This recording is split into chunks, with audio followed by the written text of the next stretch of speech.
Chapter 131. 10 minutes later, Jiao Wei and the person who took the airplane model from the tree came together. The person who was playing with the Rubik's Cube put the restored six-sided Rubik's Cube on the wooden shelf next to him. The wooden shelf was very old and had many scratches on it. The legs of the shelf were also cut. This shelf and some similar tables and chairs in this building had been repaired to varying degrees. The repaired places were much newer than the original places, but they were also worn out. It seemed that this place was frequented by people. Since everyone is here, let's start. Senior Cheng stood up and said. Zheng Tan stood by the window and looked at the people taking out model cars one after another. There were some differences in their appearances. Some looked like miniature sports cars and were very exquisite. Some looked like miniature off-road vehicles. There were also some that looked like unfinished products with incomplete shells or no shells at all. Some of the parts inside were exposed. These people were really playing with toy cars. Zheng Tan didn't have time to look down on them. To be honest, Zheng Tan was jealous because he didn't even have a toy car now. There were several circular runways in the cleared field. Each circular runway was different. Some were flat, some were sprinkled with sand, and some had small stones thrown inside. Moreover, some of the circular runways were sloped, as if to simulate different road conditions. There were other tracks, but Zheng Tan didn't have time to observe, because several people had already put their toy cars on the flat track. After the countdown, the 4 miniature sports cars started running. The 4 cars were running very fast. Compared to Lu Yao, the drivers here were much better. It was probably because of their age, but it was also because these people were veterans. Staring at the cars on the track for a while, Zheng Tan suddenly felt that something was wrong. After thinking about it, he realized that it was too quiet. Lu Yao was a silent and bad-tempered brat, and the people here didn't seem like introverts. Just now, Zheng Tan heard them bragging and chatting. But now, when it should be noisy to liven things up, it was strangely quiet. Of course, the sound of the car running was the clearest. There were no cheers or cheers as Zheng Tan had expected. Could it be that all older children looked like this when they played with toy cars? Why didn't they shout excitedly like a child? Zheng Tan shifted his attention from the running car to the people standing on the side of the track. The 4 people controlling the toy car stood there, their expressions changing as the car moved. They were either nervous, excited, or annoyed, but none of them made a sound. As for Jiao Wei, he was the same as the others. He was looking at the running toy cars on the track with a notebook in his hand. A few steps away from them, someone was staring at the device on the table. Zheng Tan had no idea what it was for. About 10 minutes later, Zheng Tan heard senior brother Cheng yell, "Stop!" Only then did the 4 cars stop. Finally, after 10 minutes of silence in the sports car, it became noisy again. It was quite intense, much livelier than before. However, Zheng Tan heard very little about the speed and ranking of the cars. These people were talking about coefficients and equations. Zheng Tan didn't understand some of the theoretical and technical things. Even when he saw the data on the pages in their hands, Zheng Tan felt like he was reading a heavenly book. It seemed that these people weren't playing with toys. Instead, they were going deeper into the research. Jiao Wei was probably a newcomer, so he didn't talk much.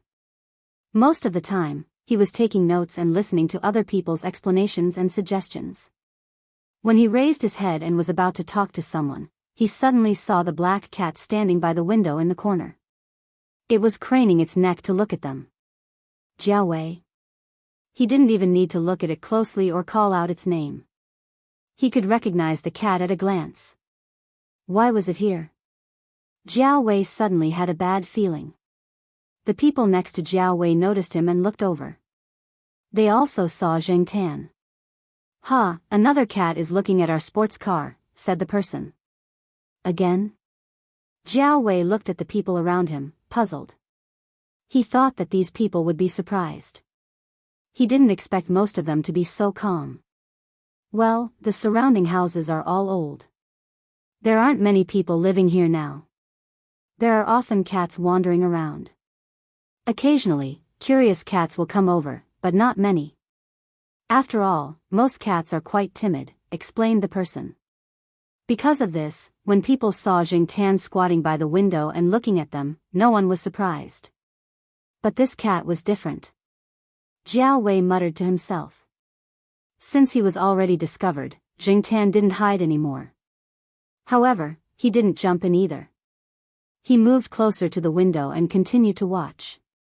These people had run a few rounds. Every round, the car model was different, and the track was different as well. Even though they talked about the results after the race, most of them talked about the technical aspects of the race. Jingtan was a complete amateur. When Jingtan was still a human, someone gave him a car model when he bought a car. He kept it as a toy. That kind of thing, many people kept it as a collection. Most people still thought that people who used remote controls to drive toy cars outside were children. At least, that was what Jingtan thought. Jingtan didn't know how much progress car models would make in a few years. He didn't spend much effort to understand.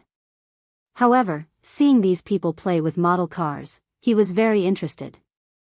After that day, Jingtan often came to this area in the afternoon. He would sunbathe on a low-tiled house not far from the old house. When he heard the noise inside, he would go over to watch. After 2 weeks, Jingtan knew that these people would come here every Monday and Thursday at 3:00 in the afternoon. These people came from different departments. Some were from mechanical engineering, some were from electronic information, some were from mathematical statistics, and some were from physics, chemistry, and other departments. They gathered together because of a common hobby. And the leader of these people was that senior brother Cheng. As for the details, Jingtan didn't know. It was too difficult to find out. Every time these people came to the sports car, they would bring some simple and portable equipment. After the race, they would take what they needed to take away. Those that they were too lazy to take away were placed in cardboard boxes on high shelves. When they left, they would close the doors and windows of the building and lock the door. The things left here weren't too valuable, so they weren't worried. These people also learned about Jingtan's background from Jiao Wei. They knew that he was the cat of a teacher at the Institute of Biological Sciences. They were familiar with Jiao Wei, so every time they saw Jingtan watching, they would give him some snacks. Unfortunately, Jingtan didn't appreciate it. He glanced at the snacks and didn't look at them anymore. There were also people who wanted to tease Jingtan. They played with a rope or threw a tire to attract his attention. Jingtan looked at them as if they were idiots, then turned his eyes back to the model cars running on the track. Even if he couldn't get a car, he could at least look at it. After getting familiar with these people, Jingtan didn't stay on the windowsill anymore. He went into the house and stood on the high shelf, looking down at the situation below. At 5:00, these people finished and began to pack up. Jingtan jumped down from the high shelf and was ready to leave. When he jumped onto the windowsill, Jingtan suddenly heard people talking about him. He slowed down. Why do you think a cat would be interested in this kind of toy car? Someone looked at the black cat on the windowsill with its back facing them and asked. Cats are always interested in small moving things. There's nothing strange about it. That's not true. My sister's cat will jump away when it sees this kind of thing, let alone watch from the side. Don't all cats like furry things? There's a pile of hard materials or parts here. My uncle's cat likes to sit on the side and watch my nephew play with the remote control car, but it doesn't get close to it. Hearing these people's discussion, Jiao Wei's mouth twitched. These people were not familiar with the black cat. They looked at him like he was a normal cat, but he knew that the black cat was probably listening to these people's conversation. Didn't you see that the cat's ears were tilting towards him? And the rhythmic twitching of its tail meant that the cat was thinking about something. However, Jiao Wei could not say what he was thinking. Associate Professor Jiao had talked to him before, and Jiao Wei clearly remembered the things to pay attention to when it came to cats, so he could only say it in his heart. After Jingtan returned to the Jiao family for dinner, he thought for a while, then decisively ran out. His goal was the old tiled housing area. For the past few days, Jingtan's mind had been filled with those running model cars. To be precise, it was the miniaturized cars. Some of the model cars in the hands of those people could no longer be called toys. They were all high-end products, full of technical content. Recently, Jingtan had been thinking about cars. One day, when he was lying on a tree branch and sunbathing, he heard two college students walking by below talking about car models. His first reaction was car models, not car models. It wasn't until he heard the two college students talking about cool and glamorous girls with hot bodies that Jingtan realized that the car models they were talking about were not the car models. Jingtan suddenly felt that he was much more pure. When he first heard the word big boobs, his thoughts had gone astray. He looked up at the sky. The moon was bright and the stars were sparse. Not bad. There were no street lights in the old tiled housing area. There were only a few street lights at the edge of the road. Most of the other areas were dark. The school probably thought that this area would be demolished and rebuilt sooner or later, so there was no need to change the street lights. Jingtan was walking along the path to the house where Jiao Wei's sports car was. Suddenly, he felt that he was being followed. Due to the direction of the wind, Jingtan could not smell anything unusual. However, Jingtan could hear the slight rustling of the grass. Also, based on his intuition, Jingtan felt that someone was watching him, but it was not malicious. A black shadow jumped out from the bushes and rushed towards Jingtan. Jingtan was vigilant. He knew the location of the black shadow before it jumped. Seeing that the shadow was rushing over, Jingtan jumped away and slapped it a few times. He did not use much strength, just like when cats were playing with each other. Chapter 132. Seeing the sheriff didn't change Jingtan's route.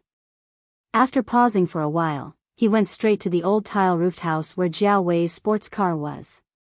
The sheriff looked at Jingtan, who was walking away, and then looked at the two cats in the grass. He wagged his tail and ran after Jingtan. However, the cats in the grass also followed. For these cats, they didn't have a specific destination. They were just there to play. As Sheriff followed Jingtan, he would also turn to the side and play with the cats. The sounds of the cats playing attracted more cats to come out to play, and more cats gathered around. This phenomenon wasn't because of a leader. In the cat family, only lions lived in groups. Many people said that cats were more independent. Perhaps it was because of this independence that cats' personalities were formed. Sometimes, their thoughts were different and unpredictable.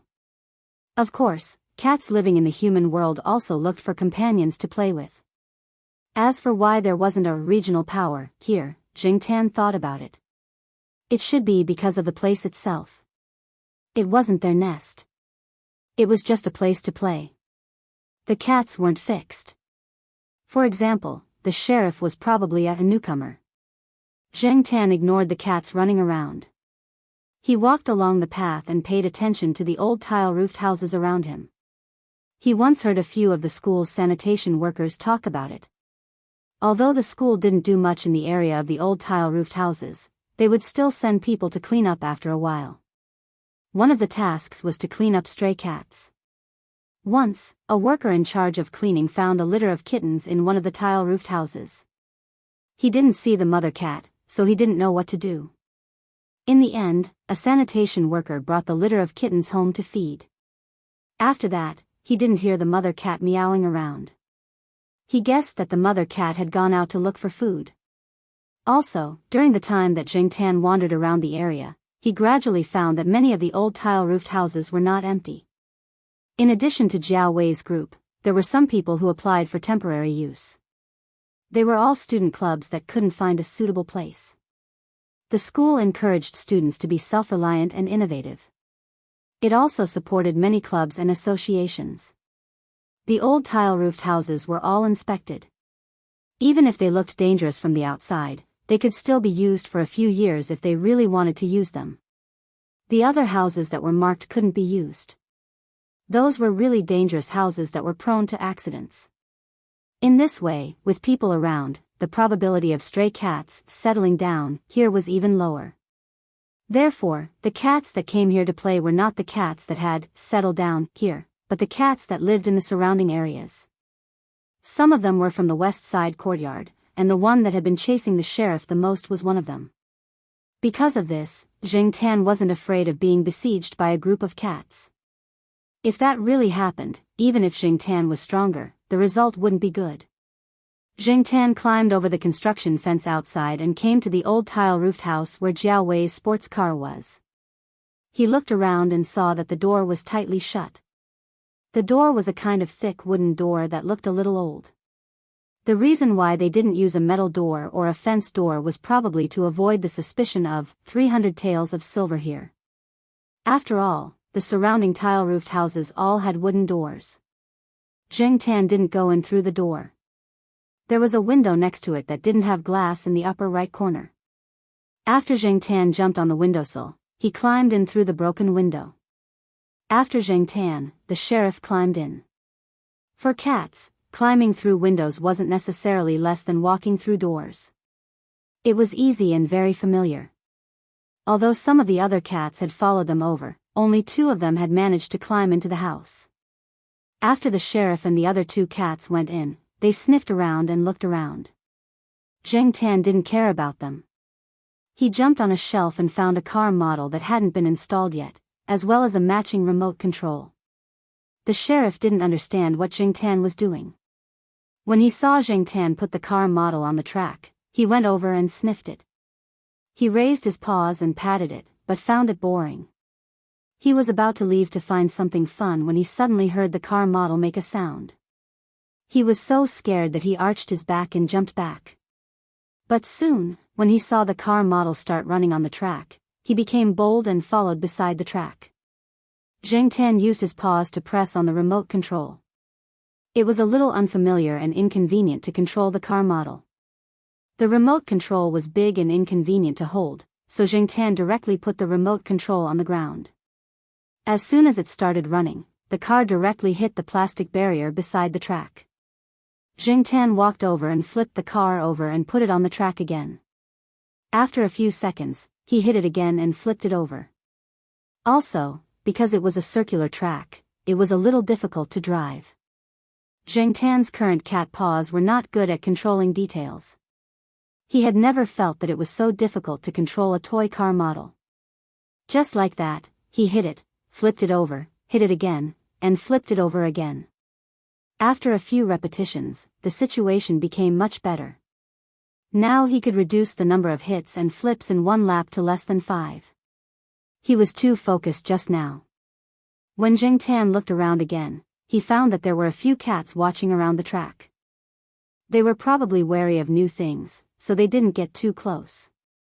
At first, the sheriff followed the car, but later found that the car was fast and the car was only running in this area, so he squatted there and stared. After resting for a while, Jing Tan was ready to start again. Suddenly, his ears moved and he looked outside. Then he ran to the side and jumped on a chair by the window. He stood up and looked outside from the window.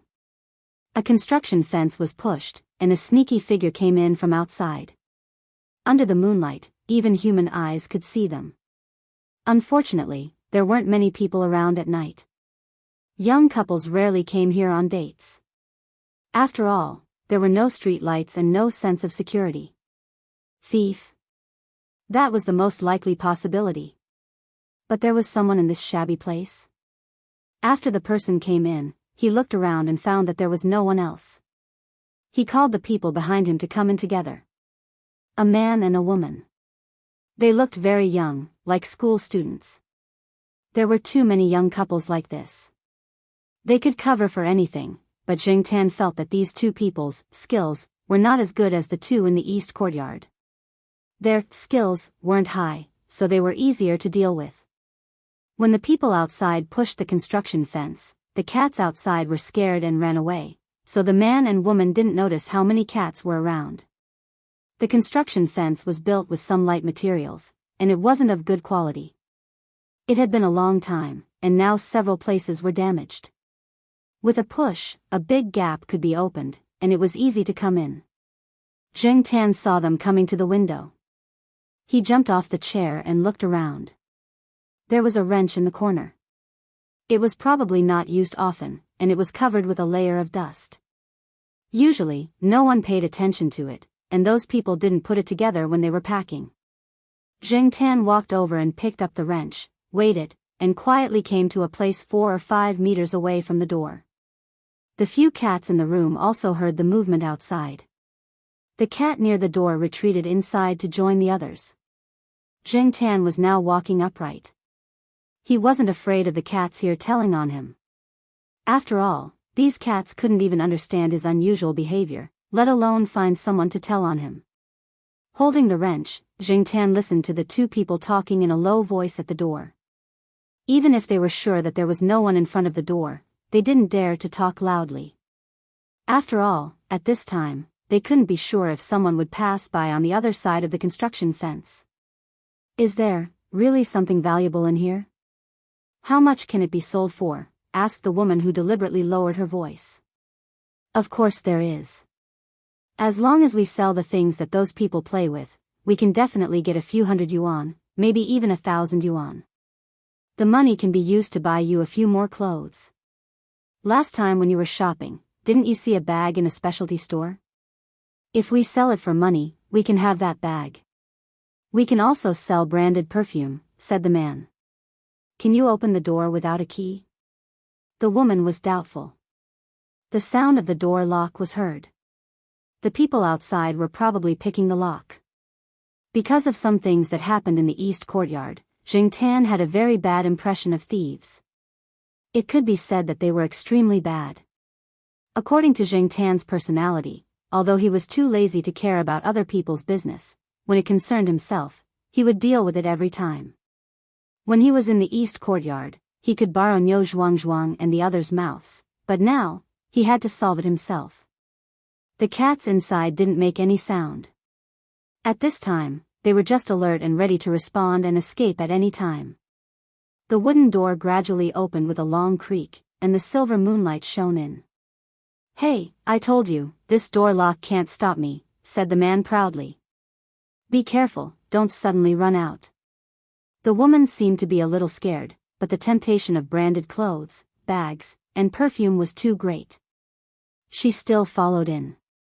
It's okay, there's definitely no one. The voice stopped abruptly because they saw pairs of shining eyes.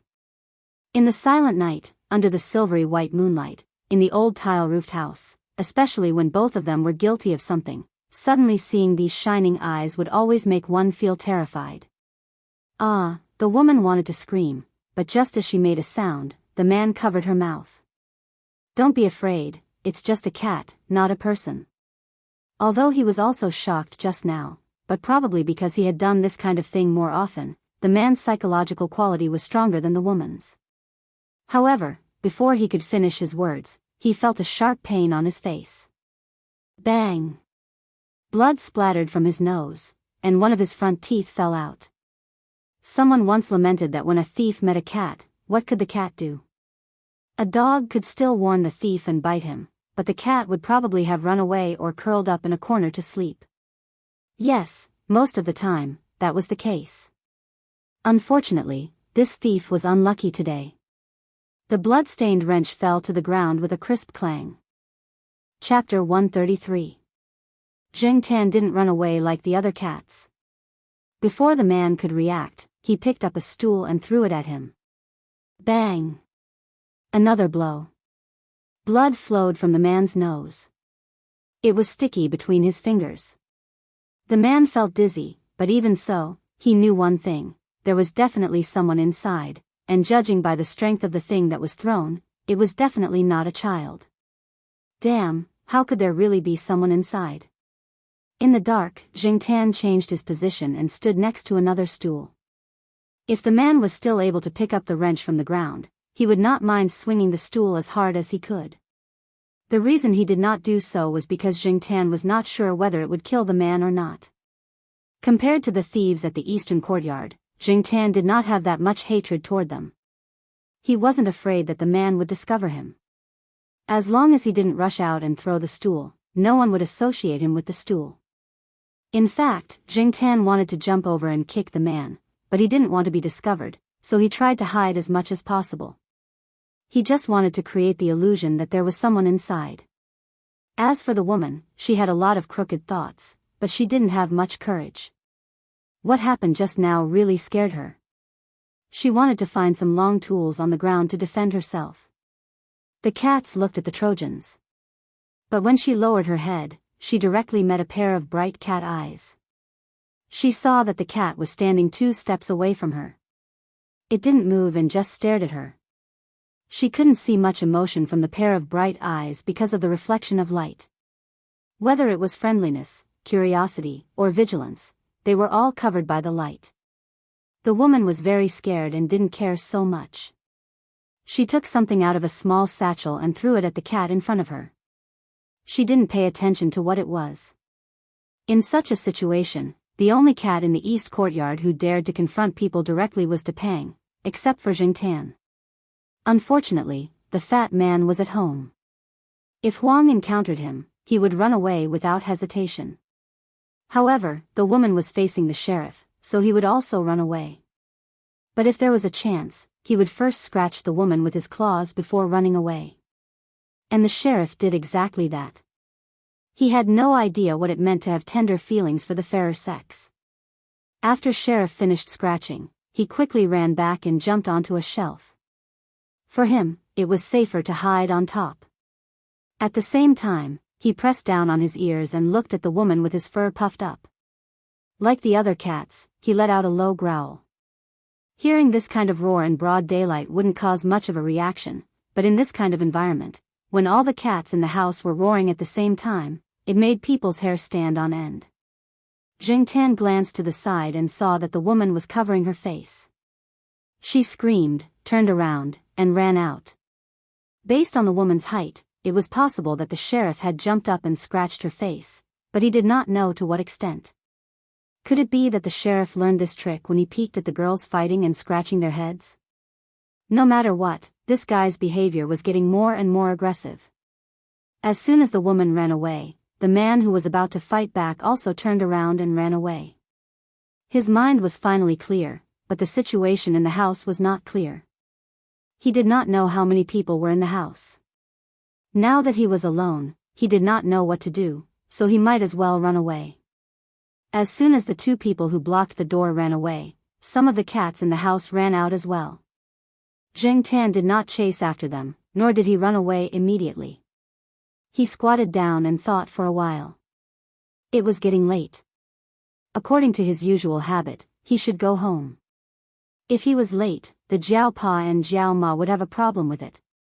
They were afraid that something would happen to Jingtan again. But now, there were bloodstains on the ground. Even if he closed the door, the Jiao Wei and the others would probably be shocked the next time they came. No one would know what had happened. If they really wanted to investigate, they would not be able to find anything after a long time. It would be too late to take preventive measures. Today was Thursday. There were still 3 or 4 days until the next time they came. No one knew if there would be more thieves in the next 3 or 4 days. If there was a first time, there would be a second time. The things left here were not worth much, but that was only relatively speaking. Even if they could only be sold for a few thousand yuan, the thieves would still remember them. Most of the people who played this game were probably not short of money. People like the Jiao Wei were in the minority. However, those people had spent a lot of effort to tidy up the place. If they messed up and lost some parts, they would definitely be unhappy. Should he remind them, or should he just stay out of it? He could just walk away. The people here knew that although there were not many cats living here, there were many cats around. They would not think that it was Jingtan. Besides, there were thieves here, not the cats. If they wanted to blame someone, they should blame the thieves, not the cats. Jingtan did not want to be nosy, but if he could make those people thank him this time, even if he damaged their cars in the future, they would not be angry, right? Instead of thinking about asking for help, it was better to let people owe him a favor. This was the conclusion that Jingtan came to after meeting some people and experiencing some things. For people like He Tao and Yi Hao, if you asked them for help, even if you took out some benefits in exchange, they would at most satisfy your request temporarily. However, it was different to let them owe you a favor. That was a long-term investment. After making the decision, Jing Tan put the cars and remote control that he had just played with back to their original places, and then walked to the side of the circular track.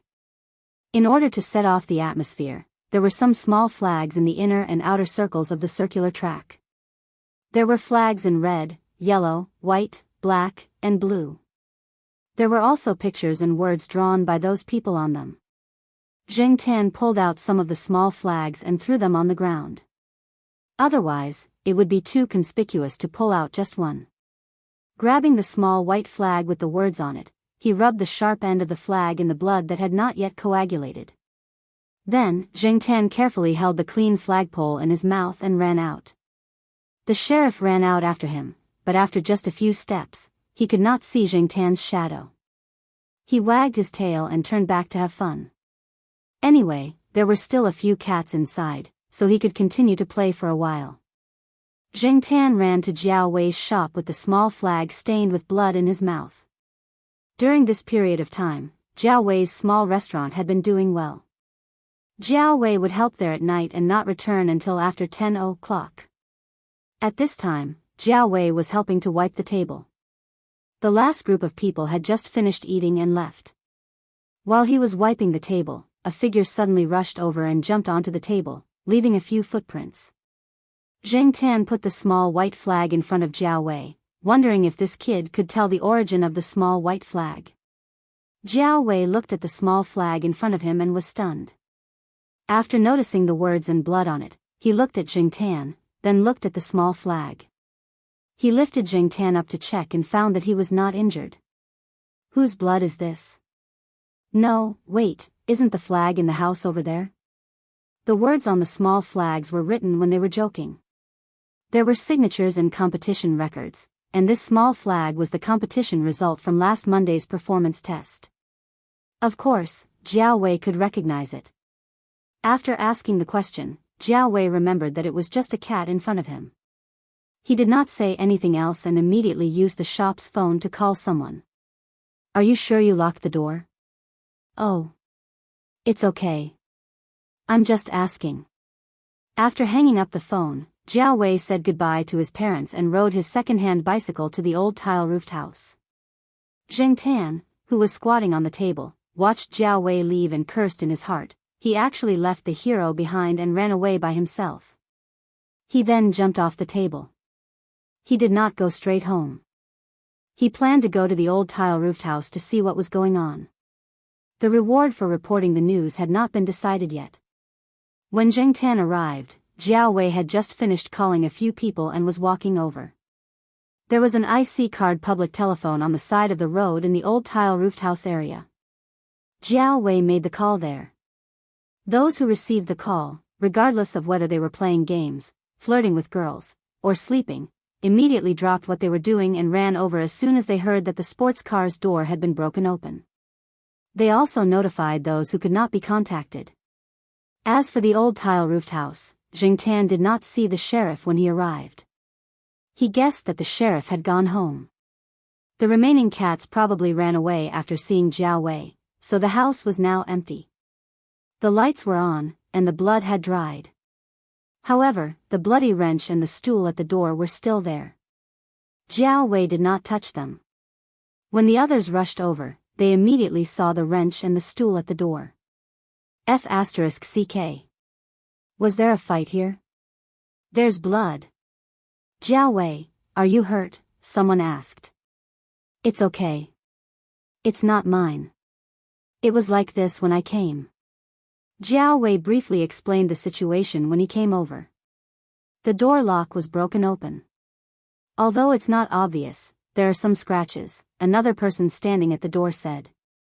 Jing Tan quietly squatted by the side, listening to their discussion.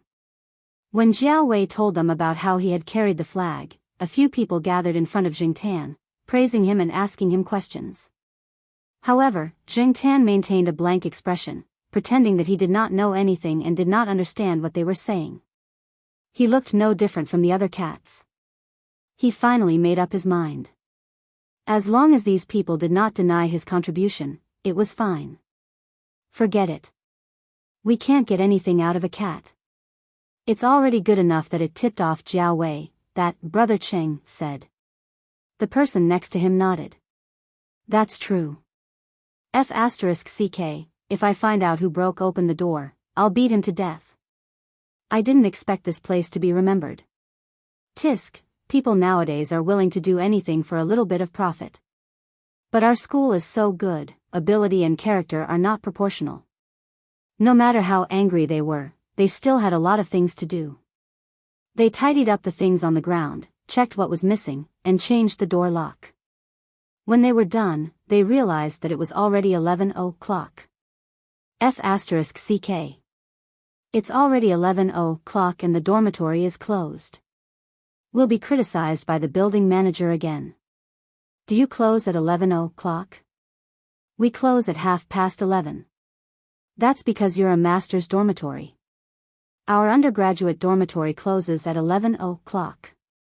Brother Cheng, you have to help us this time. Otherwise, the old guard will nag for a week. Why do you need Brother Cheng to help? Jiao Wei was a little confused. The person who spoke just now was in the same school as Jiao Wei, in the same dormitory building, but he was in his 3rd year. He's just trying to show off his face. He'll treat people according to their preferences, someone at the side interrupted.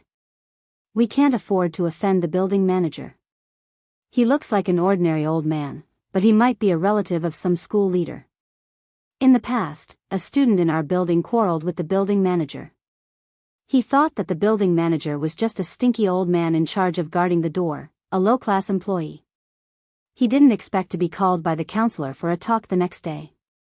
Later, we found out that the old man's son is from the school administration building. I heard that he has some power. Chapter 134. Because of the incident with the thief, the people who played with car models had a much better impression of Jingtan, and their tolerance for him had also increased a lot. Someone even made a simple 1/8 car for Jingtan to play with. But for many things, after the novelty wore off, one would get tired of it. Jingtan didn't like to let others control him, and when he was surrounded, Jingtan felt like he was a monkey in a circus, squatting on a model car and waiting for those people to control the remote control to make the car run. After playing with it a few times, Jingtan stopped squatting on the car and didn't feel as excited as when he first saw the toy car. So every time when it was time to go, he would stand by the window and watch those people play with the car, take a nap, and imagine his own small car. Jingtan himself knew very well that the car thing was just a fantasy, and it was impossible to have a special car that belonged to him. After all, he was just a cat now.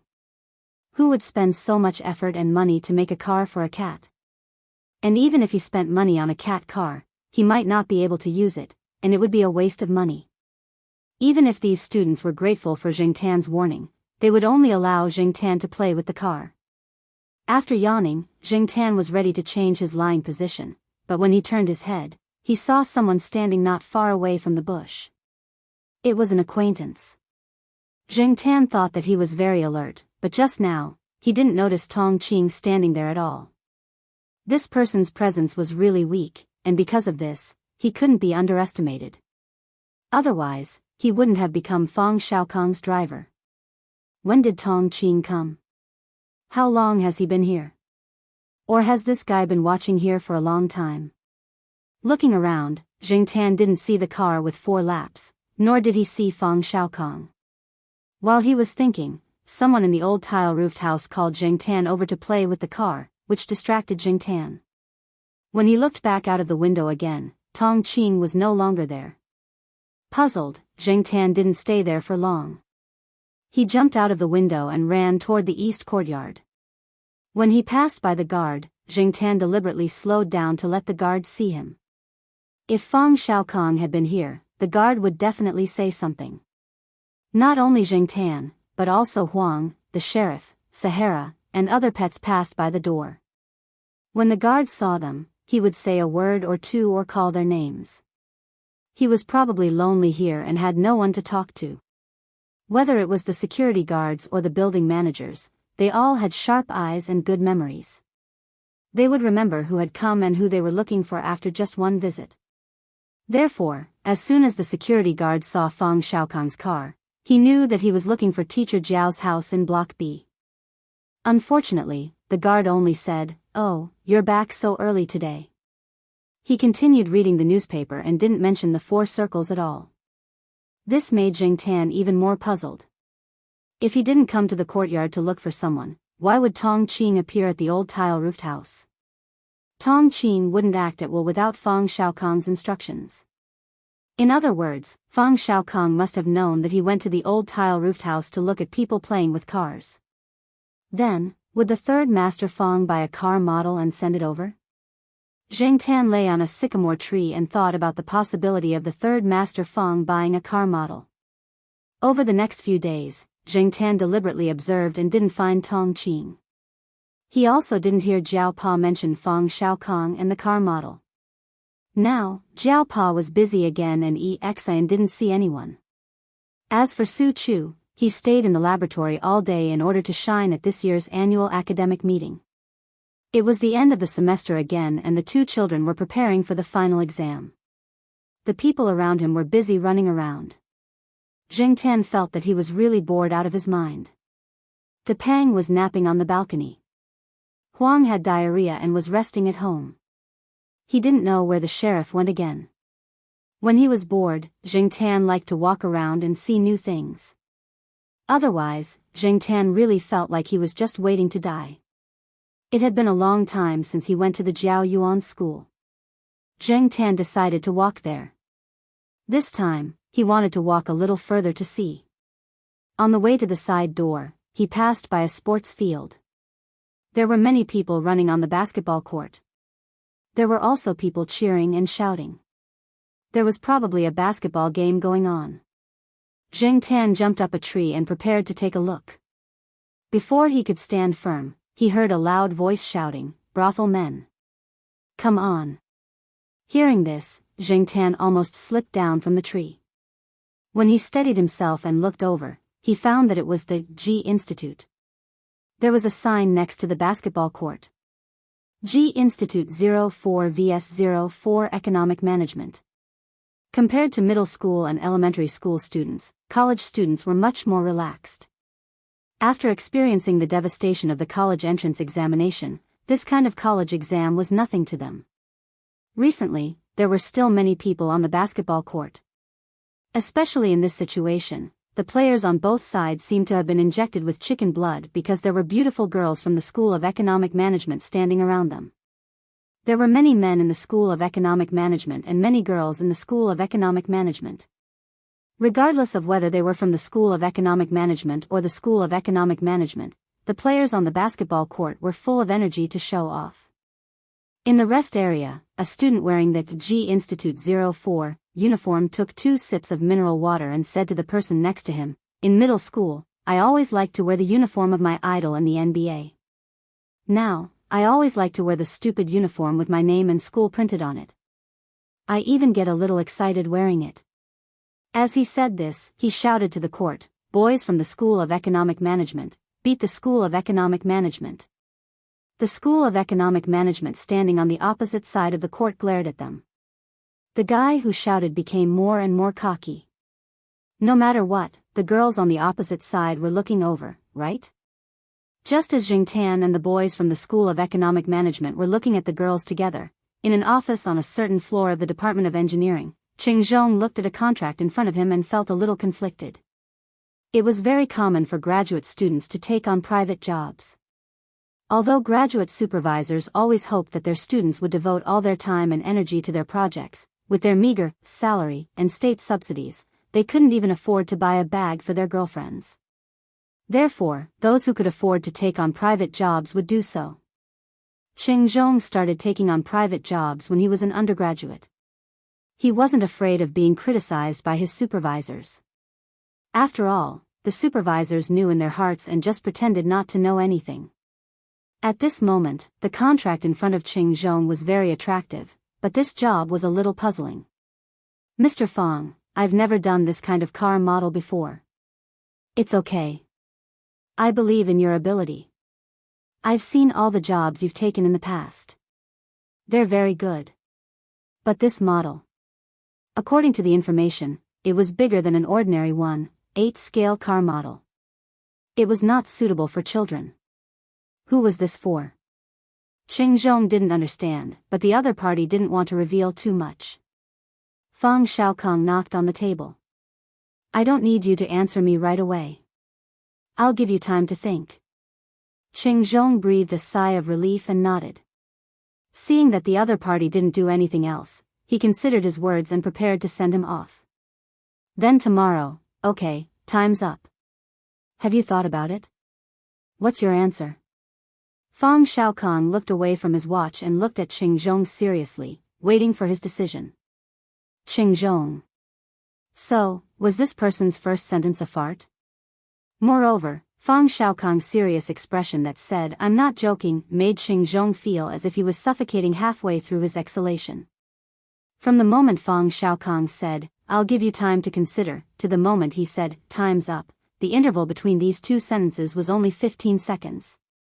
15 seconds to think my A*S. This kind of unruly approach made Qing Zhong feel helpless. He wiped his forehead with his fingers. If he didn't know that the person in front of him was a big shot, someone that even his own teacher had to give face, Qing Zhong really wanted to go up and slap him. As if he knew what Qing Zhong was thinking at the moment, Fang Xiaokong explained slowly, in the business world, there's a saying called the 15-second war, in the advertising war. 15 seconds is the most common version of advertising.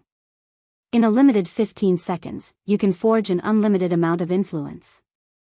15 seconds is enough for a person to calm down from anger and adjust their emotions. In marketing, an excellent salesperson can make a customer fall for it in 10 seconds. Now, I believe that with your brain, 15 seconds is enough for you to make a decision. Qing Zhong picked up the contract in front of him and read it again. He quickly flipped through the materials and said, okay, I'll take this. Since he decided to take this job, Qing Zhong raised a few questions, and Fang Xiaokong answered them one by one. As for why Fang Xiaokong looked for Qing Zhong, it was mainly because this kid had been in contact with car models for a long time. In terms of theory and practical knowledge, he wasn't inferior to some so-called experts. Plus, he was close enough to the East Side courtyard, so if there was a problem with the car, it would be easy to find someone. Zheng Tan didn't know what Fang Xiaokong was doing. He had already left the basketball court and was outside Jiao Yuan's school.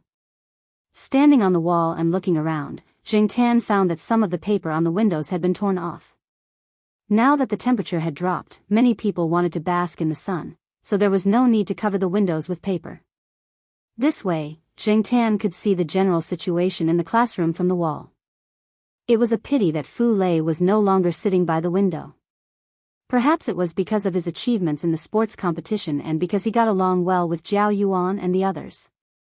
The homeroom teacher also took care of him a little and moved him forward by 2 rows. He was in the middle group. Since he didn't know anyone by the window, Zheng Tan didn't go to the window sill.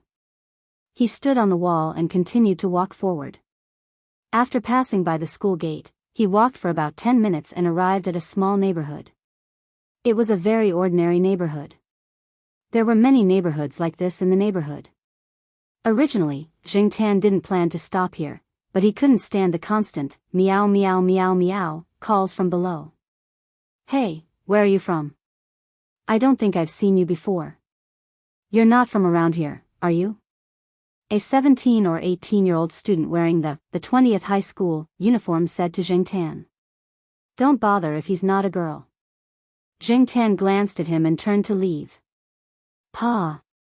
Not far away, a window on the first floor of a building was forcefully pulled open.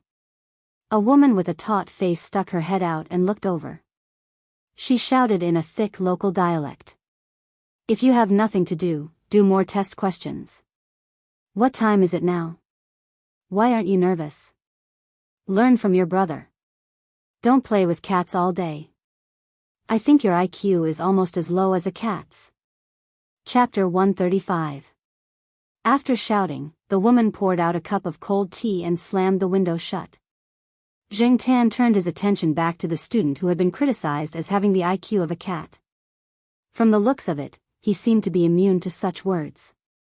There was no change in his expression after hearing it, and there was not much fluctuation in his eyes either.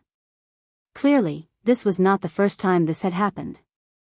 The student pulled a dry straw from the corner of the wall and prepared to play with the cat. Zheng Tan did not plan to pay attention to him. He lifted his foot and continued to walk forward, looking at the surrounding terrain and buildings. After taking a few turns, Zheng Tan's ears twitched. He heard some construction sounds coming from the construction site. Looking in the direction of the sound, Zheng Tan could only see the arm of a crane peeking out from between two buildings. There were too many buildings around and too many people. Zheng Tan could not find a good vantage point to observe the construction. Why did that place feel familiar? He could not remember where it was. Zheng Tan was strolling in a new area.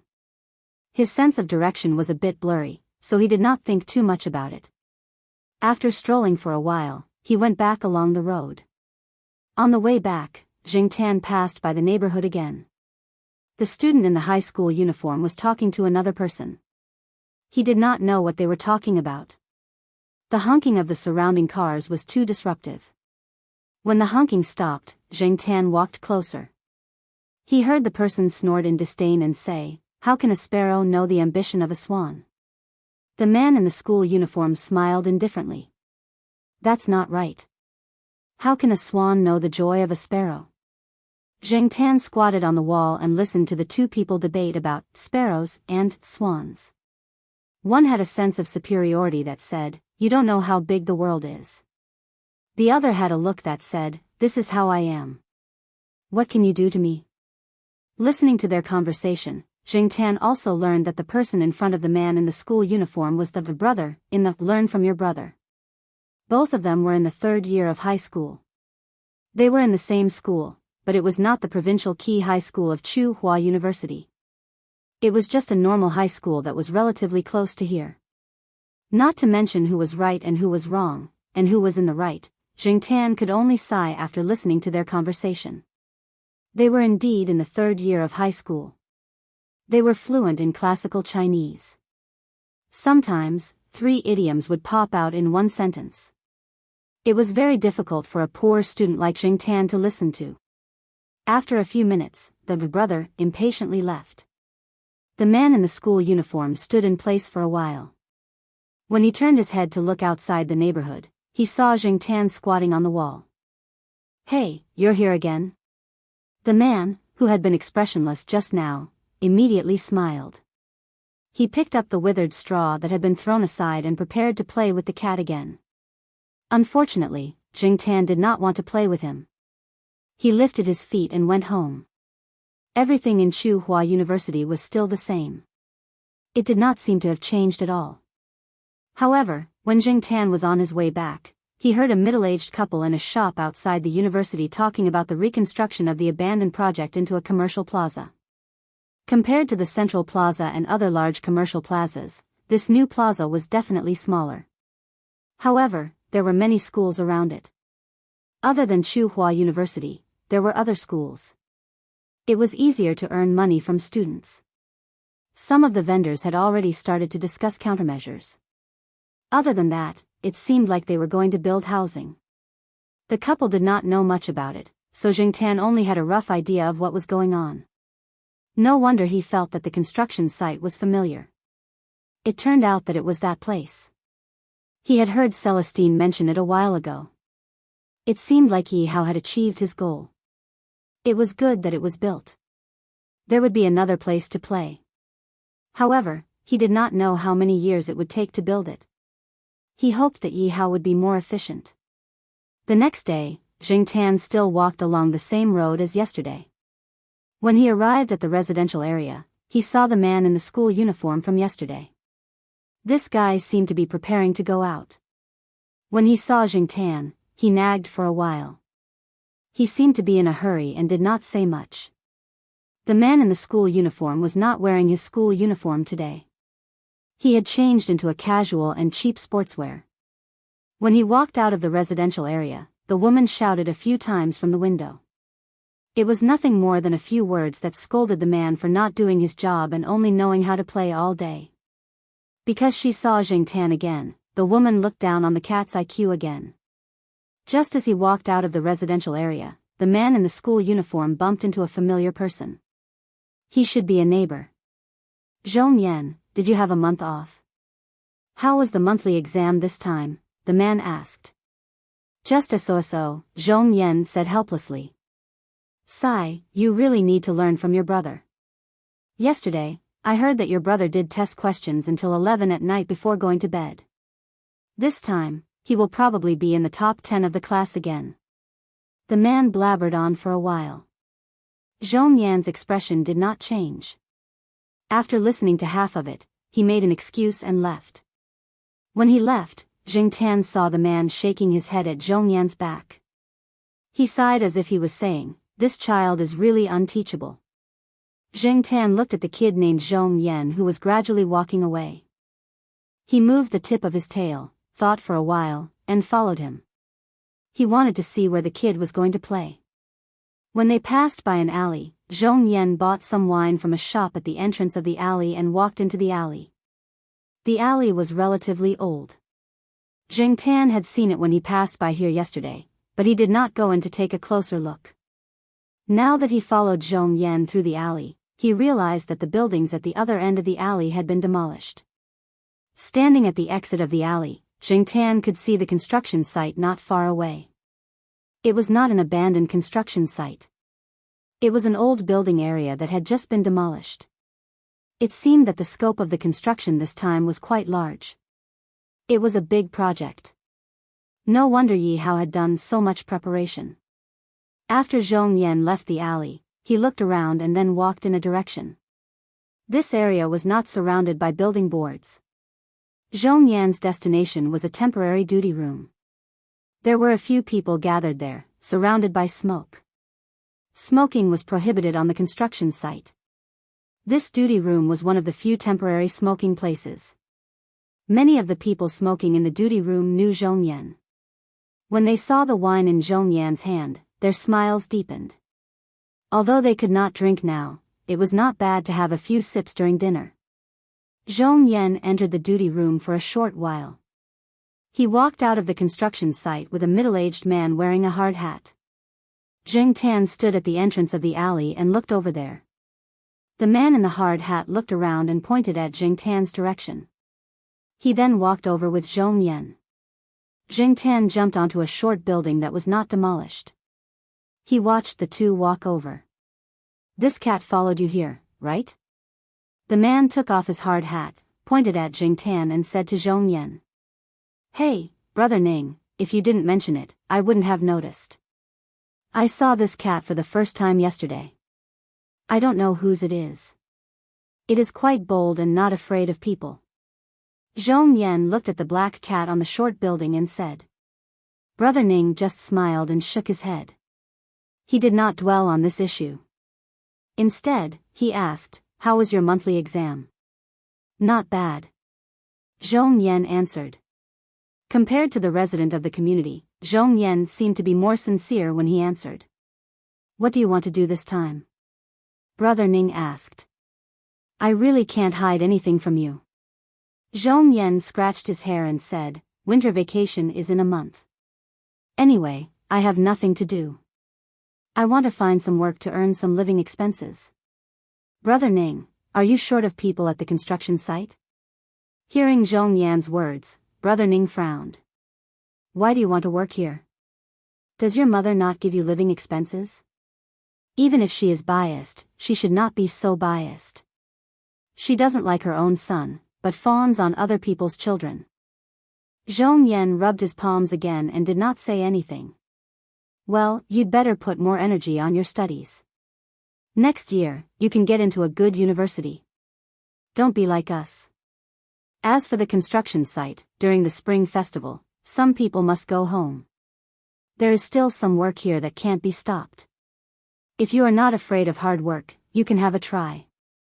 They are all simple coolies. I don't have the ability to arrange other things. Thank you, Brother Ning. Zhong Yan was very happy. Don't mention it. Don't worry about the construction site. There must be work. But the most important thing for you is to get into a university. People like us who have a junior high school education can't wait to envy you. Brother Ning, aren't you doing well now? In the past 2 years, you have bought a house and a car. You also have a wife and children. Although Brother Ning and the others were not knowledgeable, skills could not be learned well from books. Brother Ning and the others had been in this line for several years. They had become familiar with it and made some money. You don't understand. Even if we have money, those people in the society still look at us with contempt. Although they are very polite in front of us, they may belittle us in their hearts. I have heard a lot of words like vulgar, shallow, country bumpkin, nouveau riche. I used to tell myself that those people were jealous, but there are too many people like that. We can't deceive ourselves. While speaking, Brother Ning found that Zhong Yan lowered his head. He felt that he probably put too much pressure on this child. So he changed the topic and said, but our boss used to tell us that some people's intelligence only comes from books, but some people's intelligence can penetrate into society. Now it's hard to say who will live better in the future. Everyone has his own evaluation standard. We just need to live our own life. Times are progressing. As long as we uneducated people live better than those intellectuals, we will be satisfied. Little Zhong, even if you are not good at studying, you have a good brain. You will definitely be better than us in the future. Zhong Yan did not refute, nor did he explain anything. Instead, he asked, Brother Ning, does your boss have any taboos? I will pay more attention at that time. Taboos? It should be nothing. You know that we have been in the underworld. Oh, I remember. I heard that our boss doesn't like cats, especially black ones. But our boss doesn't come here often, and you can't bring the cat into the construction site. It should be nothing. You just need to know. After talking for a while, Brother Ning stood up, patted the dust on his pants, and walked towards the construction site. Watching Brother Ning leave, Zhong Yan said to the black cat lying there, alas, I really envy you cats. They eat, sleep, and eat. They don't have to worry about anything. Chapter 136. The reason why Zhong Yan liked cats could be traced back to when he first moved here. A single-parent family formed a new home with another single-parent family, but Zhong Yan didn't have any sense of belonging to this new home. That age was the rebellious period where metaphysical, psychological activities and physical activities coexisted. Zheng Tan didn't know what Zhong Yan had encountered. Every family had its own difficulties, and Zhong Yan didn't go into detail. However, Zheng Tan could guess from Zhong Yan's words and expressions that it was definitely not a good memory. At that time, Zhong Yan, who had just quarreled with his mother, ran out of the building and stayed in the corner of the neighborhood wall to vent his anger. The slanted sunlight made the wall cast a black shadow on the ground. Zhong Yan hid in the shadow of the corner of the wall. He was only 1 step away from the sunlight, but he still didn't want to take half a step. The more Zhong Yan thought about it, the more aggrieved he felt. He wiped his red eyes and suddenly found the outline of a cat in the shadow of the wall. Turning his head to look, the glaring backlight made Zhong Yan dazed for a moment. Standing on the narrow wall, the cat looked down at the people under the wall casually, as if nothing could disturb its mood. Raising his hand to block the sunlight, Zhong Yan retreated away from the wall. Looking at it from a different angle, without the glare of the sun, Zhong Yan saw that the cat was looking at him. After looking at each other for 2 seconds, the cat narrowed its eyes, turned its head, and continued to walk forward. When the cat stood in the sunlight and narrowed its eyes, Zhong Yan felt a pleasant warmth surround his body, as if the whole world was smiling. He stood in the same place and watched the cat walk further and further away under the sunlight. When Zhong Yan was in his neighborhood, he always seemed to be wearing a mask. He only showed a little of his true nature when he was playing with the cat. In contrast, Zheng Tan could see Zhong Yan's perfunctory attitude when facing his mother and brother. The people around him always liked to compare Zhong Yan with his half-brother. To sum it up in one word, it was pale in comparison. They felt that Zhong Yan couldn't compare to his brother in any way. The human heart is too complicated. You cats don't understand. Actually, I don't understand it either. I just feel helpless. You tell me, every time I grow a pair of wings, they break them. Why do they despise me for not being able to fly high or far? Little kitten, can you understand how I felt when I desperately studied to prove my ability and happily showed my middle school exam results to them, only to be told that I was not allowed to go to Chuhua affiliated high school and had to go to another ordinary high school with my so-called brother? When it came to science, I wanted to choose liberal arts, but the man said that it was not good to study liberal arts. As a well-known physics teacher, he would lose face if he said that, so I was called a science student. So, later on, I thought, why should I be in such a hurry to prove myself? What was the point of letting himself fall and bleed? Sometimes, being too outstanding might not be a good thing. With that said, Zhong Yan picked up a small stone next to him, looked at Jing Tan, and asked, "Do you know the speed of the universe?" Jing Tan. Cosmic speed? What the hell was that? It sounded very profound, but it sounded a little familiar. Zhong Yan casually threw the stone in his hand up. The stone drew a parabola in the air and fell to the ground. This speed can only allow it to do this kind of movement. An intercontinental missile can cross thousands to tens of thousands of kilometers and land in another place. An artificial Earth satellite that has reached the first cosmic speed can leave the ground and orbit the Earth. When it reaches the second cosmic speed, it can get rid of the shackles of the Earth's gravity. When it reaches the third cosmic speed, it can get rid of the shackles of the Sun's gravity and leave the solar system to enter the wider universe. When it reaches the fourth cosmic speed, it can get rid of the shackles of the Milky Way's gravity and fly out of the Milky Way. However, before it leaves, it has to consider aerodynamic heating and atmospheric resistance, as well as other factors that may affect the result, to reduce the risk. Zhong Yan was talking to himself, but Jing Tan was a little scared when he heard it. And to talk about the cosmic speed to a cat, Jing Tan felt that the kid in front of him was quite similar to Jiao Pa. And these words obviously implied other meanings, but he didn't know who this guy was alluding to. At the same time, Jing Tan could also tell from these words that Zhong Yan, this kid, was definitely not a pure and harmless person. This kid was very likely hiding his true strength, and he had been hiding it for 3 years. He really could hold it in. Jing Tan couldn't imagine that such a teenage kid had been hiding his true strength since the first day of high school. There were many things that Zhong Yan couldn't let others know. Even Brother Ning, who had helped him many times, didn't know. But when there were too many things to keep in one's heart for too long, one would become crazy. Moreover, Zhong Yan was just a teenage student, not an old fox who had experienced the vicissitudes of life, so he had to find someone to talk to. So, the surrounding cats entered the role of listening. Jing Tan just happened to be one of them. To others, talking to a cat must be a little crazy. No wonder the people in the neighborhood looked at Zhong Yan a little strangely. No wonder his mother was always hostile to cats. Zhong Yan had obviously been holding it in for a long time, and Jing Tan wasn't like other cats who would run away or fall asleep after listening for a while. So, the more Zhong Yan talked, the more he talked, from escape speed to future plans, from the doctrine of the mean, to adapt to the situation, to the pleasure of being a dark horse in the college entrance examination. Don't talk about the 3 years of high school.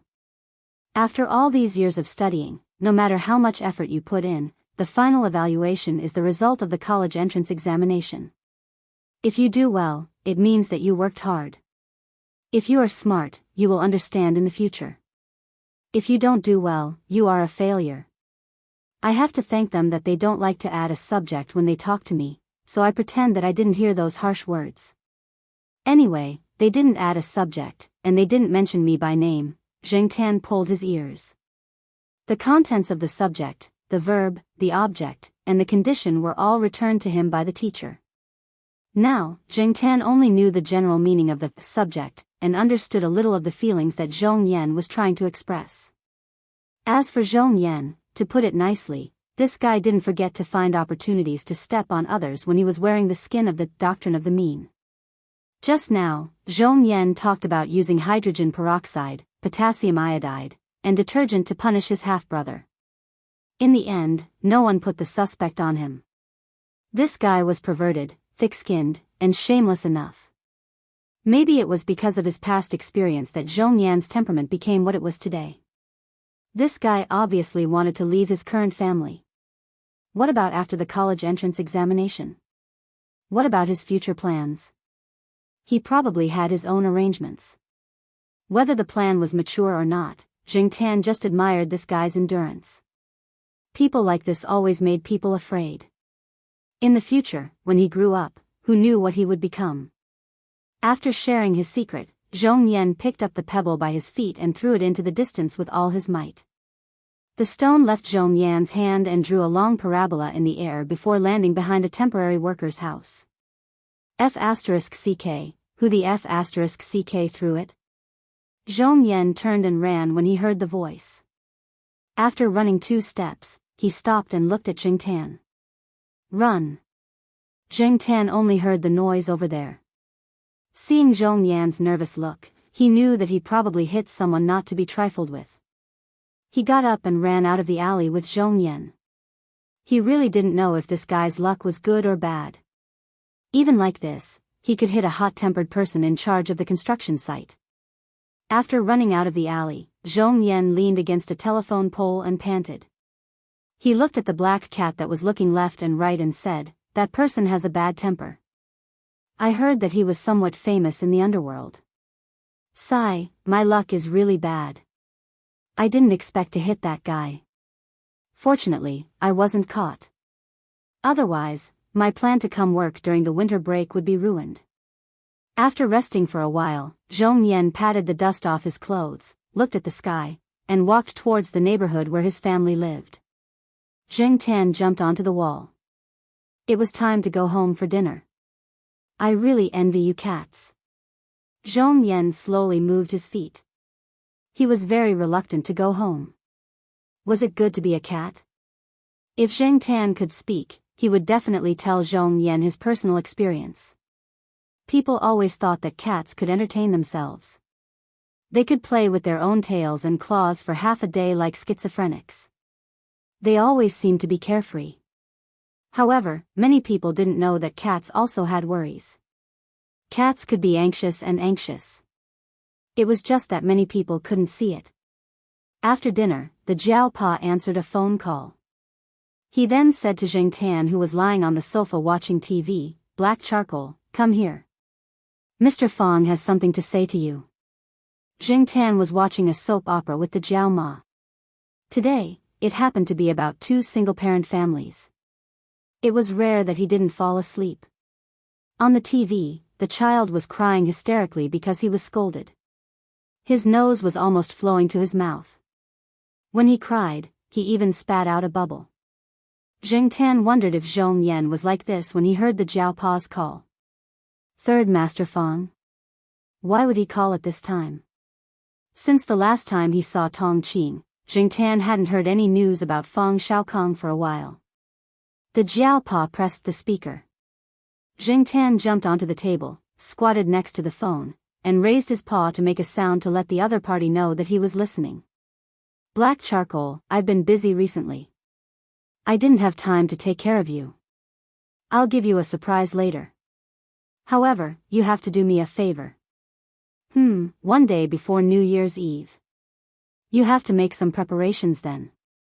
The third Master Fong's words were half for Jing Tan and half for the Jiao Pa. The so-called preparation was to inform the Jiao family. It wouldn't be too abrupt when the time came. Jing Tan's attention was attracted by the surprise that Fong Xiaokong mentioned. With Fong Xiaokong's personality, this surprise would definitely not be ordinary. Before Jing Tan and the Jiao Pa could react, the other party hurriedly hung up the phone. The third Master Fong did seem to be very busy recently. Chapter 137. It was January, and the calendar in the living room had been changed to a new one. According to the Gregorian calendar, a year had already passed. In the past year, Jing Tan had experienced a lot and met a lot of people.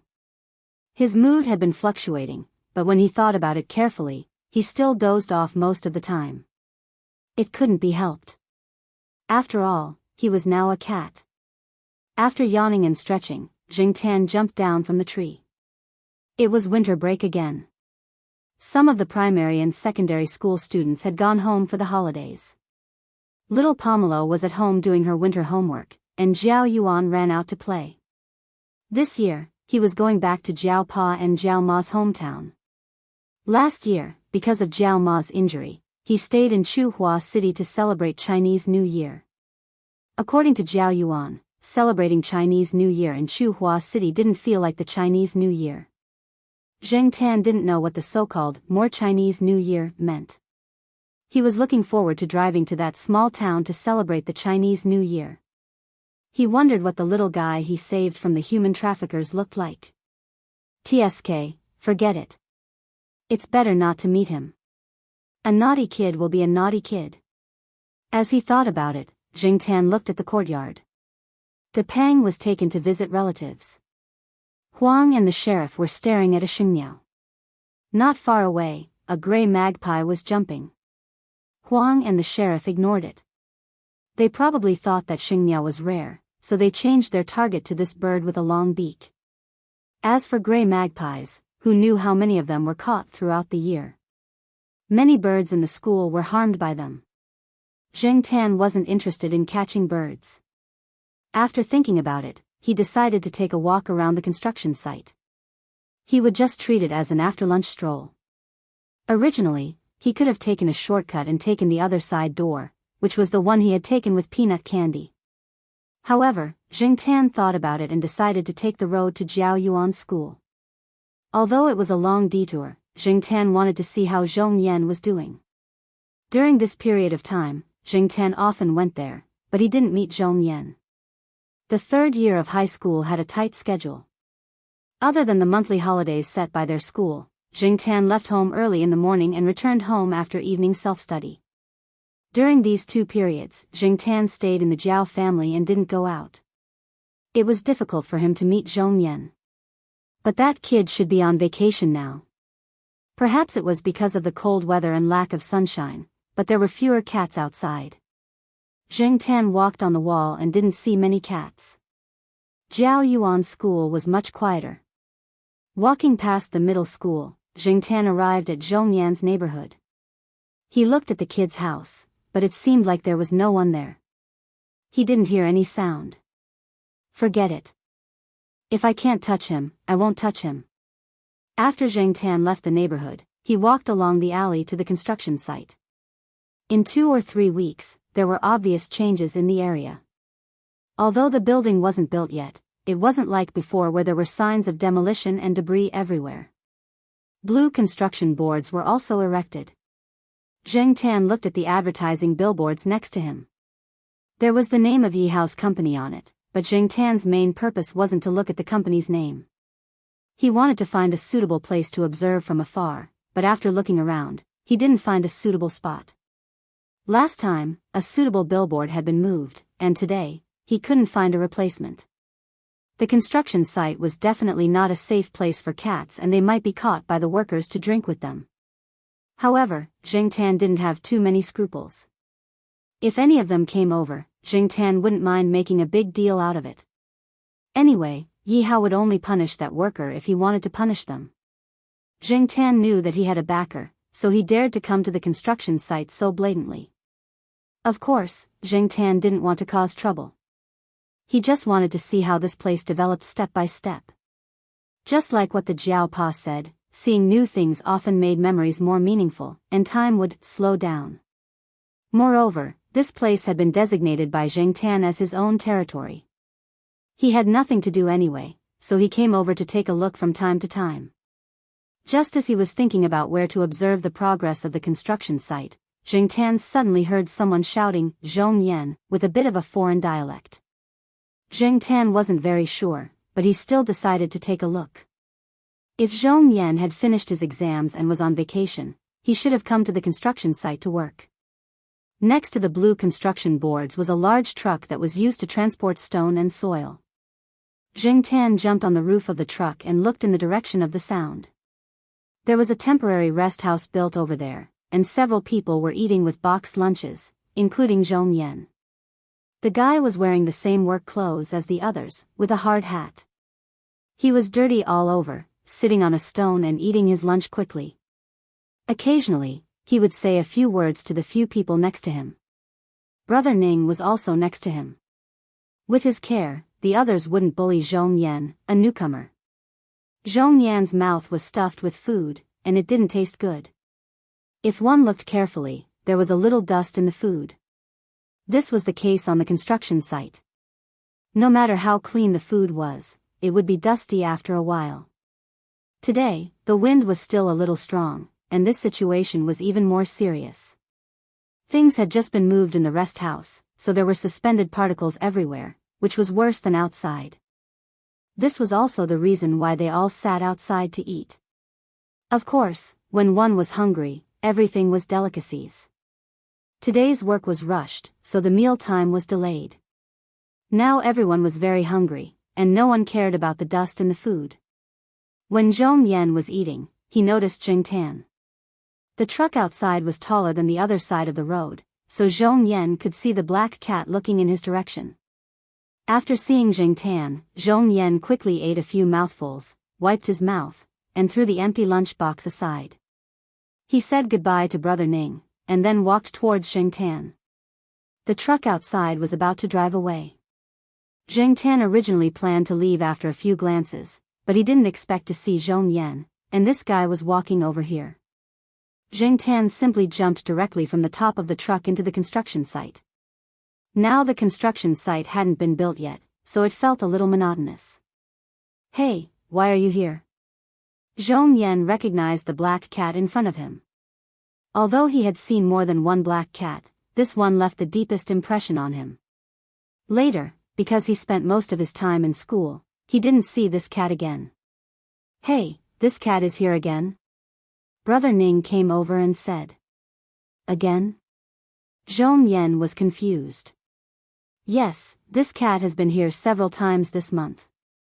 A few days ago, the billboard in the south hadn't been torn down yet, and this cat was squatting on it and staring at the construction site, like a supervisor. Brother Ning joked.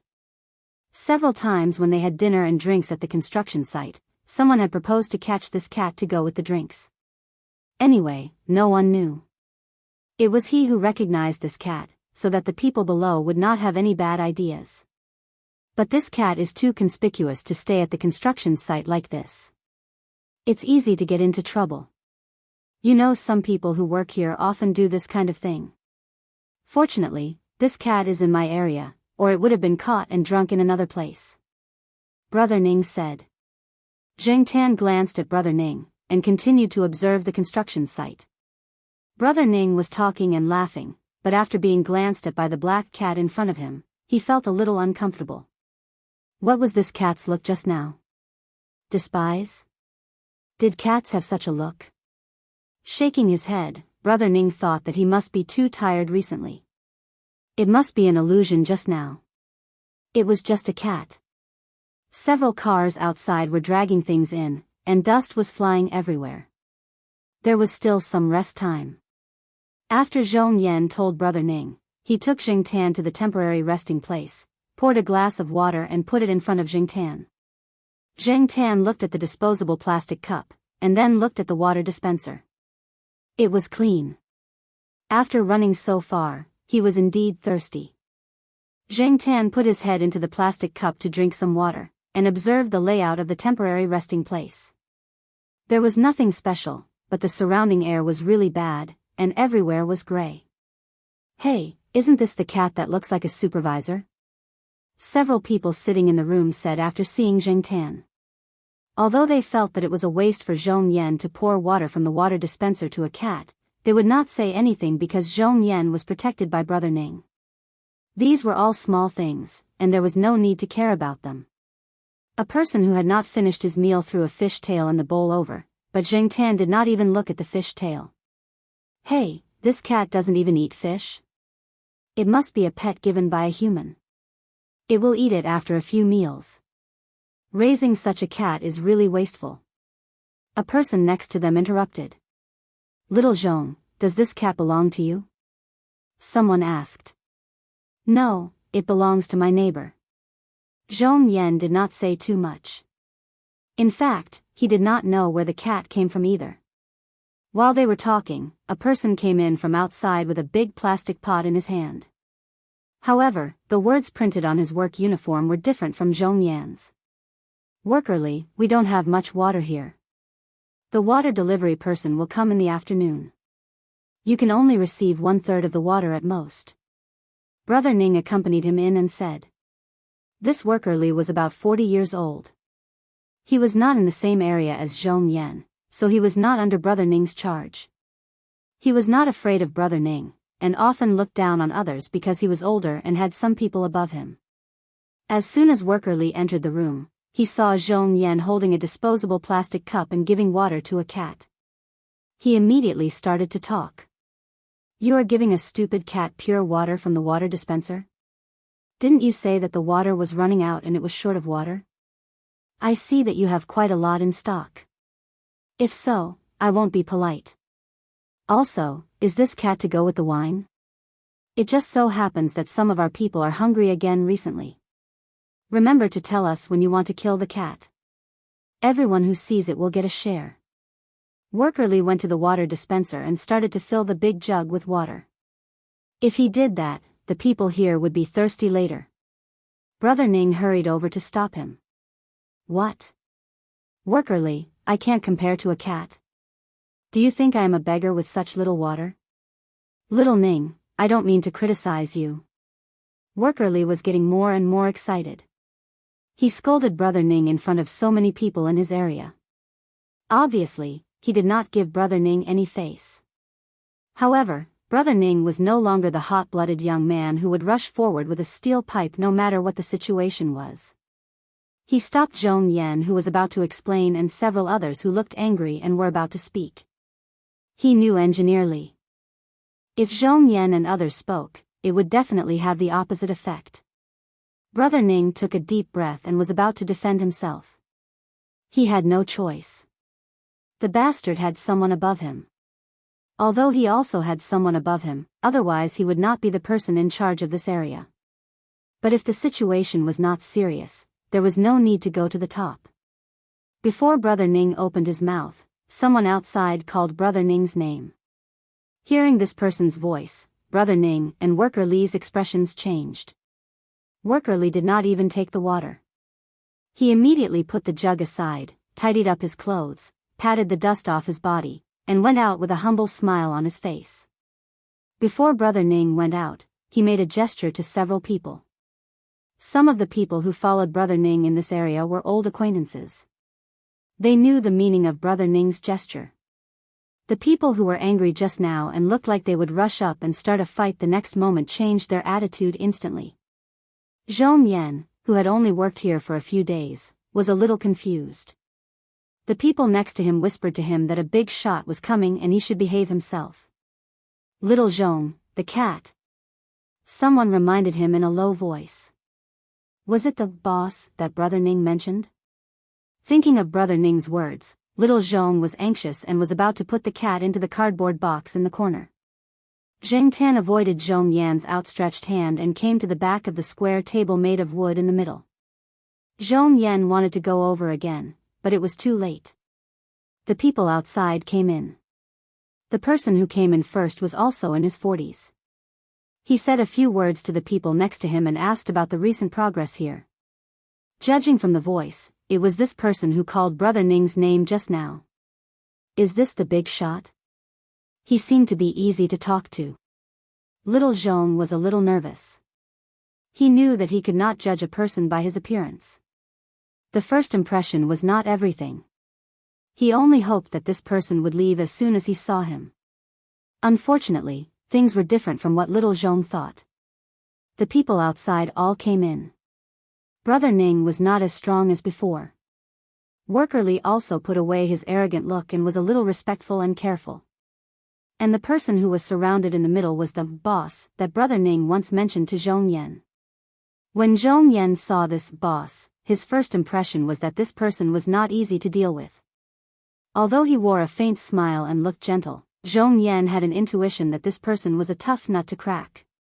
What should I do? Zhong Yan stood on the side and lowered his head, trying to block the cat behind the table. Unfortunately, Jing Tan did not cooperate with him and jumped directly on the table. Jing Tan heard the voice outside just now. Although Ran Qi only said one sentence, Jing Tan still recognized him. Ran Qi had always been avoiding cats, but Jing Tan knew that even if this person was afraid of cats, he would not do anything to him. Seeing the black cat jump on the table in the middle, not only Zhong Yan, but also Brother Ning and several other construction site workers wanted to spit out blood. Damn, this cat is too good at causing trouble. Brother Ning regretted that he allowed Zhong Yan to bring the cat in just now.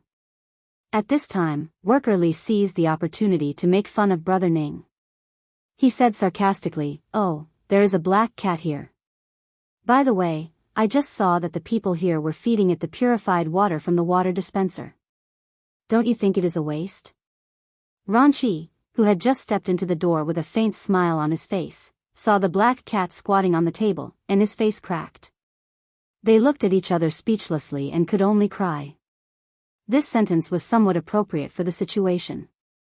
He was not moved, but angry and regretful. Chapter 138. Why are you all blocking the door? A voice came. Jing Tan's ears twitched. Hey, another familiar face. Coming out today was the right choice. Maybe in the future, there would be no need to look for observation points or be on guard against the construction site workers with ulterior motives. He could come here openly. Hey, Brother Leopard, you're here too, said the middle-aged man with a smiling face who had led the way. Many people here knew Ran Qi, but most of them didn't know Leopard. After all, Leopard didn't come here often, and Ran Qi was the one in charge of managing this place. What's going on? Asked Leopard. Leopard's expressionless face made the people around him very nervous. The people who had been crowding around the door all backed away, leaving only Ran Qi standing in the middle of the door. Without waiting for the man to explain, Leopard had already strode in. As soon as he entered the door, he saw the black cat standing on the table in the middle of the room. Black charcoal? Why are you here? Leopard looked around and didn't see Celestine's shadow. According to the usual pattern, Celestine shouldn't be free today. Brother Leopard, you know this cat? The middle-aged man leading the way asked doubtfully. Yeah. Leopard didn't explain much. Leopard had only come today on a whim. They didn't know much about construction, but Yi Hao had said that now they were all outsiders and insiders. All they had to do was go around and supervise them. Whether they knew the industry or not was one thing, whether they went to check was another. This was a matter of attitude. Therefore, Ran Qi, who didn't know much about construction, and Leopard, who happened to be free today, came to wander around. They didn't expect to meet Jing Tan. There were a lot of people around. Even if they didn't know the details, they could guess the general situation from Leopard's attitude. Leopard was expressionless just now, but now he was smiling. The others did not know, but Leopard and Ran Qi, who were always by Yi Hao's side, knew very well that the black cat had played an important role in being able to come into contact with the third Master Fang. Although it could not be said to have contributed much to the project, in terms of social interaction, it was thanks to the cat. Even Master Tang VII had spoken. At that time, he had said, "You have to pay more attention to that black cat. Who knows, you might need its help in the future." Leopard did not quite understand how much help this cat could provide. No matter how great a cat's influence was, it would not be able to affect such a large project. But since Master Tang VII had already spoken, all Leopard needed to do was to obey. Master Tang VII and Yi Hao both had the same attitude, so it would not be wrong to do as they said. Jing Tan ignored Leopard and Ran Qi. He stared coldly at Engineer Li. Leopard, who knew a little about the cat, could tell that the cat was not in a good mood. He glanced at the pale-faced Engineer Li and did not say anything. He just asked the surrounding workers to leave. It was time to go to work, and it was not a good idea to squeeze in here. Zhong Yan was also pulled away by Brother Ning. Only a few people who accompanied Ran Qi were left in the room, as well as Brother Ning, who had gone out to make arrangements for the work. The person who led the way told them what had just happened. Brother Ning added a few words. He did not exaggerate and was just telling the truth. Ranchi kept a straight face and sat in the seat furthest away from Jingtan. Leopard did not care about it now. Although he used to think that the cat was evil, he did not care about anything else as long as it could help his people. After understanding the whole story, Leopard did not say anything. Ranchi was the main person in charge here. Even if Ranchi did not like cats, he could handle things well. After staying here for a few minutes, Ranchi and Leopard went to check other places. Zheng Tan followed them. After the inspection, Leopard bought Zheng Tan a roast chicken. Zheng Tan only ate a bit of the drumstick. Although Zheng Tan was in a bad mood, a roast chicken was not enough to buy him over. Zheng Tan knew that Ranchi and Leopard would solve the problem. He did not throw a tantrum. Everyone benefited from each other. There was no need to fight over a small matter. Zheng Tan knew this clearly. Leopard sometimes said a few words to Zheng Tan. This was all thanks to Celestine. Celestine had told Yi how, when facing this cat, you have to speak human language. You can't fool it like a pet that doesn't know anything. Ranchi and Leopard were next to him at that time. They also heard this, but one had never practiced it, and the other was practicing it for the first time. Could a cat understand human language? Leopard did not think so before, but now he was hesitant. After eating and drinking, Zheng Tan went home to sleep. Ranchi and Leopard, who had finished their inspection at the construction site, also went back to report to Yi how what had happened today. That cat is everywhere. Yi Hao rubbed his forehead. 2 days later, Celestine drove Leopard to the eastern courtyard. It was almost New Year's Eve. Although New Year's Eve did not mean much to the people in the city, it gave some people an excuse to solve some interpersonal problems. Leopard was ordered by Yi Hao to come and take a look. With Celestine there, it was more convenient. After all, the Jiao family did not know Leopard. However, when Celestine's car drove into the courtyard, he saw a car parked in front of Building B. The third Master Fong was standing there, proudly saying something. Early in the morning, the Jiao Pa received a call from the third Master Fong, saying that he would come over. Zheng Tan looked at the calendar. Tomorrow was New Year's Eve. He was on time. When the third Master Fong came over in the car, he did not go upstairs. Instead, he asked Zheng Tan to go downstairs. When the third Master Fong opened the car door proudly, Zheng Tan saw a small car. He could not take his eyes off it. It was smaller than the kind of car that children drove. It was designed to look like an off-road vehicle. It was convertible, and the steering wheel was relatively big. He did not know how it would look like. Zheng Tan was happy. He suddenly felt that the third Master Fong was a good person. He was very considerate. No wonder Tong Qing appeared at the place where the Jiao Wei and the others had their sports car. He knew that Zheng Tan liked cars, so he asked someone to make it for him. What do you think? Not bad, right? Do you want to drive it out? The third Master Fong leaned against the car door, shaking his legs. He was as smug as he could be. Leopard and Celestine's jaws almost fell out. Was this the third Master Fong? Was this really the third Master Fong? Fong Shaokong glanced at Celestine's car, but he did not plan to pay attention to it. Instead, he said to Zheng Tan, "The weather is good today. Let's go for a drive. But you have to do me a favor." Zheng Tan was very happy with the car in front of him. The car was in the back seat, and the space was too narrow. Zheng Tan squatted on the car to feel it. He could not drive, and his heart was itching. Besides, he was very grateful to Fong Shaokong. Since he could help, he would do it. As long as it was not life-threatening and he did not have to do anything perverted, it was fine. Celestine and Leopard opened their mouths and watched the 4 cars drive away. As for Zheng Tan, he did not notice Celestine and Leopard at all. Tong Qing had blocked their view, and after getting in the car, he only cared about the car. He completely ignored Celestine. That little bastard who despises the poor and loves the rich. Celestine scolded jokingly. Celestine was only joking, but Leopard was already irritated. He never knew that the third Master Fong had such a side to him. He treated him like a familiar person or a friend, and not like a business partner. Fang Xiaokong sat in the front passenger seat and told Jing Tan what they were going to do today. There was nothing else. In summary, drive around and play with the children. Their destination was Old Lu's house. Old Lu's house was a large villa, and the backyard was big enough for Jing Tan to drive around. Lu Yao's little friend did not seem to be doing well recently. Old Lu was annoyed. Today, Fang Xiaokong said that he would bring the cat over to play. Old Lu purposely turned down some work and waited at home. When they arrived at their destination, Old Lu and Lu Yao both came out to greet them. Steamed Bun followed behind them. After not seeing him for so long, Steamed Bun had grown a lot, but Jing Tan still felt that this guy looked a little silly. When Lu Yao saw Jing Tan, his eyes lit up.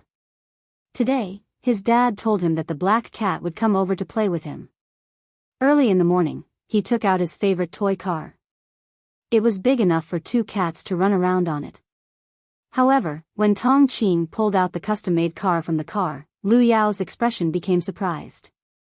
He looked at the car, and then looked at the black cat that could not wait to jump into the car. Was this a competition? Jing Tan did not think too much about it. There were no outsiders on private property, so he could let loose. The usage of the car was actually very simple. Jing Tan used to play with cars, so even if he was driving a toy car, he could handle it. He put 2 paws on the steering wheel, and the brake was just a button. He did not need to use his legs at all. It was an electric car. After pressing the start button, the car began to run. Jing Tan controlled the steering wheel and excitedly drove the first exclusive cat car since he turned into a cat. Lu Yao recovered from his surprise and immediately controlled the remote control in his hand to let his toy car catch up. As for Steamed Bun, he ran happily and jumped between the 2 cars. Tong Qing followed behind them, just in case. He had previously doubted that a cat could drive such a car, but now it seemed that he had underestimated the ability of a cat. This cat could drive a car on its first try. No, it could drive a car on its first try. It had to be said that this cat was really amazing. However, this cat was special and could not be judged by common sense. As for what Fang Xiaokong said to Old Lu about, this cat was trained, it was pure nonsense. Fang Xiaokong and Old Lu sat on the side. Someone would take care of the child, so they just had to sit there and watch. At the same time, they would talk about some business. At first, Old Lu was a little absent-minded. Most of his attention was on Lu Yao. His heart ached for his son, who was sweating from running. He was worried that his son would fall sick or be tired. However, when he saw Lu Yao laugh, he was relieved. He was very pleased. People always said that they despised naughty children, but in their hearts, they still felt that children at this age should run and jump. They were a little naughty, but they were healthy. On the contrary, children who were too obedient would make people feel uneasy, especially when Lu Yao was silent and gloomy. He did not look like a child at all. Children should be more naive. How could they have such an expression? Now, Lu Yao was running like a normal child. He could run, jump, and laugh. This kind of Lu Yao almost made Old Lu cry. Chapter 139. After Lu Yao was tired from running around, he sat down to rest. Naturally, someone came over to bring him water and wipe his sweat. Looking at his son, who was no longer so gloomy and full of energy, Old Lu was grinning from ear to ear. In terms of business, it was not easy to get Old Lu to relent. Even a powerful dragon could not suppress a snake in its old haunts. This time, Third Master Fang chose a non-violent method. Even a businessman had to repay a debt of gratitude. The conversation between the Third Master Fang and Old Lu went much smoother. Jing Tan had also successfully completed his task.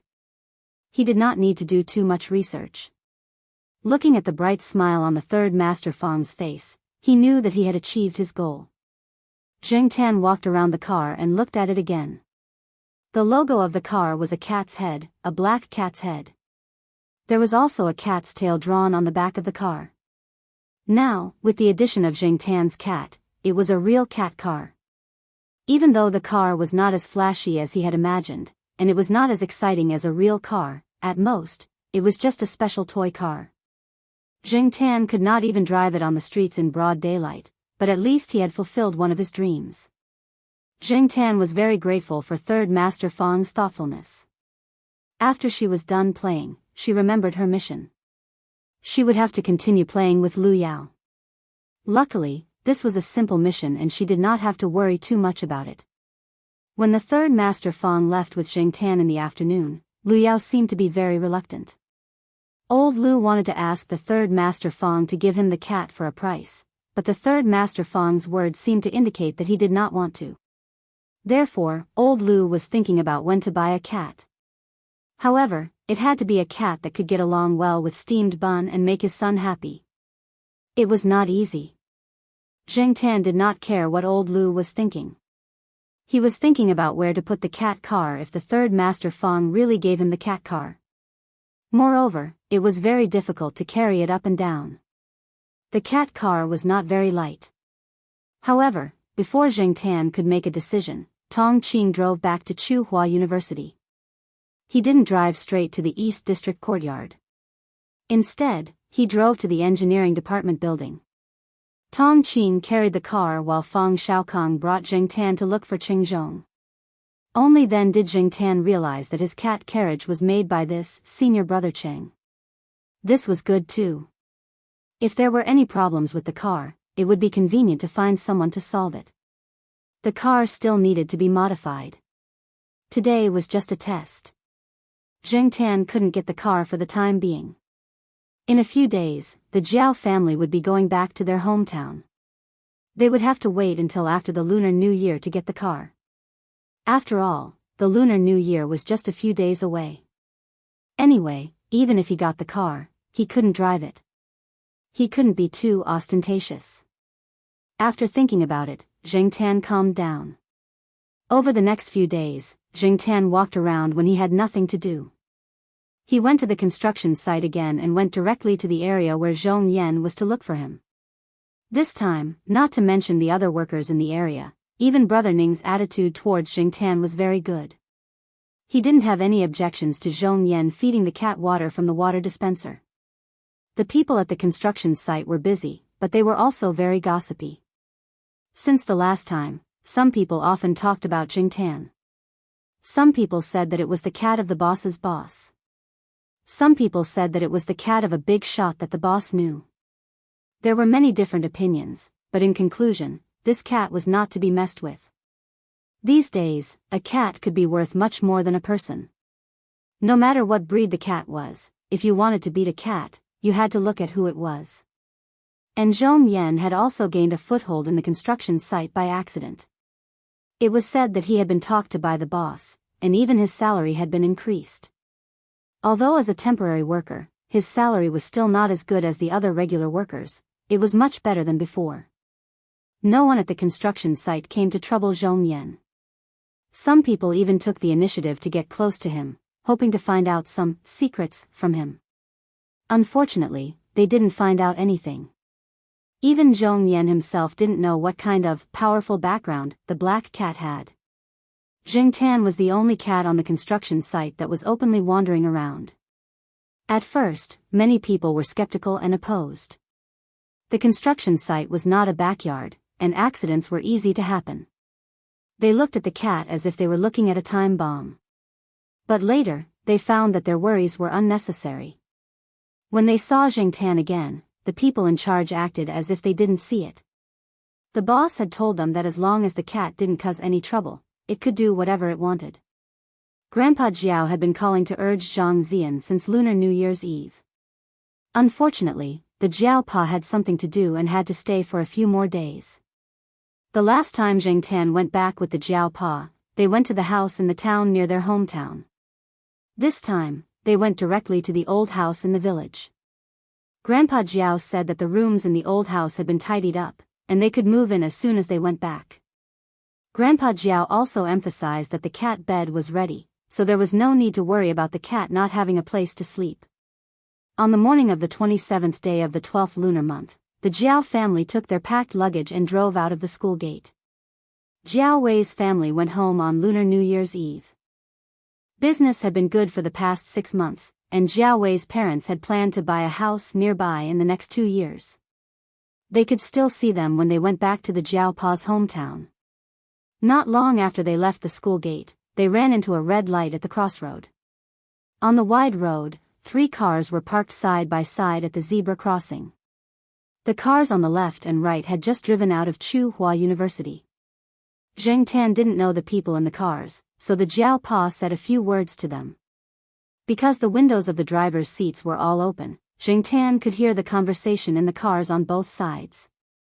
The people in the car on the left were talking about space-time bending and the Hubble redshift, while the people in the car on the right were talking about the flow mosaic model of cell membranes and the endosymbiotic origin of mitochondria and chloroplasts. Zheng Tan's ears twitched. Forget it, I'll just watch the Jiao Yuan and little Pomelo play chess. There was a bit of a traffic jam in the city, but it was much better when they got on the highway. The Jiao Yuan and little Pomelo were playing chess more comfortably. Little Pomelo was a newbie, and she hadn't been playing chess for long. The Jiao Yuan suggested this because he felt bored in the car. To show fairness, the Jiao Yuan gave little Pomelo a rook, a horse, and a cannon each. Jiao Ma sat in the passenger seat, looking back from time to time and guiding little Pomelo. Zheng Tan had never played chess before. Even if he was introduced to chess at the same time as little Pomelo, he was still a newbie, so he couldn't help much. He could only watch them play. When he was tired, he looked at the road signs beside the highway and calculated how long it would take to reach the destination. The cannon general has no chess pieces, little Pomelo said calmly. Zheng Tan's eyes moved from the road signs outside the car to the chess game on the seat. He couldn't help but laugh when he saw it. The game hadn't started for long, and the Jiao Yuan was already defeated by little Pomelo. Jiao Yuan was stunned. He couldn't believe it. The game hadn't started for long, and he was already defeated? He was even defeated by a cannon. Suddenly, Jiao Yuan felt very embarrassed. He scratched his ears and cheeks. Seeing this, Mother Jiao laughed and briefly explained the game to Father Jiao. Many veterans are easily defeated by a cannon when they play against a newbie. Your father was the same. I was invited by an elder in the village to play chess with him. He also gave me a rook, a horse, and a cannon each. It was my first time playing against such a veteran, so I was excited and nervous. But not long after, the elder was defeated by a cannon. I still feel happy when I think about it. Father Jiao talked about his experience in the past. He still remembered that the elder's face turned red when he was killed by the heavy artillery not long after the game started. Who asked that elder to underestimate the enemy? But I only won that one time. After that, I didn't win against him again. Every time I went back to play chess with him, I never won. But now, the old man doesn't allow me to play rook, horse, and cannon. He only allows me to play rook, horse, and cannon. That's my improvement. Jiao Yuan rearranged the chess pieces and started another game. This time, he won 5-1. Just like what Jiao Pa said, Jiao Yuan lost the first time because he underestimated his opponent. After that, Jiao Yuan became more cautious. Little Pomelo was still a newbie, so the result was predictable.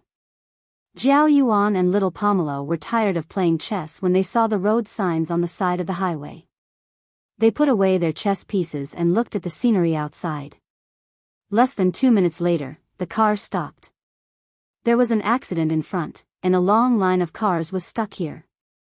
Seeing that they would not be able to leave anytime soon, some people who were carsick got out of their cars and ran to the side to vomit. Some people also got out of their cars and walked towards the accident site. They wanted to see the situation and ask how long it would take to clear the road. Jiao Pa also got out of his car and walked forward to ask about the situation. Jiao Yuan and little Pomelo also had nothing to do in the car, so they walked around. Zheng Tan also got out of his car to get some fresh air. There was a BMW parked behind Jiao Pa's car. An old man got out of his car and stood by the side of the highway. He had his hands behind his back and was lost in thought as he looked at the endless fields. A man in his 30s got out of the BMW and quickly walked to the old man to persuade him. Then, he helplessly came back and bumped into Jiao Pa, who was walking over. He asked about the situation in front. The driver is fine. The truck overturned, and the fruits inside were scattered everywhere. The traffic police are trying to clear the road.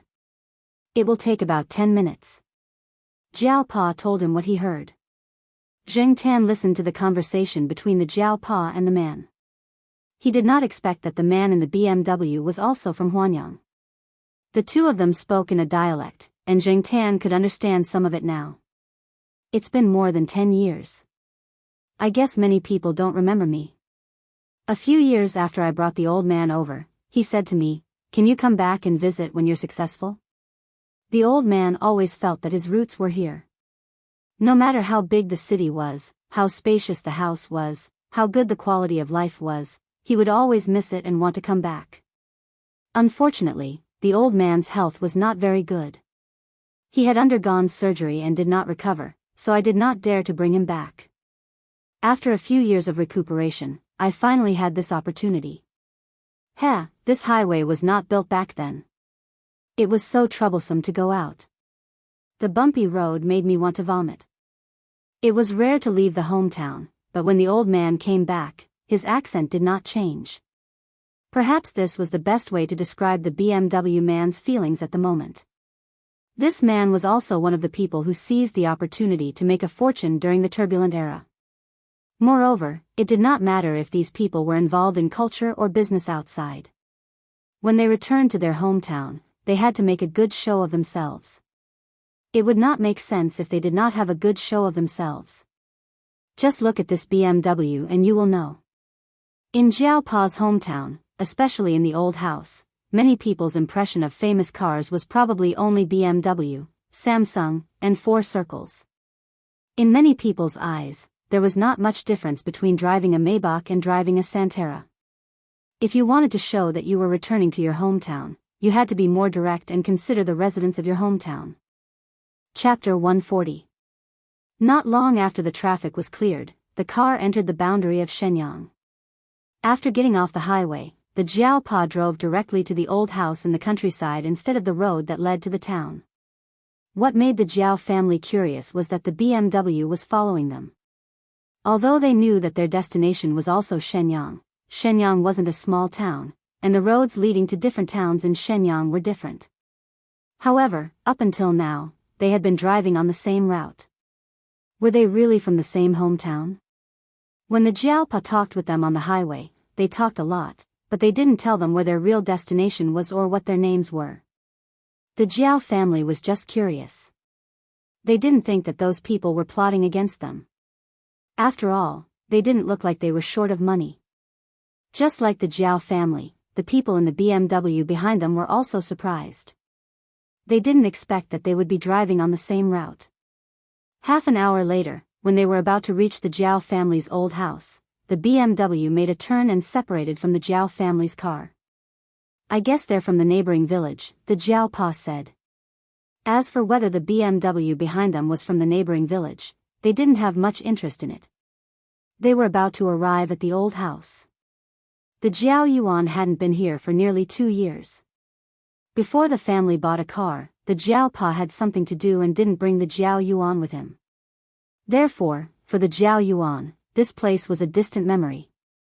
"Hey, there's a department store over there," the Jiao Yuan pointed at a department store that they had just passed by.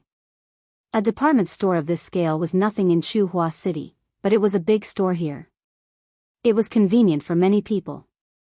Yes, it was built at the end of last year. The Jiao Pa told the Jiao Yuan about the changes in the past 2 years. Little Pomelo was a little nervous. She wasn't familiar with the people here, and she had never been here before. The surrounding area was still farmland. When they were about to reach the entrance of the village where the old house was located, they saw an old man standing at the entrance. A big yellow dog was walking around the old man. "Grandpa." Jiao Yuan waved at him through the open car window.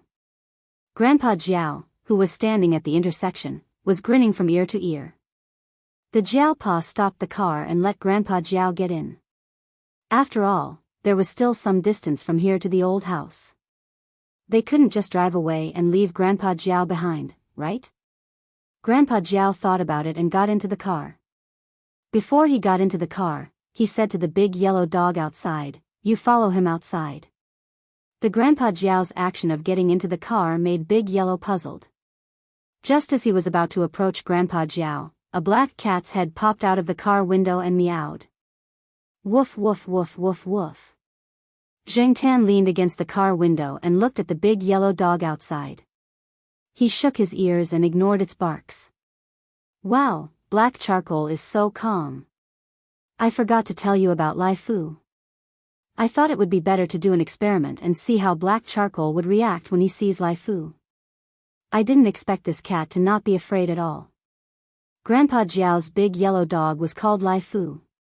He had been raising it for almost a year. It was a common breed in this area. That's right. Our black charcoal always plays with the dogs in the compound. There's a Saint Bernard that's so big, much bigger than Lai Fu.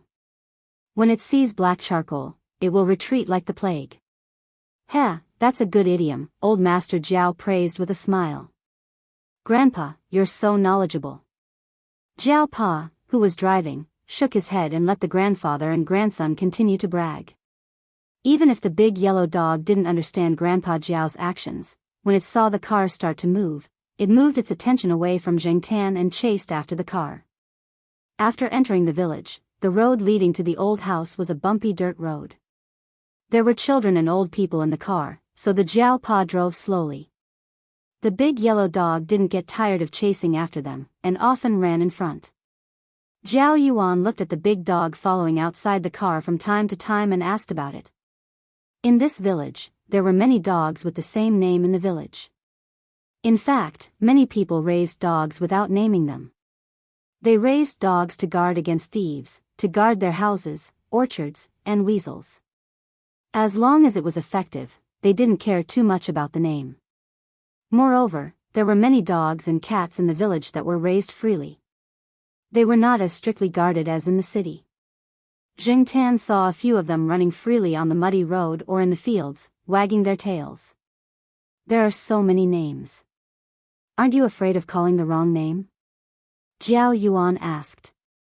Hey, it's different. It only recognizes the voice of our family.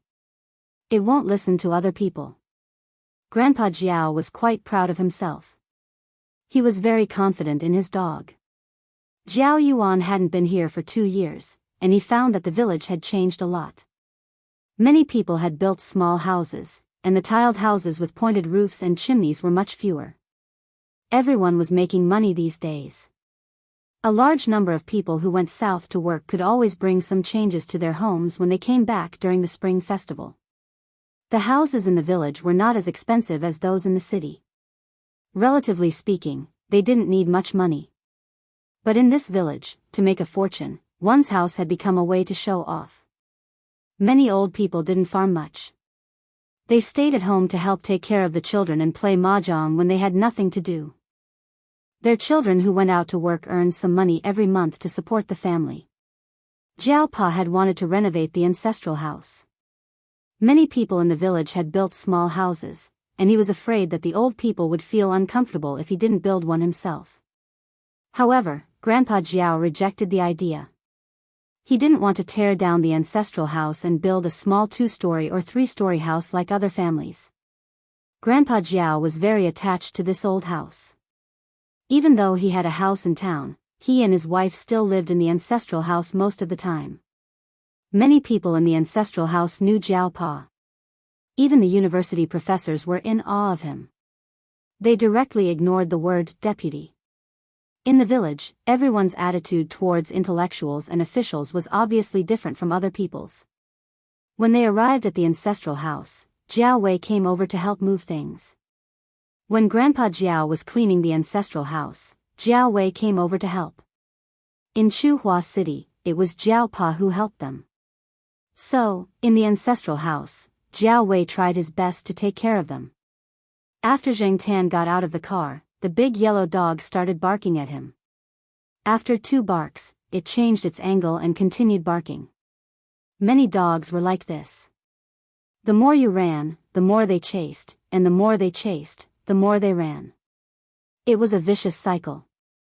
Usually, dogs that were tough on the outside or had some training and were smart enough would not bite randomly. Zheng Tan didn't run. First, he felt that the big yellow dog wouldn't bite him for the time being. Second, Grandpa Jiao was there. He wouldn't let the dog bite him. Sure enough, after being scolded by Grandpa Jiao, the big yellow dog was not happy, but it still gave up on Zheng Tan and ran to the kitchen with Grandpa Jiao. There were a lot of rooms in the ancestral house. After the old junk was cleared out, the empty rooms were for the four of them. Jiao Pa and Jiao Ma shared a room, while Jiao Yuan and little Pomelo shared a room.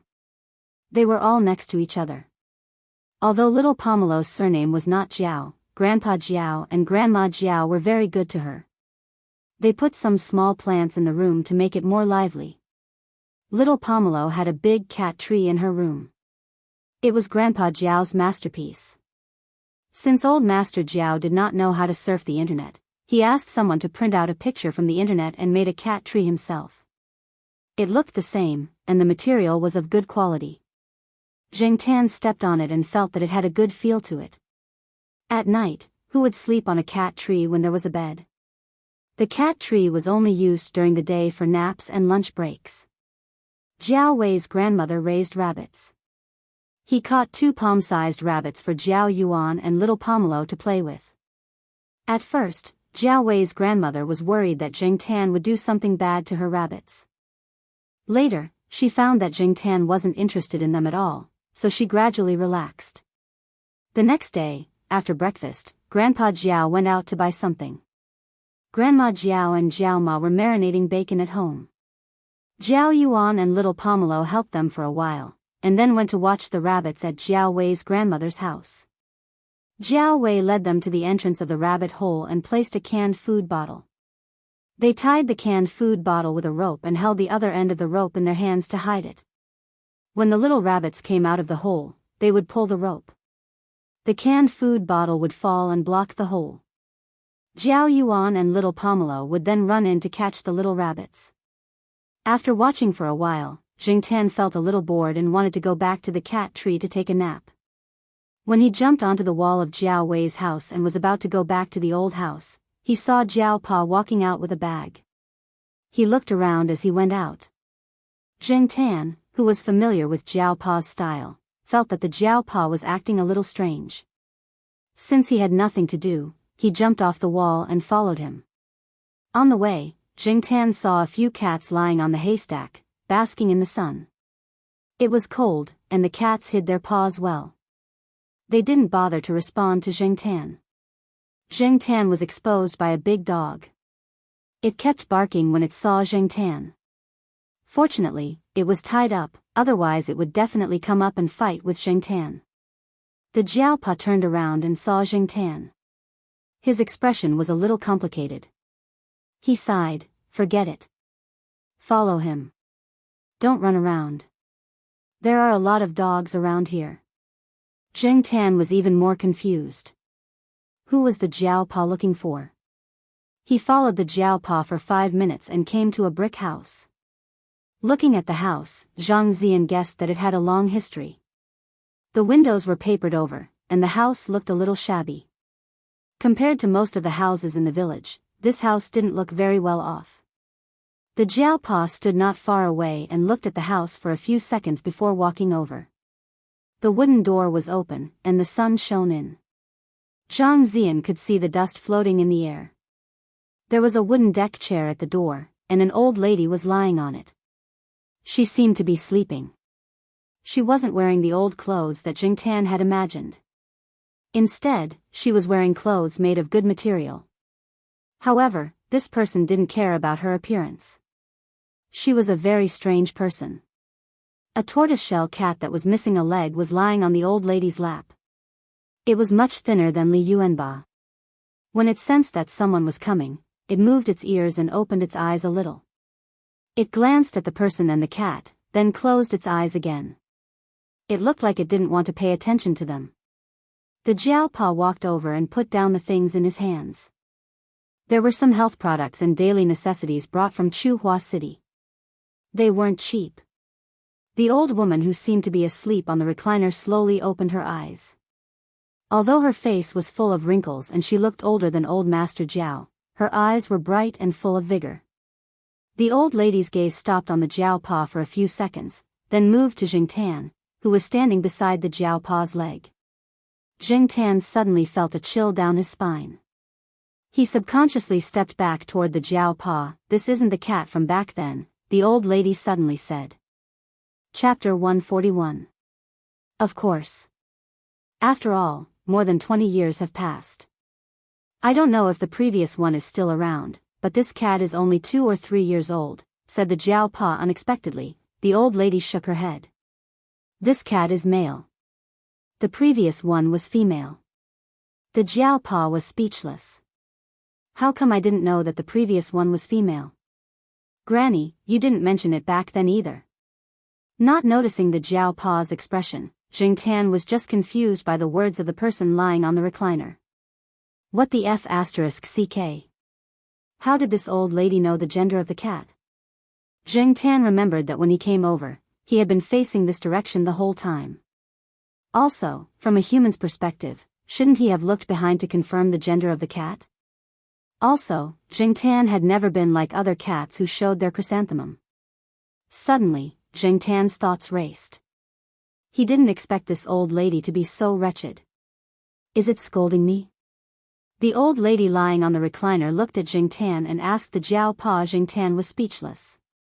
The Jiao Pa's face twitched, and he didn't know how to answer. The old lady didn't seem to want to wait for the Jiao Pa's answer. She changed the topic and asked, "Did you buy a car?" The Jiao Pa nodded. "Yes, I bought it a few months ago." "That's good." The old lady turned sideways and opened a cabinet next to the recliner. She took out a pendant from the drawer and handed it to the Jiao Pa. "This is for you." Jing Tan glanced at the ordinary-looking pendant. The students around Chuhua University had many similar pendants on the street. They were only a few yuan worth of pendants, and the wholesale price was even cheaper. Although the old lady said, "For you," Jing Tan thought that if the Jiao Pa hadn't brought a gift over, the old lady wouldn't have given him anything that was worth a few cents. After the Jiao Pa took the pendant and thanked the old lady smiled and showed her fake teeth. She pouted at Jing Tan. "Take care of this cat. It's fate that we met, and it can bring us good fortune." Jing Tan liked the last sentence.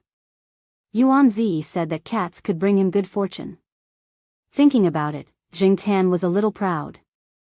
Although Father Jiao didn't really believe in those imaginary things, he had to admit that his cat had brought a lot of good luck to the family so far. "Granny, please continue to rest. I won't disturb you any longer." Father Jiao prepared to leave.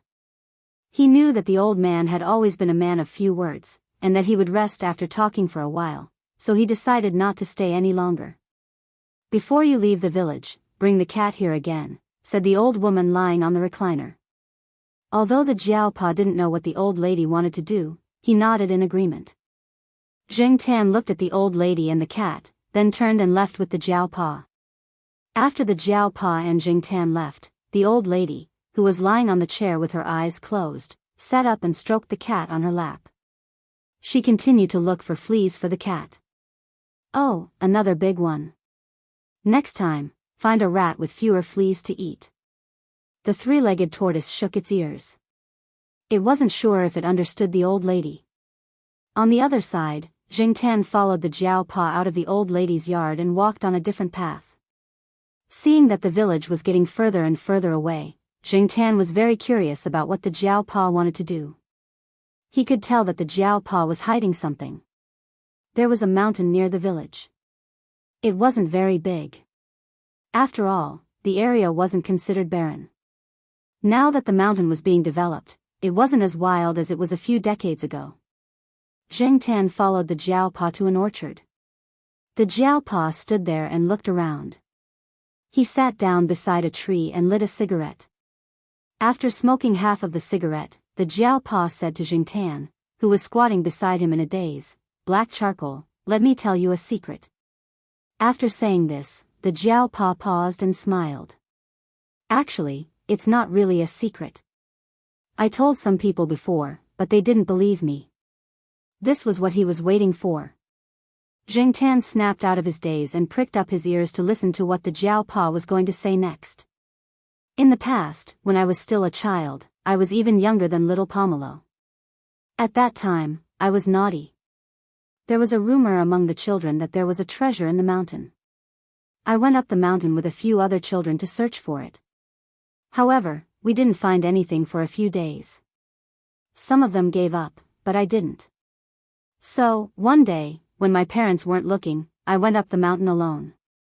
I didn't find anything for half a day. I was tired and hungry. After eating some bread, I lay down on the grass and slept. I didn't have much awareness of the danger. Now that I think about it, I was really courting death. When I woke up, the sky was getting dark. It was past dinner time. I was anxious and wanted to go home. However, I accidentally slipped down a steep slope and sprained my ankle. Misfortune never comes alone. After dragging my injured leg for a few steps, I fell into a hole. The hole was very deep. At least, it was difficult for me to climb out. Perhaps someone had buried something and dug it out, leaving the hole unfilled. At that time, I didn't have much strength, so I couldn't climb out. I shouted for a long time, but no one came to help. I dug the stones and mud on the wall to have a support point. When my fingers were bleeding, I heard a cat's meow from above the hole. Not long after, I saw a cat's head. It looked at me and left. Not long after, a thick straw rope was thrown down from above. I grabbed the straw rope and tried to climb up. At the same time, I felt someone pulling the rope. It wasn't very strong, but it helped me. When I climbed out of the hole, I found that it was a cat that was pulling the rope. The other end of the rope was stuck in a crack on a big stone near the hole. It was a very smart cat. After I climbed out, it ran away. Not long after, the old lady appeared. She told me that she found a black cat stealing the straw rope she used to tie the firewood. So, she followed it. During that special period, the old lady was ostracized by the villagers. No one was willing to interact with her. Jiao Pa remembered that he and the other children in the village threw stones and mud at the old lady's small yard. Later, the old lady had no choice but to go up the mountain temporarily. She set up a small shed and lived there alone until the difficult period passed. Even now, Jiao Pa still remembered the time he stayed in the hole. The hunger, fear, and the chill brought by the mountain wind. Later, the old lady found a cat's tooth on the straw rope. The cat broke it when it was biting and pulling. Jiao Pa flicked the butt of his cigarette and looked into the distance. He continued to recall. The thick straw rope woven by the villagers was very strong. If it was bitten, it wouldn't break the tooth. However, if it was bitten and pulled with all its strength, then it would be hard to say. The cat's tooth might have broken when it pulled the straw rope from the pile of firewood, or it might have broken when it was being pulled. Either way, Jiao Pa was very grateful to it. However, after that, Jiao Pa never saw the black cat again. The old lady melted the rosin and put the cat's tooth in it.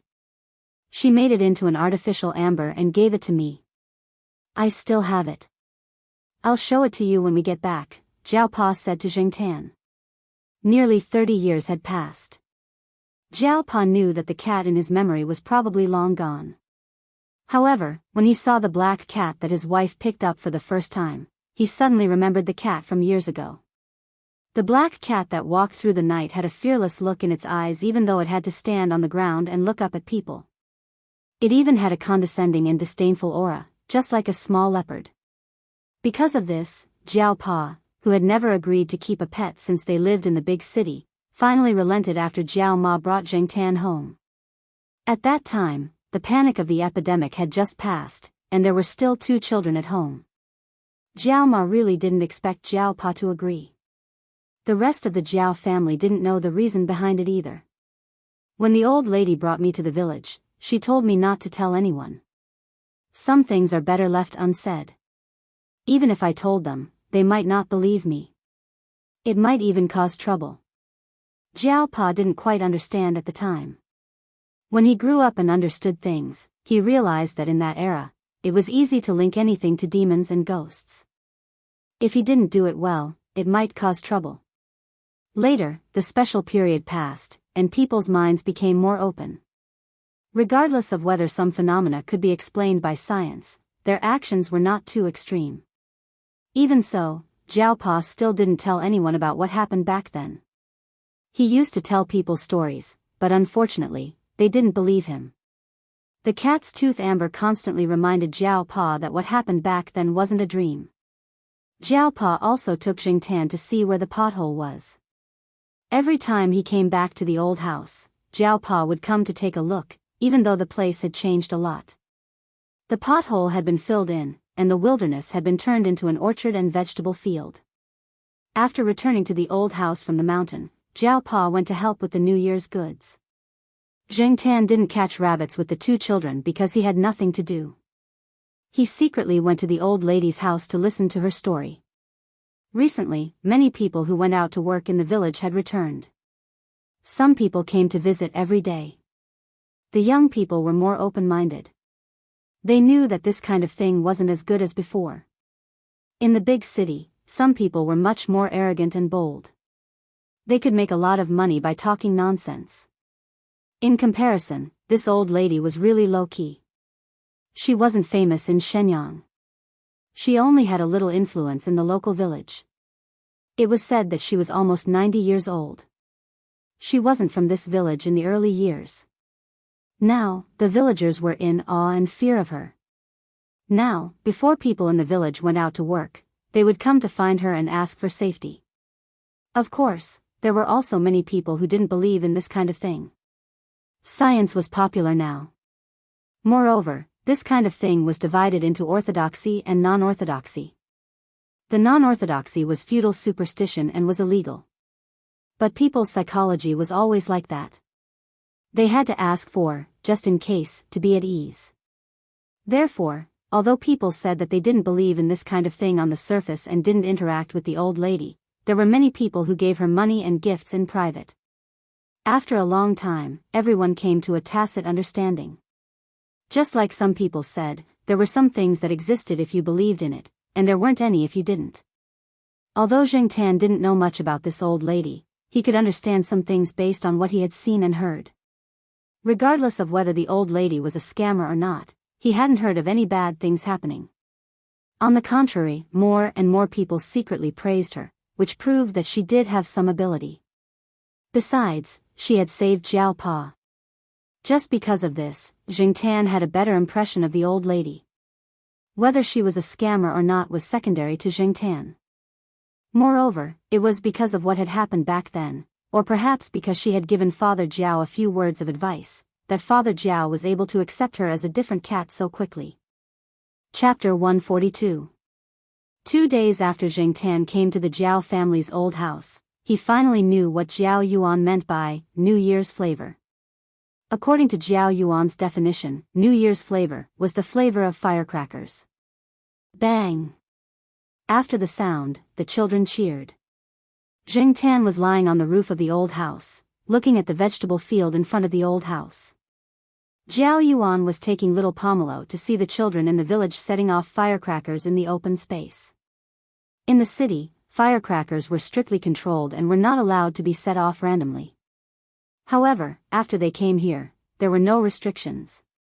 They could set them off however they wanted. Firecrackers were sold in the town and village markets, and they were cheap enough. Some of the older boys could even make firecrackers by themselves. The children became familiar with firecrackers after playing for a while. Other than catching rabbits, little Pomelo was brought by Jiao Yuan to play with firecrackers. Most of the time, little Pomelo just stood aside and watched. For her, firecrackers and firecrackers were different. Watching firecrackers and firecrackers were different. Including Jingtan, their only experience was watching firecrackers in the square. When Jingtan was still a human, he had asked someone to buy a lot of firecrackers for him to flirt with girls. However, he had never played with firecrackers and firecrackers like these children. This was a kind of folk entertainment that had been passed down for thousands of years. Unfortunately, it was highly dangerous, polluted, and strictly controlled in the big cities. Many children living in the big cities rarely played with firecrackers and firecrackers.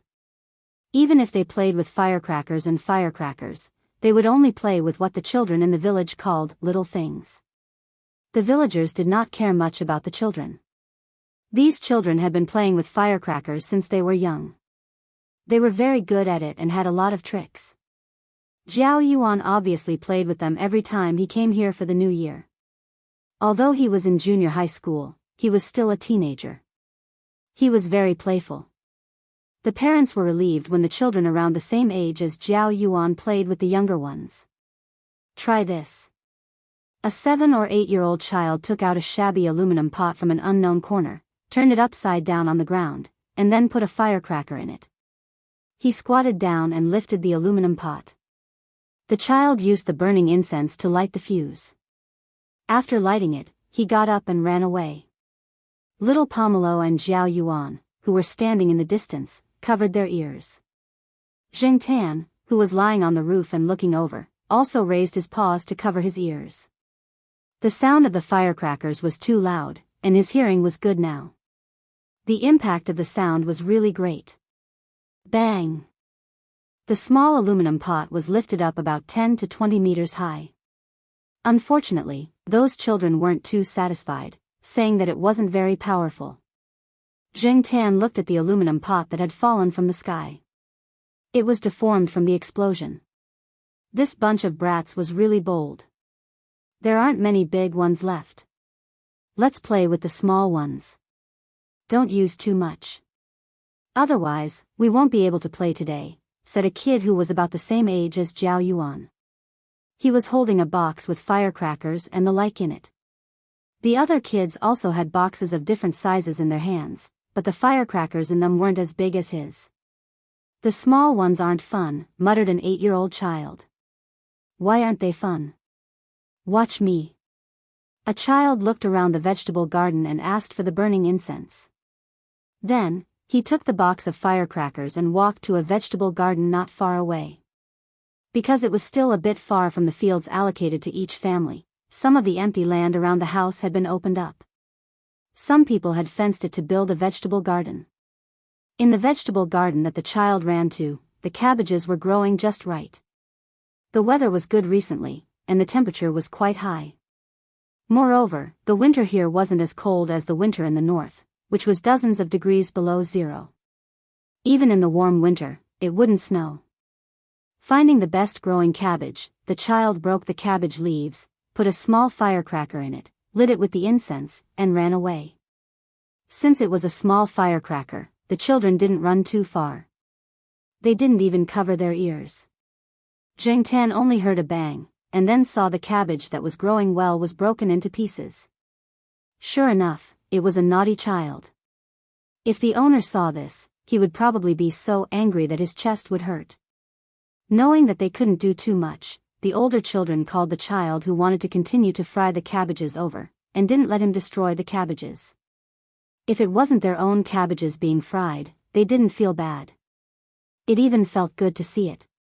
But if their own cabbages were fried, these children would probably beat them with a stick. What else can I fry other than cabbages? Still fry fish? No, we were scolded when we fried fish yesterday. You can only fry fish in ponds and rivers that don't have fish.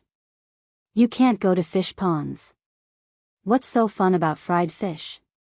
A few children were fiercely discussing over there. Zheng Tan found it funny.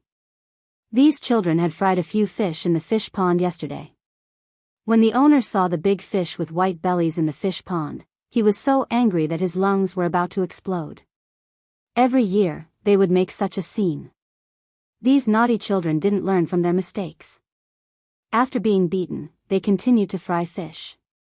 Therefore, when the naughty children met firecrackers, it was terrible.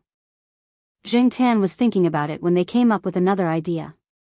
The target was a water tank placed in the corner of a vegetable garden.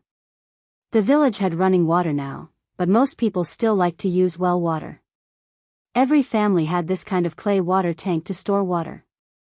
The water tank placed in the corner of the vegetable garden should have been there for a long time. The water inside was very turbid, and it even emitted a foul smell. It was probably placed there by the owner to water the plants. Hey, I suddenly thought of a story from a language book.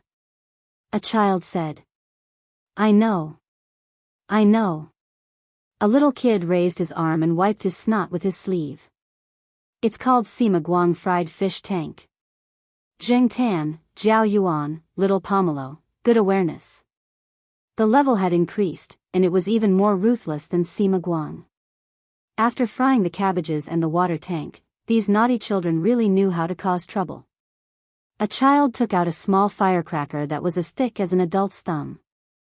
It was wrapped in a layer of plastic and the end was pointed.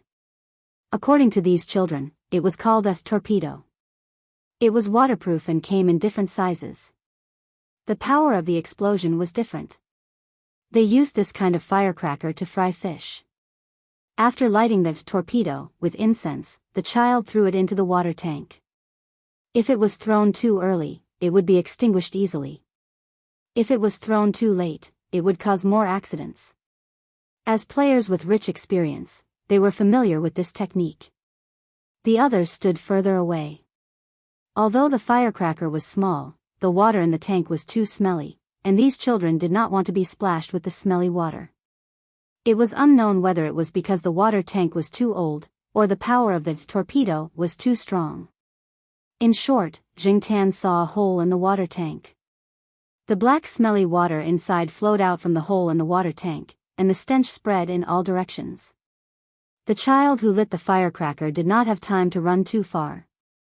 His body was splashed with water, and when he smelled the stench, he quickly went back to clean himself. It was almost lunchtime, and the firecrackers on hand were almost all set off. The naughty children went back to their homes. After lunch, they took out some more things to play with. Jiao Yuan used snacks to exchange for some firecrackers and other firecrackers with the children. He had no choice. Even if he had pocket money, he could not buy firecrackers and firecrackers in such a short time. There were no snack bars or shops nearby. Even if there were not many types of firecrackers and firecrackers. This was an inconvenient place. When exchanging firecrackers and firecrackers with the children, Jiao Yuan deliberately picked some with longer fuses. When they went back, he would give them to little Pomelo to play with. He was not at ease if the fuses were too short. Jiao Yuan knew himself well. Although he was older than those snotty brats, in terms of experience, he couldn't compare to those snotty brats. When he returned to the old house, Jiao Ma was cooking lunch in the kitchen. The kitchen had an old-fashioned stove, the kind that used firewood. The pot was also a big iron pot. Grandpa Jiao liked to use this kind of pot. The coal stove was now used to cook braised food, fried meatballs, lotus root sandwiches, and other things.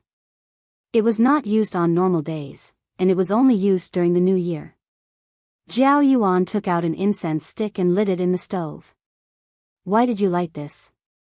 Jiao Ma frowned. To set off firecrackers. Jiao Yuan answered. Be careful not to hurt yourself. Also, don't scare black charcoal. Jiao Ma was worried. It's okay. Black charcoal is not scared at all. It watched us play this morning. It even knows how to cover its ears. Jiao Yuan grinned. After lighting the incense, he and little Pomelo went to the backyard of the old house to play.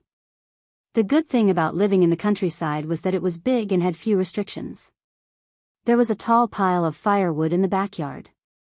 Some cedar trees were planted here and there. Grandpa Jiao had already cleaned the weeds and leaves on the ground. There was also a water tank here, but Jiao Yuan did not dare to blow up his own water tank. Grandpa Jiao had bought some fish and put them in this water tank for the new year. Yesterday, he marinated the fish, washed the water tank, and put some water in it. He did not touch it for now. The old lady sat at the back door of the kitchen, frying lotus root sandwiches. She looked at the two children in the backyard from time to time. Although the children in the village often played with firecrackers, her grandson was different from the rascals in the village. He had little contact with firecrackers, and the old lady was worried. Jingtan jumped onto the pile of firewood and looked down. Jiao Yuan poked a small hole in the ground with a metal stick and stuck the small firecracker in it. He let it stand upright so that it was easier to light it. After it was lit, the firecracker made a pop sound. These were all small firecrackers. Jiao Yuan did not dare to play with big ones in his own yard. First, it was dangerous and would scare the old lady. He was just doing it for fun. In the backyard, Jiao Yuan and little Pomelo were much more relaxed. They each held an incense stick and played with the firecrackers. After playing for a while, little Pomelo looked at Jingtan, who was climbing on the pile of firewood, and said, "Black charcoal, do you want to play?" Jingtan moved the tip of his tail. It seemed that his claws were a little itchy. "Here, black charcoal, you play too." Jiao Yuan stood on tiptoe and handed the incense stick in his hand to Jingtan. Jingtan looked at the incense stick, turned his head, and jumped down from the pile of firewood. Little Pomelo took out a tissue, wrapped one end of the incense stick, and handed it to Jingtan. Little Pomelo was so considerate. Jingtan bit the incense stick wrapped in the tissue, and walked towards the firecrackers that were already placed. Jiao Yuan's mouth twitched. His cat's obsession with cleanliness was really awkward. When he lit the firecracker, Jingtan was a little nervous. Although it was a small firecracker that was not very powerful, he had too little experience with firecrackers, so he was a little excited. When the firecracker emitted sparks, Jingtan turned around and ran. Pop! It was a success. The old lady, who was sitting in the house, scooped up the fried lotus root with a colander. While she was dripping oil, she took the time to look at the situation in the backyard. She happened to see her son's precious black cat holding an incense stick to light firecrackers. Her hands suddenly trembled, and a few pieces of lotus root fell out of the colander. Chapter 143. As for the two children setting off firecrackers with the cat, the old lady felt that it was fortunate that it was in her own yard and only her family members knew about it. If it was seen by others and met with gossips, it would probably cause some trouble. In the village, it was fine if these animals were smart, but if they were too smart, it might not be a good thing. After the old lady mentioned it to the Jiao Pa called the two children and Jingtan over and gave them some instructions. The firecrackers were released for fun. Jingtan did not need to play with them all the time, so it was fine if he restrained himself.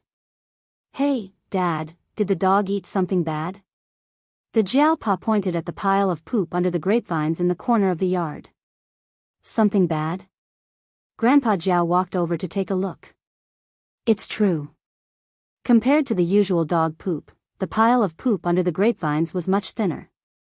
However, the Jiao Pa and Grandpa Jiao looked at the big yellow dog, who was squatting beside the coal stove, full of energy, waiting to pick up the leftovers. It did not look like the dog was suffering from diarrhea at all. "It's fine. It looks like it's been eating too much food. The dog has been eating a lot for the past few days. Just don't feed it too much food." Old Master Jiao was no longer worried when he saw that. There were not many rules in the village when it came to raising dogs.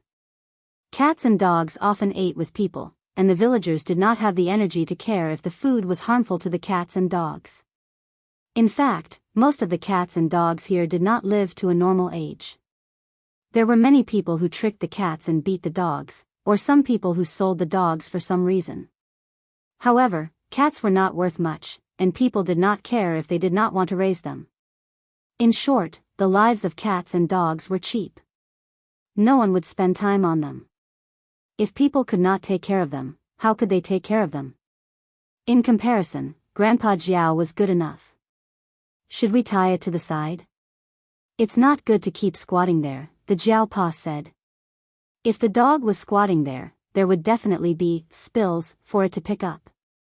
She still had to fry meatballs later. The old lady's hand shook again, and the dog became happy again.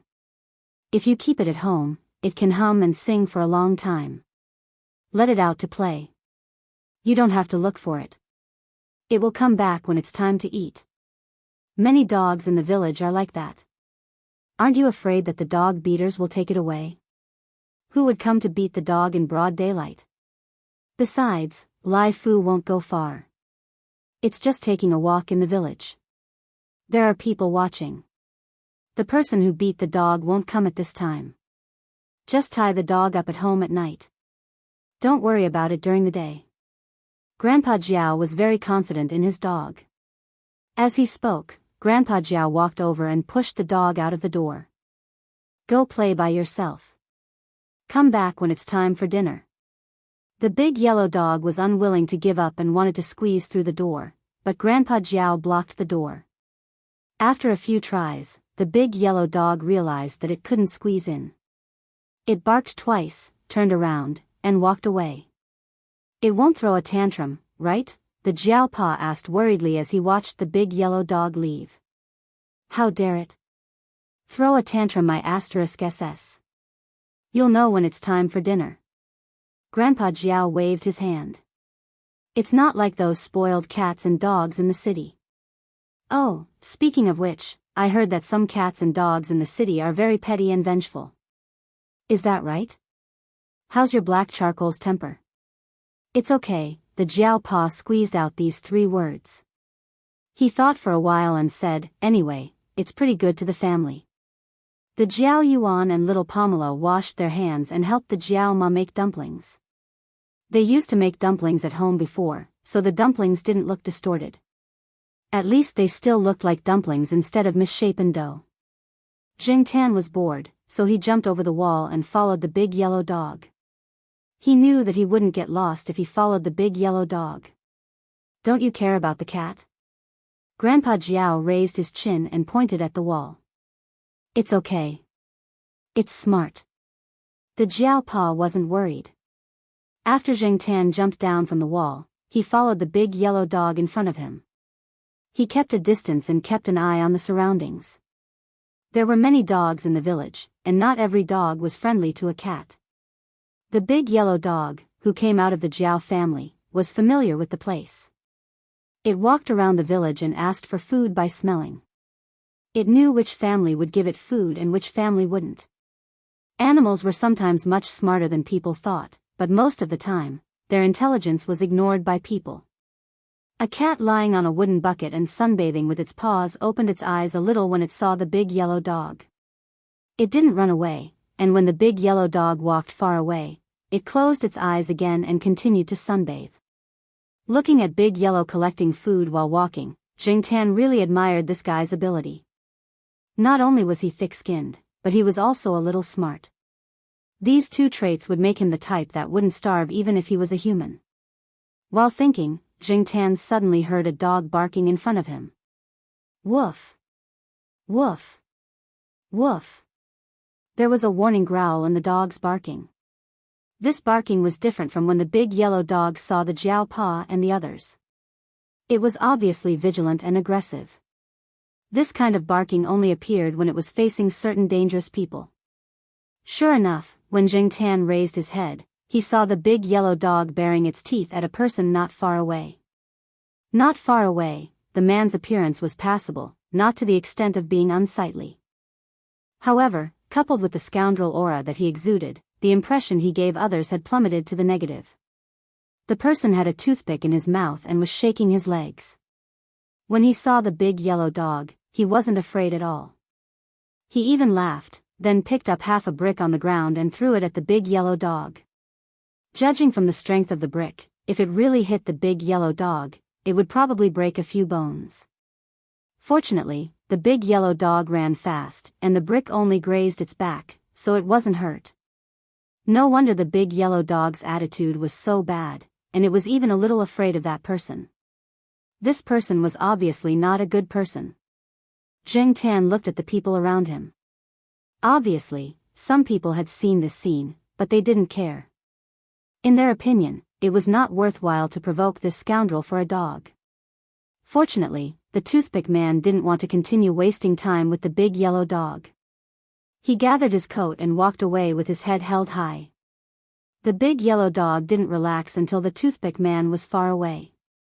It seemed like it had suffered a loss before. Wah, a child's cry was heard. Zheng Tan looked over and saw that the toothpick man had snatched 2 firecrackers from a child who was playing with firecrackers. Then, he played with them. When he threw the firecrackers, he threw them into the vegetable field and blew up a few healthy cabbages. The people who saw this scene only said a few words, and didn't argue with the toothpick man. Zheng Tan pulled his ear. Forget it, it's better not to meddle in this kind of business. Jiao Pa already told us to keep a low profile.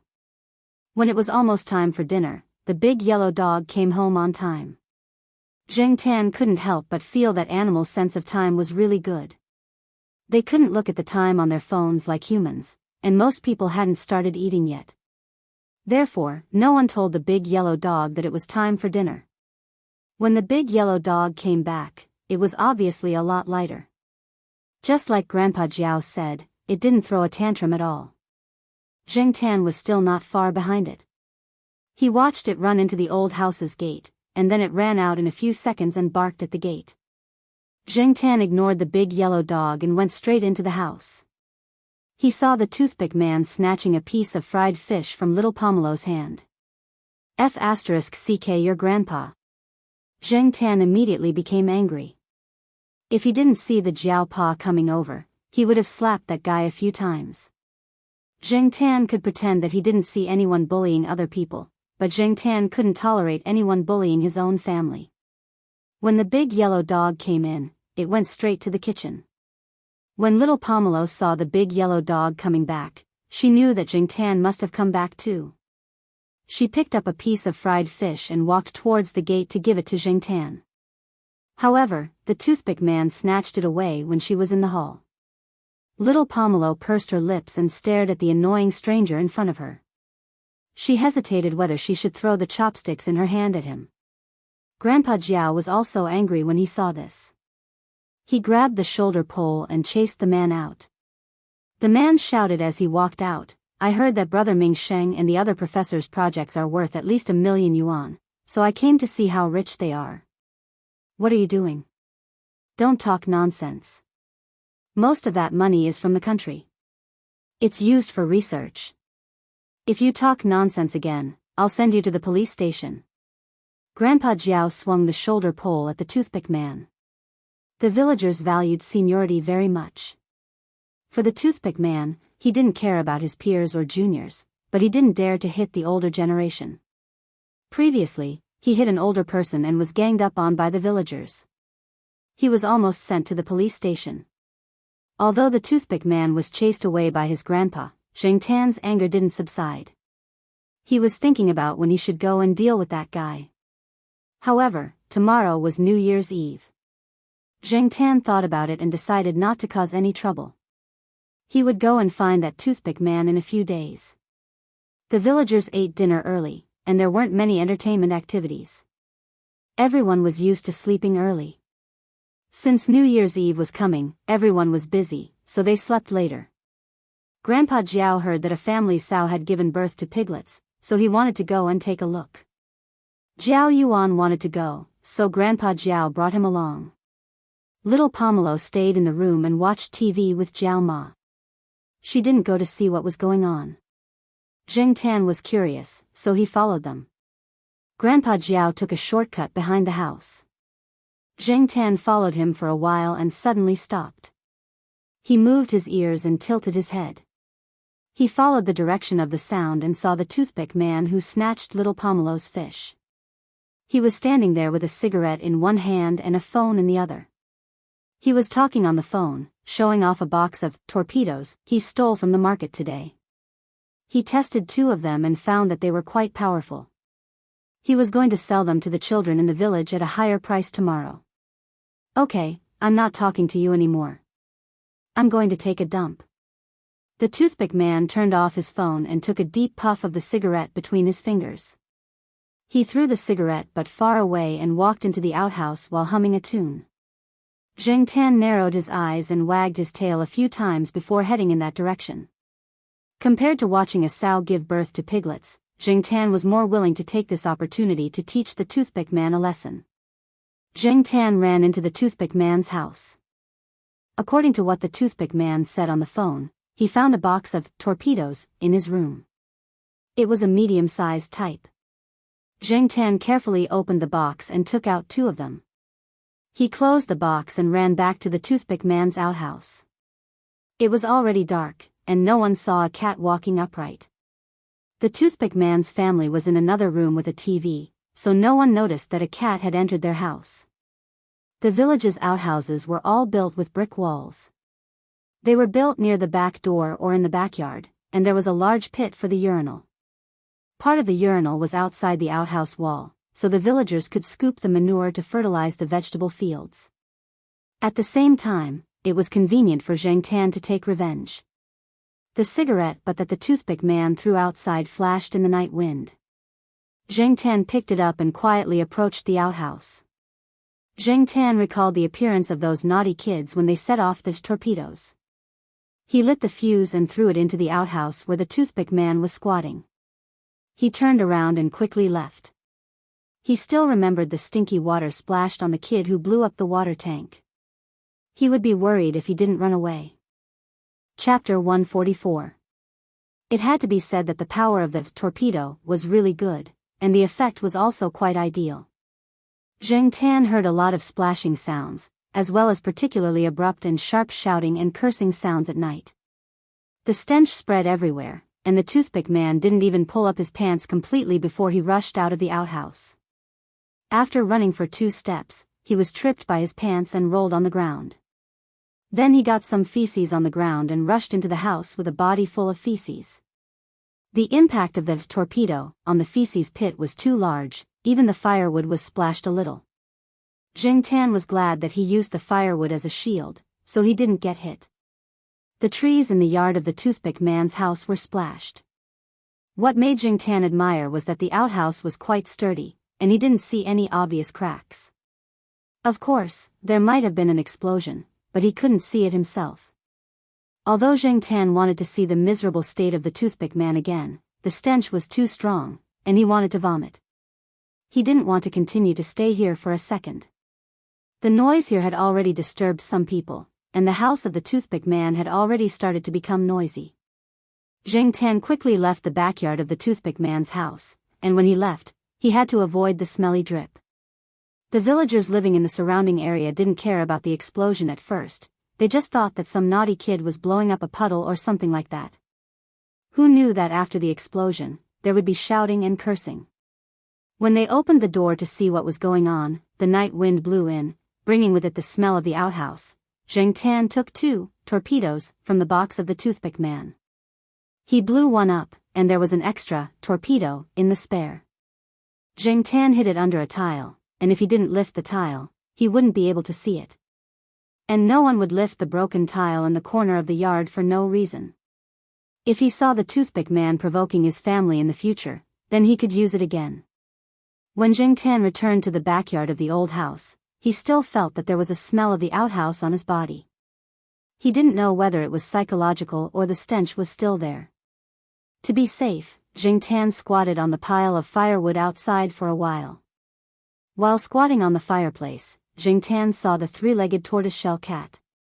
It was holding a fat rat in its mouth as it ran briskly past the backyard of the old house. Even with 3 legs, it was able to move faster than some cats. Were hawksbill turtles that powerful? Zheng Tan's ears twitched. No matter what, he admired that 3-legged cat. About 20 minutes later, Grandpa Jiao returned with Jiao Yuan. Zheng Tan followed them into the house. Grandpa Jiao and Jiao Yuan both smelled like a pig pen.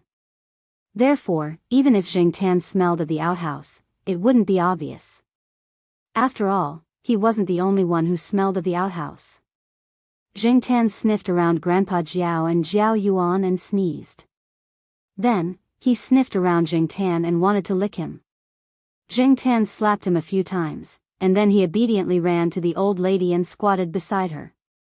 The Jiao family didn't pay attention to Zheng Tan's movements. Those who stayed at home thought that he was taking a walk outside with Grandpa Jiao. Grandpa Jiao and Jiao Yuan thought that he had been staying in the backyard, so they didn't notice anything unusual about him.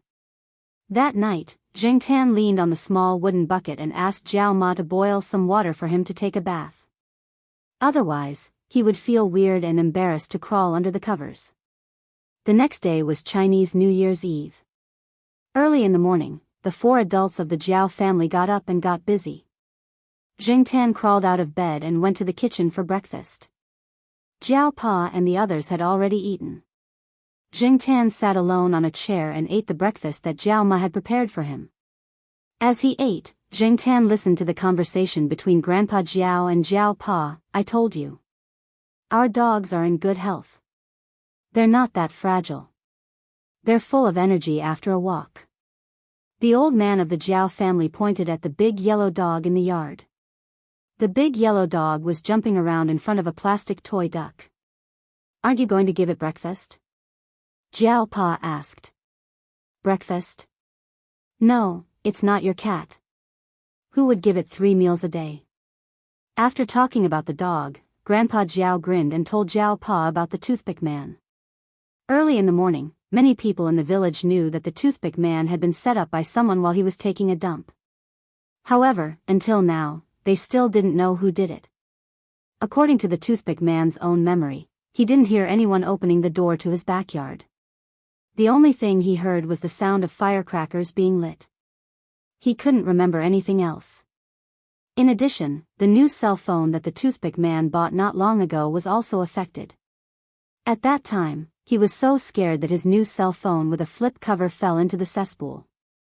It was difficult to get it out, and even if it was, it couldn't be used. No one would use it again. The toothpick man was so angry that his liver hurt. He couldn't sleep the whole night. His mouth didn't stop, and he kept scolding people until dawn. Some people in the village were secretly gloating. The toothpick man had attracted too much hatred. Not many people sympathized with him, especially that cell phone of his. He didn't get the money to buy it properly. After he bought it, he always showed off in front of people. He was so arrogant that he thought he was rich just because he had a cell phone. Since it was New Year's Eve, the village started to set off firecrackers in the afternoon. In the afternoon, Grandpa Jiao and Jiao Pa told them not to go out. They had to set off firecrackers everywhere today. It was dangerous to set off firecrackers, especially for people like the Jiao Yuan and Little Pomelo. They didn't know much about the village, so it was easy for them to get into trouble. Therefore, the Jiao Pa told them to stay at home. Zheng Tan watched them move the table, place the candlesticks, and incense burners. During the New Year's Eve dinner, they lit candles and incense. Some people even burned paper money. In the past, it was a legend. It was a tradition passed down from their ancestors. They prayed for the gods' blessings, wealth, and longevity. Now, it was a custom. It was just a way for people to have a sense of hope. In recent years, although many people had followed the customs, they didn't have to follow the old customs. The Jiao Pa originally wanted to bring Old Master Gu and his parents over to celebrate the New Year together, but Old Master Gu refused. Jiao Wei brought over a few firecrackers. He and some of his peers in the village made firecrackers themselves. The firecracker made of red paper was as big as the Jiao Yuan's arm. Zheng Tan's heart skipped a beat when he saw it. The other 2 firecrackers made of other paper were smaller. They were for the Jiao Yuan to play with. In the village, they called these big firecrackers Spring Thunder. They set them off during the New Year's Eve dinner. Previously, Zheng Tan thought that there were too many people setting off firecrackers in the village. However, when it came to the New Year's Eve dinner, he realized that it was just a small matter. The Jiao Yuan helped the Jiao Pa move the firecrackers out. He took them apart and arranged them on the empty ground in front of the old house. Before dinner, the Jiao Pa lit the incense. "Quick, close the door. They're all coming in." The Jiao Pa ran into the house and closed the door. When the firecrackers exploded outside, the debris flew everywhere. If the door wasn't closed, the debris would fly into the house. Zheng Tan squatted by the window and looked at the firecrackers outside. He also looked at the smoke rising from the firecrackers. If every household in the city set off firecrackers, there would probably be a smog for a long time. As for the big yellow dog, it was already waiting by the dining table. The firecrackers had nothing to do with it. After the firecrackers were set off, the Jiao Pa took the spring thunder given by the Jiao Wei and went out to set it off. Compared to the firecrackers just now, the firecrackers this time were further away from the old house. Bang! The huge explosion made Jingtan feel that the whole ground was shaking. Even the windows were making thumping sounds. Outside, the firecrackers and the debris from the big firecrackers explosion covered the ground with a layer of red. After the New Year's Eve dinner, the two children were so excited that they didn't go to bed until very late.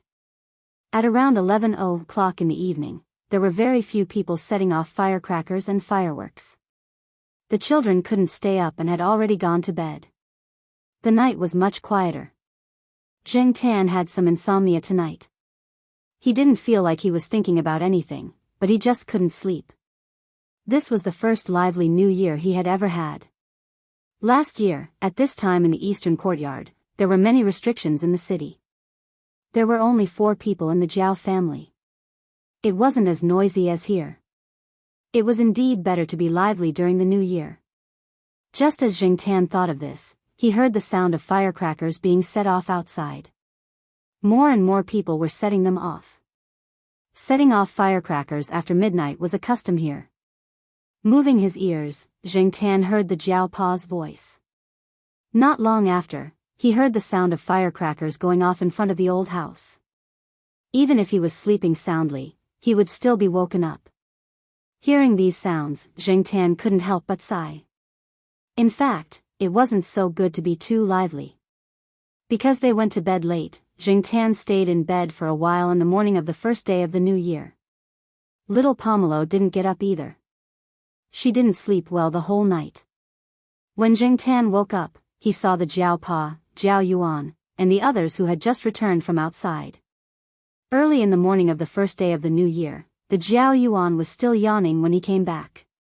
As a child, he was entitled to red packets. Jiao Yuan and little Pomelo received red packets from Grandpa Jiao and Grandma Jiao. Jiao Wei's parents came over and gave Jiao Yuan and little Pomelo one each. As a cat, he didn't have any red packets. However, when Zheng Tan woke up in the morning, he received 2 red packets from Jiao Pa and Jiao Ma. When he opened them, there were fish slices and pork jerky. Zheng Tan didn't have much to do on the first day of the new year. He basically slept on the cat tree that Grandpa Jiao had built. On the second day of the new year, the Jiao Pa, his parents, and Zheng Tan drove to Grandpa Gu's house, which was Jiao Yuan's maternal grandfather's house. The Jiao family and the Gu family lived not too far apart. They could reach there in half an hour by car.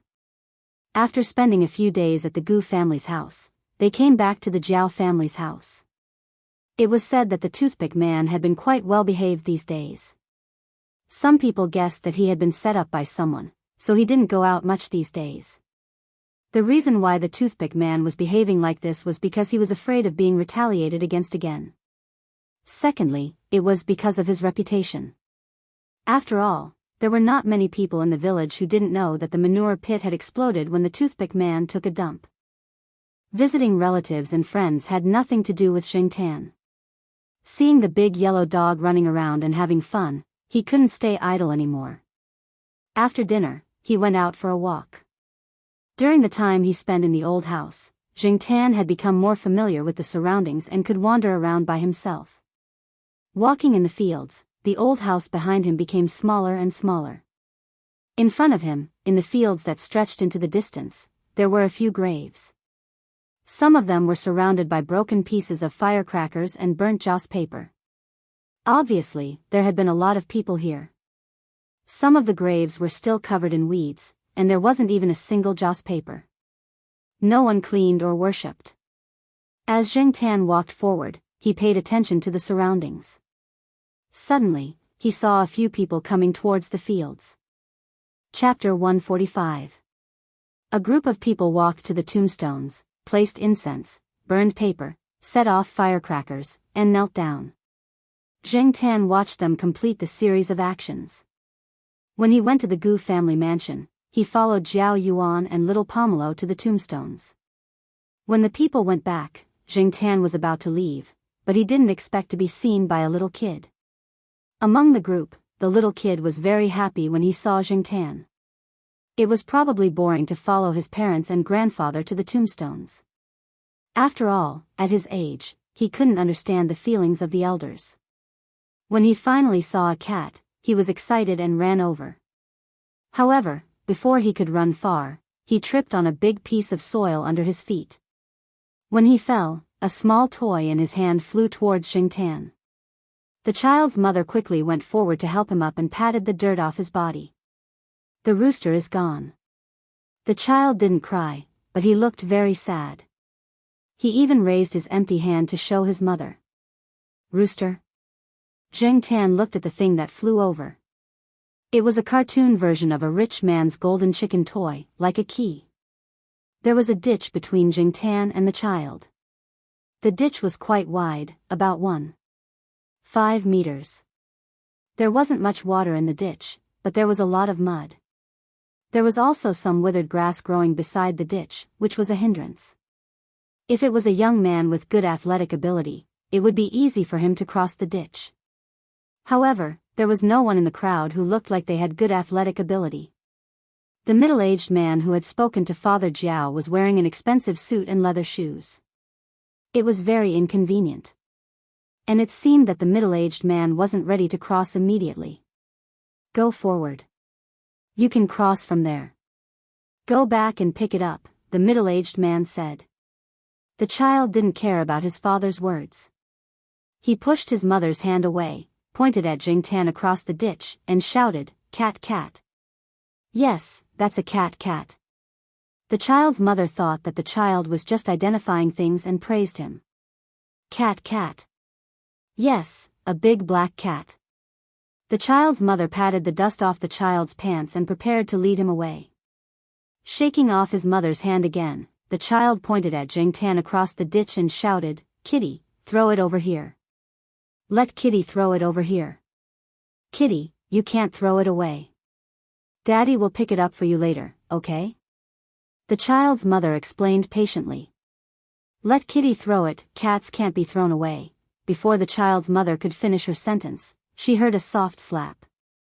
The cute little rooster that reflected golden light in the sun fell to the ground next to her. The child's mother, the child didn't have as many complicated emotions as his mother. He happily picked up the golden chicken from the ground and tried a button on it. The golden chicken immediately made a rooster crow sound. It wasn't bad. It was good. Thus, the child grinned and laughed quite happily. Just now, Jingtan had originally planned to ignore them, but when he saw the child's reaction, he thought for a moment and scooped up the golden chicken toy to his side. With a hook of his claws, he threw it over. Throwing a little toy wasn't too out of line, was it? Jingtan wagged his tail and left without looking at them again. That cat. Is it the cat of the family we saw on the highway? The old man looked at the black cat that ran away and wondered. No way. There are many cat owners here, and now that people are more open-minded, there are many black cats like this. Some people even think that this kind of black cat is auspicious, and especially by this kind of pure black cat, the child's mother said. Although it felt a little strange, the old man and the middle-aged man didn't talk about this topic anymore. According to the Jiao Pa's plan, they would stay here for the 15th day of the lunar month before returning to Chuhua City. However, the old lady had said in advance, so on the 15th day of the lunar month, the Jiao Pa brought Jingtan to find her. Still a little far away, Jingtan heard the sound of playing the eru from where the old lady lived. Jingtan didn't know how to appreciate music, and he didn't like listening to eru. However, when he heard this sound, he felt an indescribable sense of vicissitudes. When the Jiao Pa pushed open the gate and walked into the yard, Jingtan saw the old lady sitting on a chair by the door, playing the eru. He didn't expect her to be able to play the eru so smoothly at her age. If he didn't see it with his own eyes, Jingtan would have thought that the old lady had hired someone to play the eru. The Jiao Pa didn't interrupt the old lady's playing. He first found a place to sit down. Jingtan looked around. The three-legged tortoiseshell cat was lying on a wooden chair in the house. Compared to the first time Jingtan saw it, it had gained a lot of weight. It closed its eyes and seemed to be taking a nap, but its ears twitched along with the sound of the arrow. There were a lot of gifts on the table in the house. It seemed that many people visited the old lady during the new year. After the song was finished, the old lady put the arrow aside and said to the Jiao, "You're here." "Yes, I plan to leave early tomorrow morning, so I came here today," the Jiao said. The old lady didn't say much. She turned her eyes to Jingtan, and Jingtan felt a little uneasy.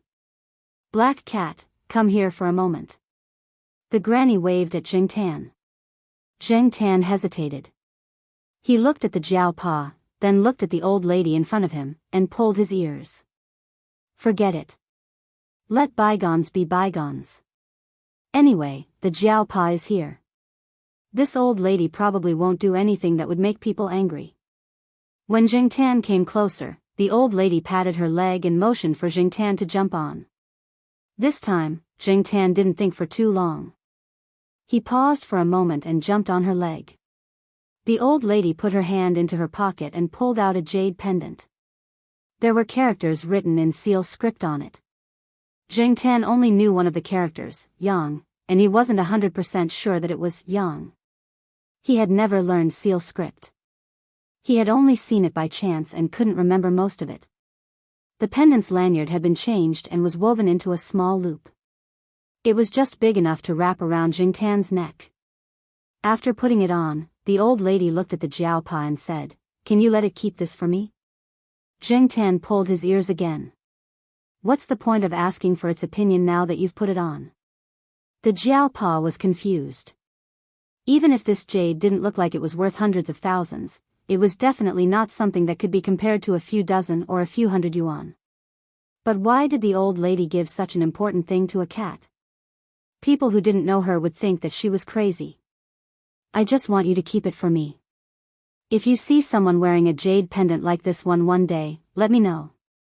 My biggest wish is to see my family before I leave. Unfortunately, I don't even know if they're still alive." The old lady sighed. She suddenly thought of something and said to the Jiao, "Can you help me with this?" The Jiao was speechless. "You've already put the jade pendant on me and said what you wanted. Why are you only asking me if I can help you now?" "Of course I can help you." The Jiao nodded and said, "But it doesn't seem right to keep such a precious jade pendant on my cat. My cat likes to run around. What if he accidentally loses it?" "I see." The old lady took the jade pendant off Jingtan's neck and handed it to the Jiao, "Then help me keep it first. You can give it to me at this time next year." Jingtan and the Jiao were speechless. They felt that the old lady was unreliable. She was so strange. "But Granny, I'm going abroad this year. I won't be back at this time next year," the Jiao explained. "Then postpone it. You won't stay abroad forever, right?" the old lady asked nervously. "No," the Jiao said with certainty. However, he wasn't sure if the old lady would still be around when he came back. After all, according to the elders in the village, the old lady was quite old. "That's fine." The old lady waved her hand. Seeing that the Jiao wanted to say something, she said, "Don't worry. I can still live for 3 years." The Jiao, whose thoughts were exposed, coughed embarrassedly. He quietly listened to the old lady's next words. The old lady came to this village more than 40 years ago. It was said that she was a refugee. At that time, most of the places in the country were very difficult. The old lady found a place to stay in the village. After she recovered from her illness, she stayed in the village. "In the early years, I tried many methods, but unfortunately, I couldn't find him. There was a period of time when I even gave up hope. Sigh. If I can't find him, this jade pendant is worthless to me." The old lady sighed. Jingtan muttered in his heart. If she didn't have hope, why did she find him and the Jiao family? It's been more than 40 years. Who would still remember you? Moreover, wasn't this old lady a witch? Couldn't she do the math herself? Thinking about it, Jingtan glanced at the old lady. Coincidentally, the old lady looked at him with a meaningful gaze. Suddenly, Jing Tan's heart skipped a beat. F***ck, could this old lady see what a cat was thinking? Some people said that as people got older, they either became more muddle-headed or smarter. Jing Tan felt that the old lady in front of him was pretending to be muddle-headed. The Jiao Pa was thinking about something and didn't notice Jing Tan's little movements. He said, the internet is gradually becoming popular these days. There are many ways to find people. The old lady waved her hand. Forget it. If you can't find him, then it's fate. Jing Tan patiently listened to the old lady's nagging. Then, he walked out of the courtyard with the Jiao Pa. The old lady was really good at talking. Once she started talking, she would inadvertently change the topic and then inadvertently come back to the topic. Jing Tan was too lazy to care about what to do with the jade pendant that the old lady gave him. He left it to the Jiao Pa. He was just a cat now. He just needed to eat and sleep well. Early in the morning of the 16th day of the lunar month, the Jiao family drove out of the village with 4 people and 1 cat. After driving for a short while, they saw the familiar BMW appear at the fork in the road. Originally, the Jiao Pa didn't plan to stop and say hello. Unexpectedly, there was a traffic jam in front of the wide road. This time, the 2 cars stopped next to each other and rolled down the windows. We meet again. Yes, it's fate. The Jiao Pa smiled and greeted the other party. He took the other party's business card. Jing Xian, general manager of a company in Nanhua City. If it was just a suspicion when they went to the tomb, this time, Jing Xian was sure that the black cat looking at him calmly through the window was the one they met at the tomb. Chapter 146. My company is in Nanhua City. You can contact me whenever you want to visit. This is my private number. Jing Xian smiled warmly in the car next to them. He introduced himself and briefly talked about his family's old house and village. The Jiao Pa also introduced himself. This way, everyone knew each other. However, the Jiao Pa didn't have a business card, so they exchanged numbers. The Jiao Pa was going abroad in April. They didn't know when they would be able to contact each other again after exchanging numbers. However, exchanging numbers was also a step forward in their relationship. After all, they were from the same hometown. Who knew when they would need to work together? Jing Tan listened to their conversation from the back seat. Because they had the same surname, Jing Tan paid more attention to them. Coincidentally, he saw the look in Jing Xian's eyes. From his eyes, Jing Tan knew that he recognized him. Also, from the half-opened car window, the little brat waved his shiny golden chicken at Jing Tan. Jing Tan ignored him. Moreover, after this, everyone would go their separate ways. However, Nanhua City, and Nancheng, would he be able to go there again in this lifetime?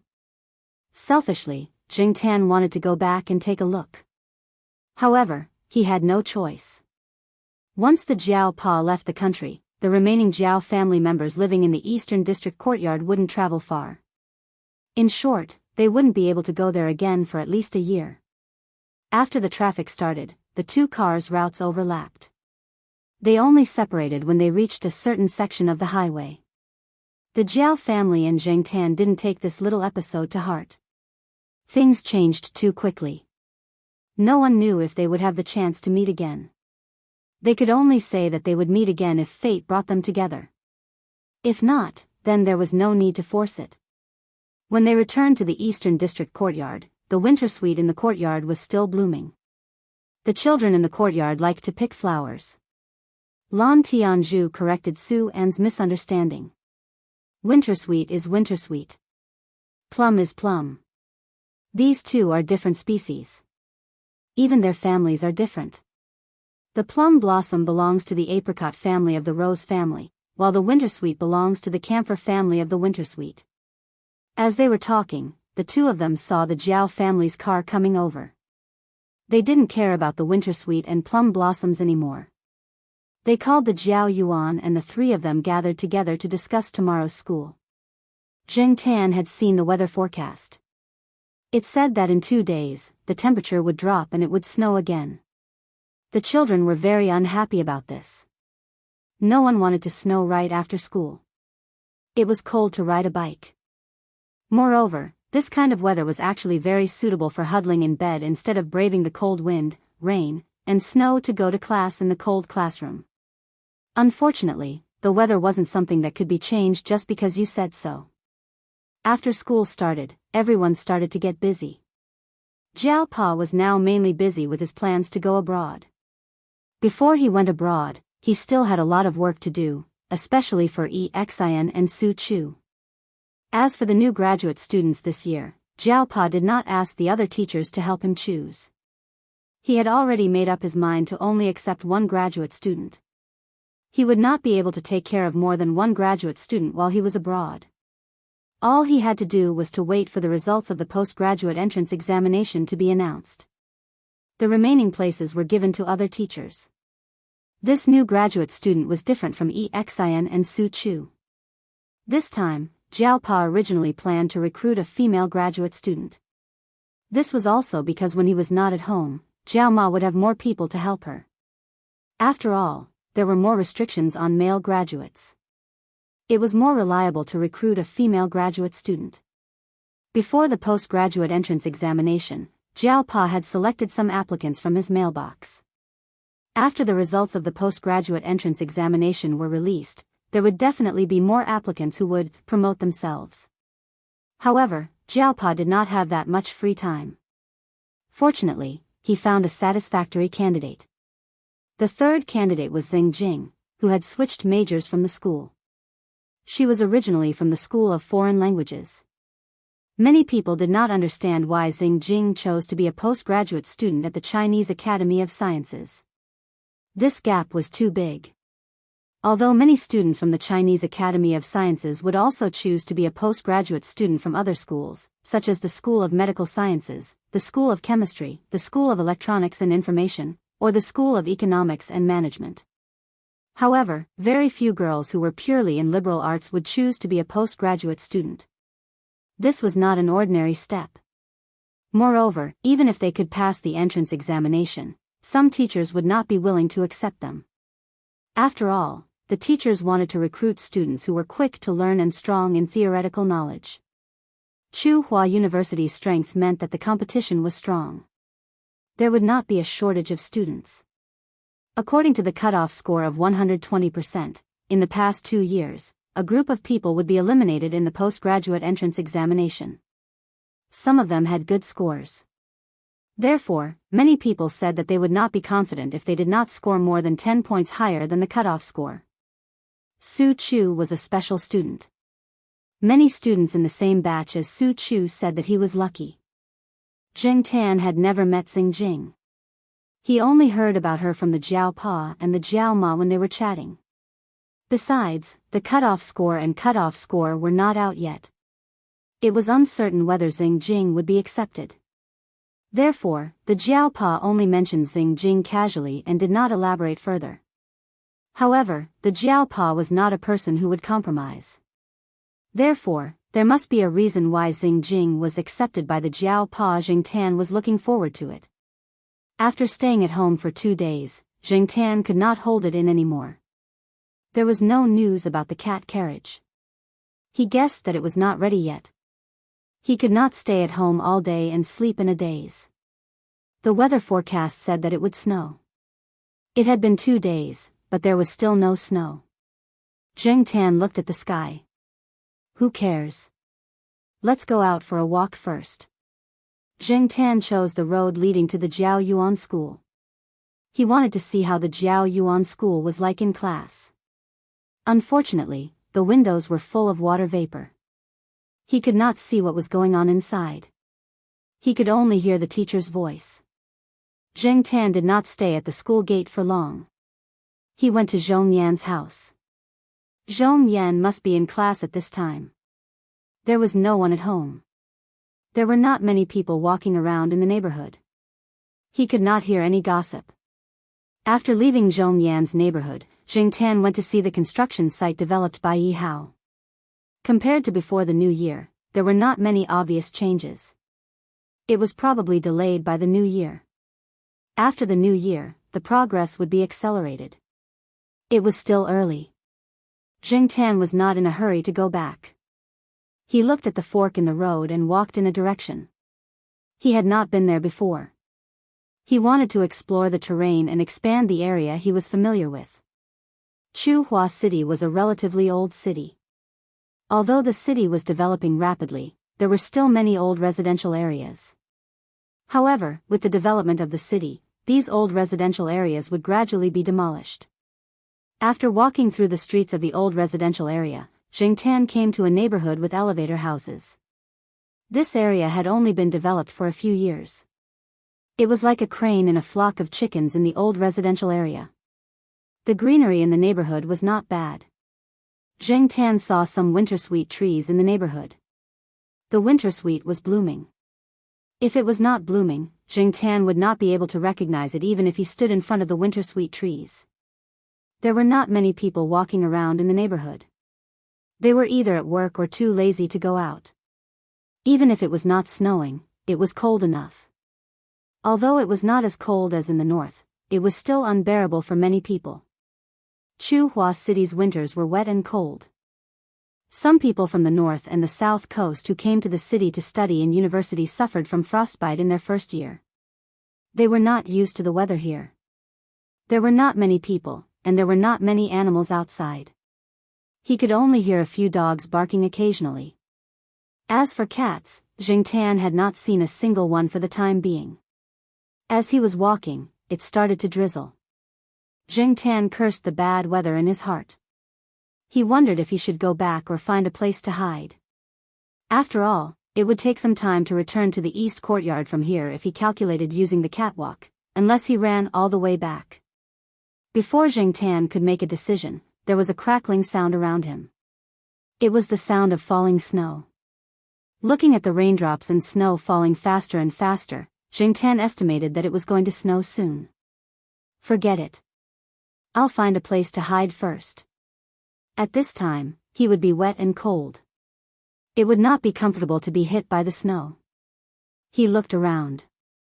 The bottom of the elevator was a parking space, so the first floor started from the floor above the parking space. Many residents had installed anti-theft nets on their balconies and windows. Some of the nets were too dense for Jing Tan to squeeze through. After looking around, Jing Tan chose a balcony on the first floor of a building. Jing Tan could only squeeze through this balcony. It was also a good place to block the wind and rain. The height of the parking lot was not difficult for Jing Tan to climb up. After jumping up, Jing Tan walked to the balcony with the help of a piece of empty space and went in. There were a few cardboard boxes on the balcony of this house. There was a layer of dust on the boxes. It seemed that no one had touched them for a long time. After listening to the movements in the house and confirming that there was no one, Jing Tan pulled 2 cardboard boxes down and used them as walls to block the wind. He squatted on the other side of the cardboard boxes. This way, he could use the cardboard boxes to block the wind and also pay attention to the weather. Today was unlucky. 2 days ago, the rain and snow did not fall. Today, as soon as he went out, the wind and rain came. While squatting there waiting for the rain to stop, Jing Tan heard the sound of the door opening. After a while, footsteps came closer. Jing Tan adjusted his posture and prepared to leave immediately if the owner of the house rejected the cat. The door on the balcony was opened. A middle-aged man in a black coat walked to the balcony. As soon as he took a step, he noticed the black cat squatting next to the cardboard boxes. The man was stunned. When he met the cat's eyes, he did not show any sense of rejection. Suddenly, he thought of something and turned back to the room. The door was not closed. Jing Tan moved his ears and heard the sound of people walking back and forth in the house. Then, there was the sound of the microwave. After a ding sound, the man came out with a cup of milk in a disposable paper cup and put it in front of Jing Tan. Sure enough, there were more kind people. Jing Tan sighed in his heart. However, many people did not know that cats could not be fed milk casually. Many cats were lactose intolerant. If they drank milk, they would have diarrhea. The consequences were more serious. As for Jing Tan's unusual stomach, he had drunk a lot of milk in the Jiao family. He had never had diarrhea. Therefore, for him, milk was definitely drinkable. In addition, he did feel a little cold and wanted to drink something warm. Moreover, Zheng Tan did not feel any malice from the man in front of him. However, it was necessary to be vigilant. Zheng Tan took 2 small licks. Then, he pretended to look at the scenery outside. He moved his ears, lowered his head, and took another lick. He glanced at the man in front of him and then looked at the scenery outside. He pretended to see something interesting or threatening. He repeated this several times. In this way, after a while, Zheng Tan felt that there was no problem with drinking the milk. Then, he drank the rest of the milk. The man saw that the black cat in front of him looked outside from time to time. He thought that the cat was just wary of the people outside. He chuckled. Quite alert. Chapter 147. After drinking the small glass of milk, Zheng Tan felt much warmer. He shook his fur, stretched, and looked out of the balcony. The rain had stopped and was replaced by patches of white snow. From the looks of it, the ground would soon turn white. Seeing that the glass was empty, the man squatted down to pick it up and walked into the house. After taking 2 steps, he turned around and said to the black cat in the corner, "Come in, it's cold outside." Zheng Tan hesitated. Should he go in to avoid the wind? The wind outside seemed to be stronger. Zheng Tan didn't respond. Seeing this, the man thought that the cat in front of him didn't understand, so he stood at the door and waved his hand, pointing at the glass of milk. Perhaps realizing that his actions were ineffective, the man walked into the house, but the door to the balcony was not closed. Most places in Chuhua City didn't have heating. People were used to using air conditioners and other heating devices. The air conditioner in the house was on. Zheng Tan walked to the door and could clearly feel the warm wind coming from the house. Compared to outside, the house was too warm. Zheng Tan looked at the snowy sky outside and walked into the house. Inside the house, the man had already taken off his jacket. He stood in front of the microwave and continued to warm a glass of milk. When the milk was warm and ready to be taken to the balcony, he realized that the black cat had already entered the house and was curiously looking at the furnishings in the house. Zheng Tan roughly scanned the house and felt that the man should be a cultured person. There was a bookshelf in the room. Most of the books on the bookshelf were in English. They covered a wide range of subjects, from literature, history, geography, agriculture, medicine, and so on. This kind of person shouldn't be a threat. The man put the warm milk in front of Zheng Tan. This time, he didn't stare at Zheng Tan drinking the milk. Instead, he walked to the table next to him, turned on the computer, found some documents, and started working. Zheng Tan drank the milk and observed the man. Although he couldn't see the things on the table clearly from his angle, Zheng Tan could tell that the man was a translator. He helped people translate books and articles. Zheng Tan didn't know if translating was his main job or his side job. There were 3 rooms in the house. Only one of them was open, which was the room Zheng Tan was in. The other 2 rooms were closed, and it was unknown if anyone lived there. There was a 1-meter-long drawing board in the room. There were many small notes and notes stuck on the drawing board. Zheng Tan couldn't understand a single thing written on it. Could that be English cursive? But the English cursive script shouldn't be so cursive, right? Regardless of whether it was English or English cursive, he couldn't understand it anyway. The door leading to the balcony was not closed. Gusts of cold wind blew in, and Zheng Tan shivered again. The man also felt the cold wind blowing in from outside. He got up and closed the door. When he closed the door, he looked at Zheng Tan, as if to make sure that the cat would not throw a tantrum after closing the door. Zheng Tan did not lose his temper. Instead, he jumped onto the desk. The desk was next to the window, and there was an open book in front of the window. There were some bookmarks in the book, and there were many notes on the pages. Zheng Tan did not squat on the desk. It was obvious that this was a book that the owner of the house needed. It was better to behave in someone's house. Since he couldn't squat directly in front of the window, Zheng Tan squatted beside the thick book and looked out the window with his neck tilted. He could only wait for the snow to stop before going home. He couldn't stay outside like this forever. If he couldn't go home in time for dinner, Jiao Ma would nag him again. There was the fragrance of wintersweet in the room. The tea in the man's teacup was also wintersweet. Zhang Zian wondered if the wintersweet used to make the tea was picked from the wintersweet trees in the neighborhood. After translating the planned task, the man stretched his arms and twisted his neck to look at Jingtan. When he saw the black cat looking out the window without blinking, he smiled, took out a pen and paper from the drawer, and drew a simple drawing. From the drawing, Zhang Zian could tell that the man had learned how to sketch before. His drawing skills were not bad. After the drawing was done, the man showed it to Jingtan. Jingtan was not interested. He glanced at the drawing and continued to look out the window. He calculated the time. In another hour, little Pomelo's school would be over. He could stay here for half an hour at most. After half an hour, whether it was still snowing or not, or whether it was snowing heavily, he would have to leave. Fortunately, after half an hour, the snow was much lighter. Although it was still falling, it was not as heavy as before. Zhang Zian could make do with it. Jingtan moved his neck and stretched. He had been in this position for too long, and it was a little sore. After jumping down from the desk, Jingtan stood in front of the door. He raised his paw and knocked on the door. Then, he looked at the man. The man had been paying attention when Jingtan jumped down from the desk. When he saw Jingtan like this, he smiled. Thinking of leaving? As he spoke, the man opened the door and let Jingtan out. Jingtan could open the door himself. However, in front of someone he had only met once, Jingtan did not want to appear too special. Moreover, Jingtan felt that the man should like to smile.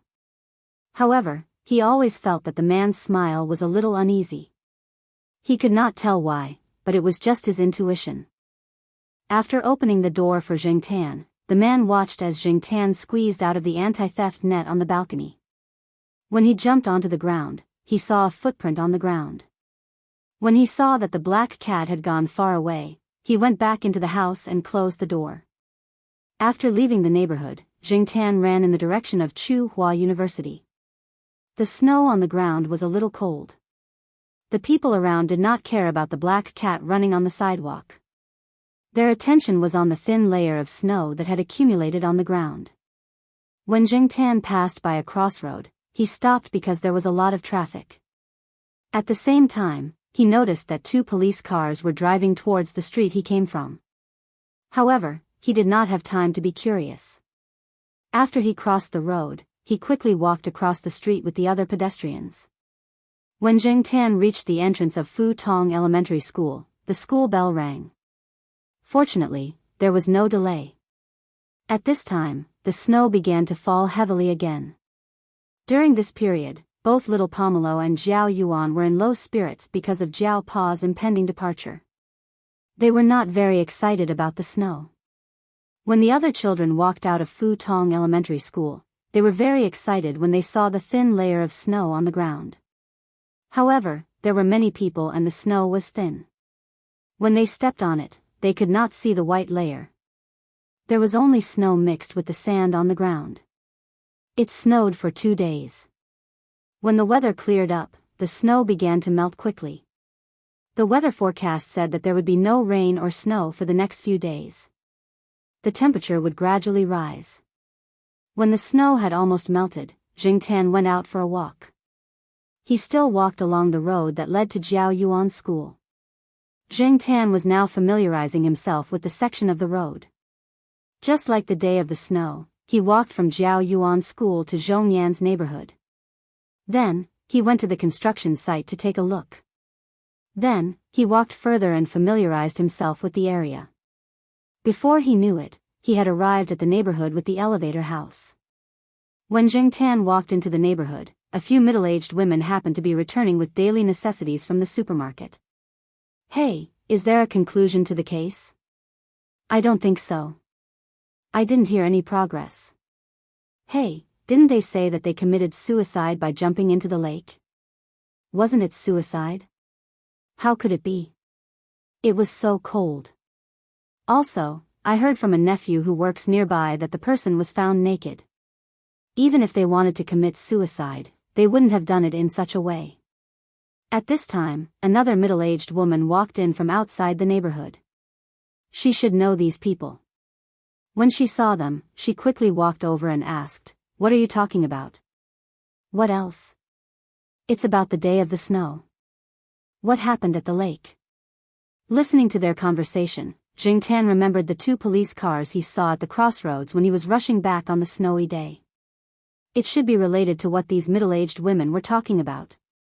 However, Jing Tan felt that those things were too far away from him and had nothing to do with him. Such cases happened every day in the world. There was no need to worry so much. Besides, he was not like those middle-aged women who had nothing to do, who were gossiping and looking for fun to pass time. Jing Tan decided to go to the house of the person who drank wintersweet flower tea. Maybe he could get a cup of warm milk to drink. When he came downstairs, Jing Tan looked up. He could see that the lights were on in the house. The person should be busy with work at this time. Jumping over the parking space, Jing Tan squeezed into the balcony. He saw that the balcony was different from the first time he came here a few days ago. The cardboard box was still there, but in the corner, there was a relatively clean cushion. Next to the cushion was a paper cup filled with cold milk. The cushion and milk were not there the last time he came. Jing Tan sniffed the milk in the paper cup. There was no strange smell.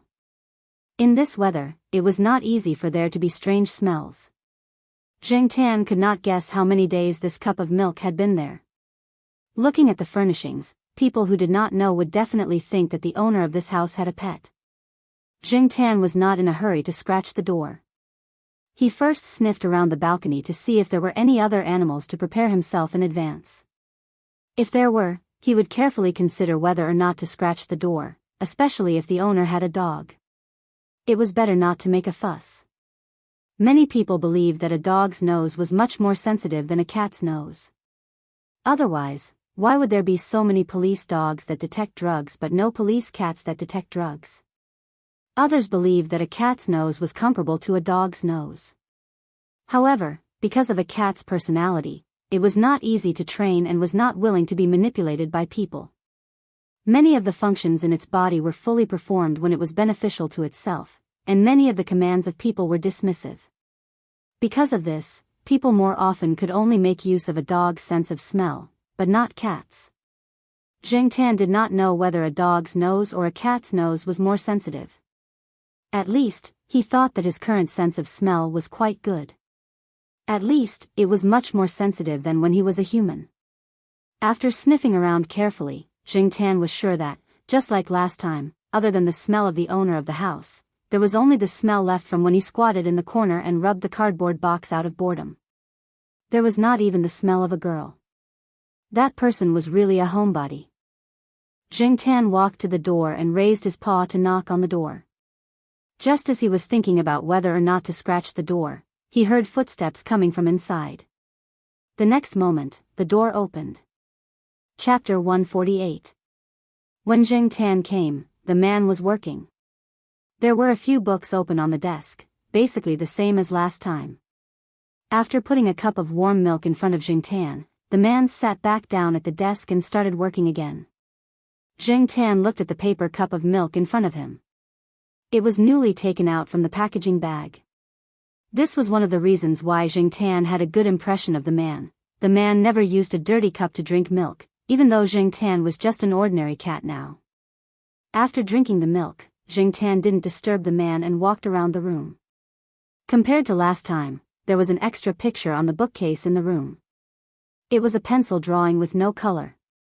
It was a picture of several children surrounded by wintersweet flowers. There was a date on the bottom right corner of the picture. It was the day before yesterday. Jing Tan was looking at it when the doorbell rang. It was a boy who was about the same age as Jiao Yuan. He was holding a paper box with a small cake in his hand. The paper box was full of wintersweet flowers. "Uncle Lame, here you go. These were picked from the branches that the kids broke today." When the kid said kids, he didn't seem to notice that he was quite young. "Uncle Wintersweet?" This name made Jing Tan curious. Was it because he liked wintersweet tea? Or was his name originally Wintersweet? It was too weird for a man to be called Wintersweet. The boy took a bag of lollipops from Uncle Wintersweet as a reward, scratched his head embarrassedly, thanked Uncle Wintersweet, and left. The Uncle Wintersweet mentioned by the boy took the box with the wintersweet flowers into the room and put it aside. Seeing Jing Tan staring at the box, he smiled and said, "There are many children in the community who like to break branches, especially the wintersweet flowers that are still blooming. I told them that if they accidentally break a branch, they can pick the wintersweet flowers and give them to me." Jing Tan understood. No wonder there were so many wintersweet flowers in Uncle Wintersweet's room. The group of children probably broke some on purpose to exchange for lollipops. Uncle Wintersweet should know, but he didn't point it out. "I drew that drawing the day before yesterday when they came over." Uncle Lumme pointed at the pencil drawing that Jing Tan had just seen and said. Jing Tan was even more confused. Although Uncle Lumme seemed to be very gentle and close to children, he rarely spoke to people, but he could talk so much to a cat. Another strange person. Sure enough, pets like cats and dogs always made people let down their guard. As he spoke, Uncle Lumme took out a pen and paper and watched Jing Tan begin to draw. The technique was practiced. Jing Tan watched as the black lines on the white paper quickly took shape. However, Jing Tan suddenly noticed, this guy was actually drawing with his left hand. Left-handed? If Jing Tan remembered correctly, Uncle Lumme used his right hand when he wrote before. The last time Jing Tan squatted on the desk, he saw Uncle Lumme's writing. At that time, Jing Tan was still thinking, if he could write English cursive like the scribbles on the small notes and sticky notes on the drawing board, how was his handwriting? In the end, the handwriting was quite normal. After that, Jing Tan didn't pay much attention to it. Now, combined with the current situation, this guy might be left-handed, but he might not be a pure left-hander. Among the people that Jing Tan knew, this was the first person who used his left hand as well as his right hand. When he moved, he didn't feel uncomfortable at all. The room was very warm because the air conditioner was on. Jing Tan squatted there and felt a little drowsy, so he took a short nap. 10 minutes later, a simple pencil drawing was completed. Jing Tan yawned, stretched, and looked over. On the drawing was a black cat, squatting next to a cake box containing wintersweet flowers. It tilted its head slightly, and there seemed to be some confusion in its eyes. Uncle Lumme stared at the drawing in his hand for a while, and then looked at Jing Tan. "I heard that many animals have spirituality. Are you one of them?" Jing Tan didn't answer, and he couldn't answer. Uncle Lumme didn't want to find the answer from the cat's mouth. He only asked because he suddenly felt a strong sense of strangeness when he saw the cat's eyes. After asking the question, he remembered that it was just a cat in front of him, and it couldn't speak, so he just smiled. Jing Tan was a little confused. There were indeed a lot of crazy people who answered their own questions in front of a cat. Uncle Lumme put the drawing in his hand and the drawing of the child into a folder and walked out of the room. Last time when Jing Tan came, there were 2 rooms in the room that were tightly shut. This time, Uncle Lumme opened one of them. Jing Tan walked over to take a look. The room wasn't big, and it should have been specially soundproofed. The layout inside was very simple, and the most obvious thing was the upright piano inside. He didn't expect this person to be a musician. Jing Tan jumped onto a stool next to him. Since this person was going to play a song, he didn't mind being a guest listener. After listening to the beginning, Jing Tan knew the name of the song Uncle Lumme played. For Alice. Although Jing Tan didn't listen to the so-called world-famous songs, he still knew this song. It was too famous, and many children liked to play this song. But, Jing Tan didn't know much about the piano. He only knew that the version played by this person was different from the version he had heard before. It was slower, but it was also far different from the slow playing techniques taught to children. And there were some other factors involved. The piano version of For Alice that Jing Tan had heard before had a more refreshing melody, and the rhythm was light and comfortable. Some people said that piano music made people feel relaxed and happy. But now, Zheng Tan didn't feel relaxed and happy at all.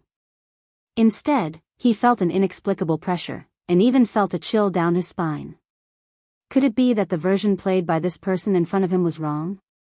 After the song, Uncle Lame sat there without moving, as if he was thinking about something. Zheng Tan stretched his neck to take a look. What the hell? He could even play a song dedicated to Alice until tears welled up in his eyes? Zheng Tan expressed that he couldn't understand. Feeling that the atmosphere wasn't right, Zheng Tan decided to go home. When he returned to Tsinghua University, the school hadn't ended yet. Zheng Tan wasn't in a hurry, so he took a detour to the university's teaching building for a walk. He happened to hear a debate in the lecture hall on the first floor. It was quite lively, and the topic was interesting. So, Zheng Tan climbed up a tree next to the lecture hall and squatted down to listen. They were first-year medical students, and they were debating whether left-handers were geniuses or weaklings. The left and right hemispheres of the human brain each have their own division of labor. The left hemisphere is mainly responsible for reasoning, logic, and language, while the right hemisphere focuses on the feeling of geometric shapes, emotions, imagination, and spatial distance. It has the function of directly judging visual signals. The opposing side of the debate believed that left-handers were stronger. Many left-handers in life were intelligent and quick-witted people, especially in occupations that required imagination and spatial distance. Left-handers were often the best talents among them, such as Mozart, Beethoven, and Bach in the field of music, Caesar and Napoleon in the field of politics and military, and Einstein and Newton in the field of science. In addition, they also used the example of seeing to illustrate. They compared the neural response route of right hemisphere of the brain, left hemisphere of the brain, right hand, with the neural response route of right hemisphere of the brain, left hemisphere of the brain, with the neural response route of right hemisphere of the brain, left hand. They believed that left-handers had an advantage over right-handers in terms of agility. The opposing side of the debate believed that left-handers were weaklings in life. Otherwise, they wouldn't be so small in the large human population. As for the distinction between left-handers and left-handers in history, it was still controversial and not convincing enough. At the same time, the opposing side of the debate cited a new hypothesis put forward by the Swiss scientist, Dr. Irwin. Irwin believes that in ancient times, the probability of human ancestors using their left and right hands was the same as that of other animals. It was only because they didn't know the plants around them that they accidentally ate the poisonous parts of the plants. Left-handed people had a weak tolerance for plant toxins, and eventually, due to the severe impact of plant toxins on the central nervous system, they couldn't continue to survive.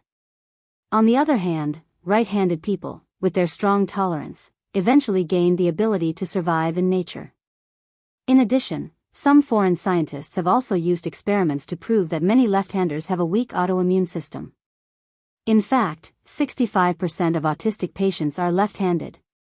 Zheng Tan squatted on the tree and watched the students argue until their faces turned red.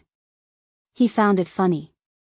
If this continued, it would probably be the same as a street brawl.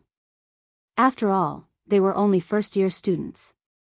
Most of them had never participated in a formal debate before. At the beginning of the debate, they paid attention to the rules of the debate. However, towards the end of the debate, it became a little chaotic. However, the teacher on the rostrum did not stop them. Instead, she smiled. The reason she organized this class debate was to arouse the interest of the students.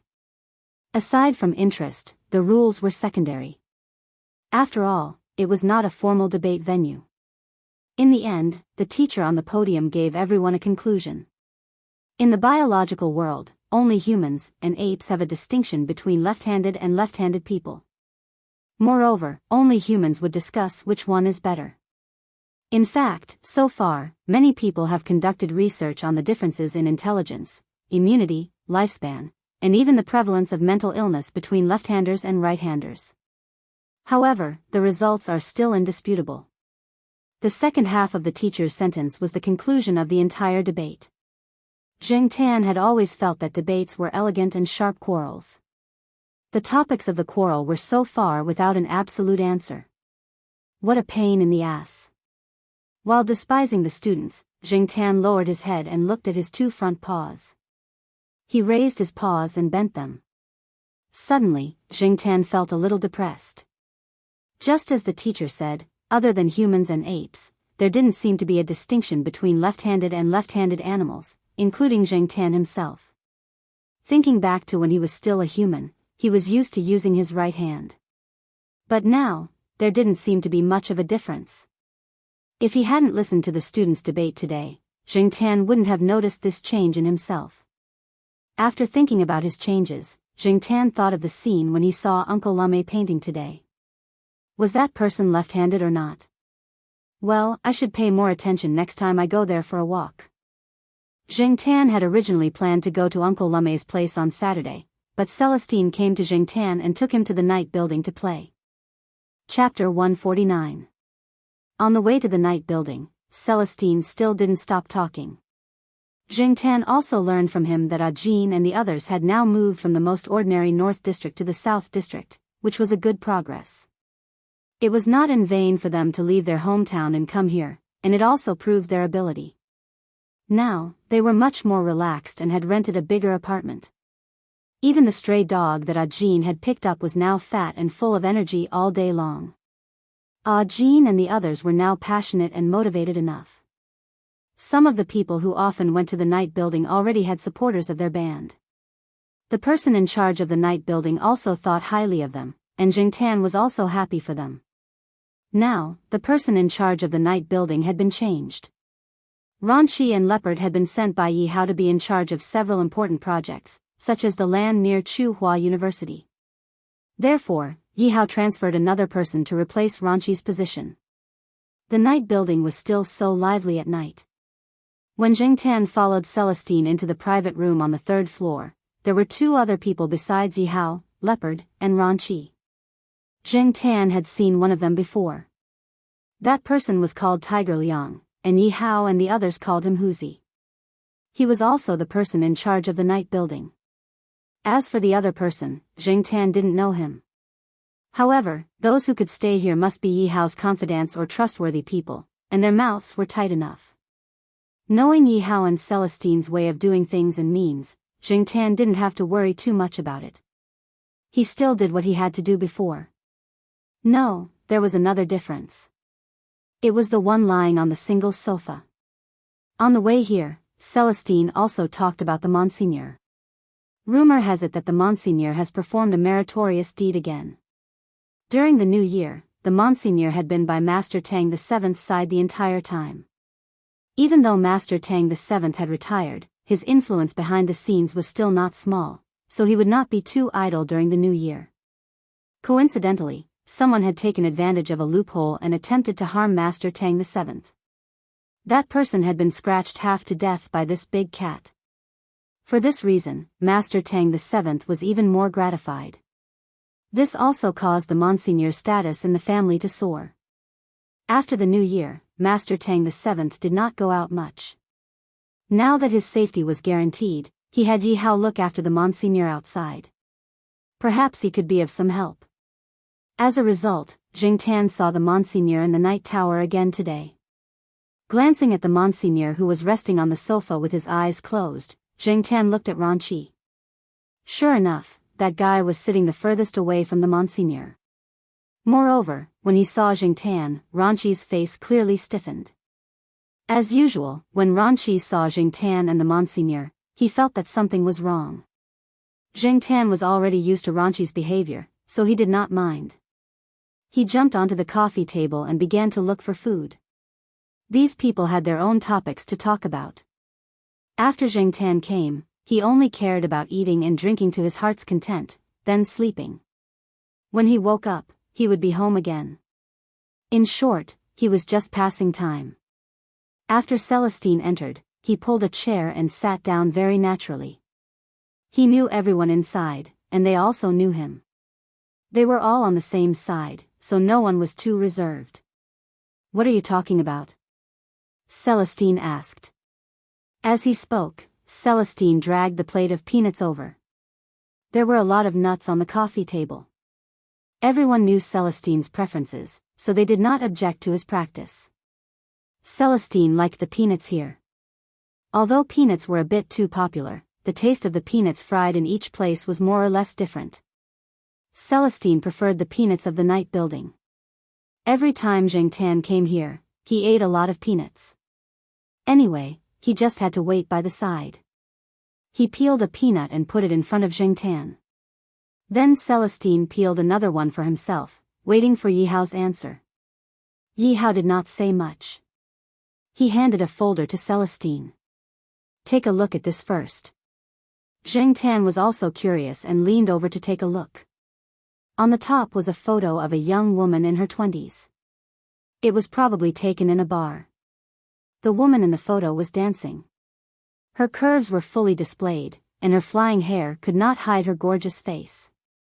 Hey, isn't this the little white flower that Lai bought? Celestine snorted with disdain. What's this woman doing again? The Lai that Celestine mentioned was Yi Hao's rival. The woman in the photo was Lai follower. From time to time, she would come to the night building to cause trouble.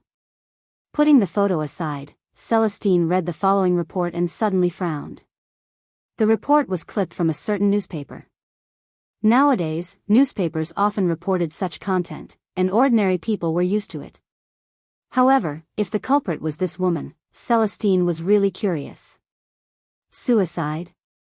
Celestine read the report and could not believe it.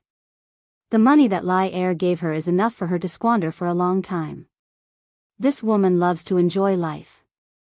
How could she commit suicide? Zheng Tan read for a while and was a little bored. He was not interested in these things. When he was about to leave, Celestine flipped through another document. There was also a photo. There were 4 people in the photo. 3 fat men and a cute girl of 14 or 15 in a princess dress.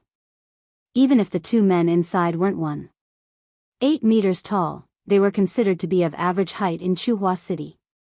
However, looking at the father and son, both of them seemed to weigh more than 100 kilograms, and their bodies were full of fat. When the 3 fat men stood together, they indeed looked like a family. Because of this, the little girl on the right looked even more outstanding. Zheng Tan glanced at the photo. His eyes fell on the girl in the princess dress for a while, then moved to the fat man standing on the far left. He felt that the fat man was a little strange. Yi Hao lit a cigarette and pointed at a fat middle-aged man in the photo. This man is called Chen La.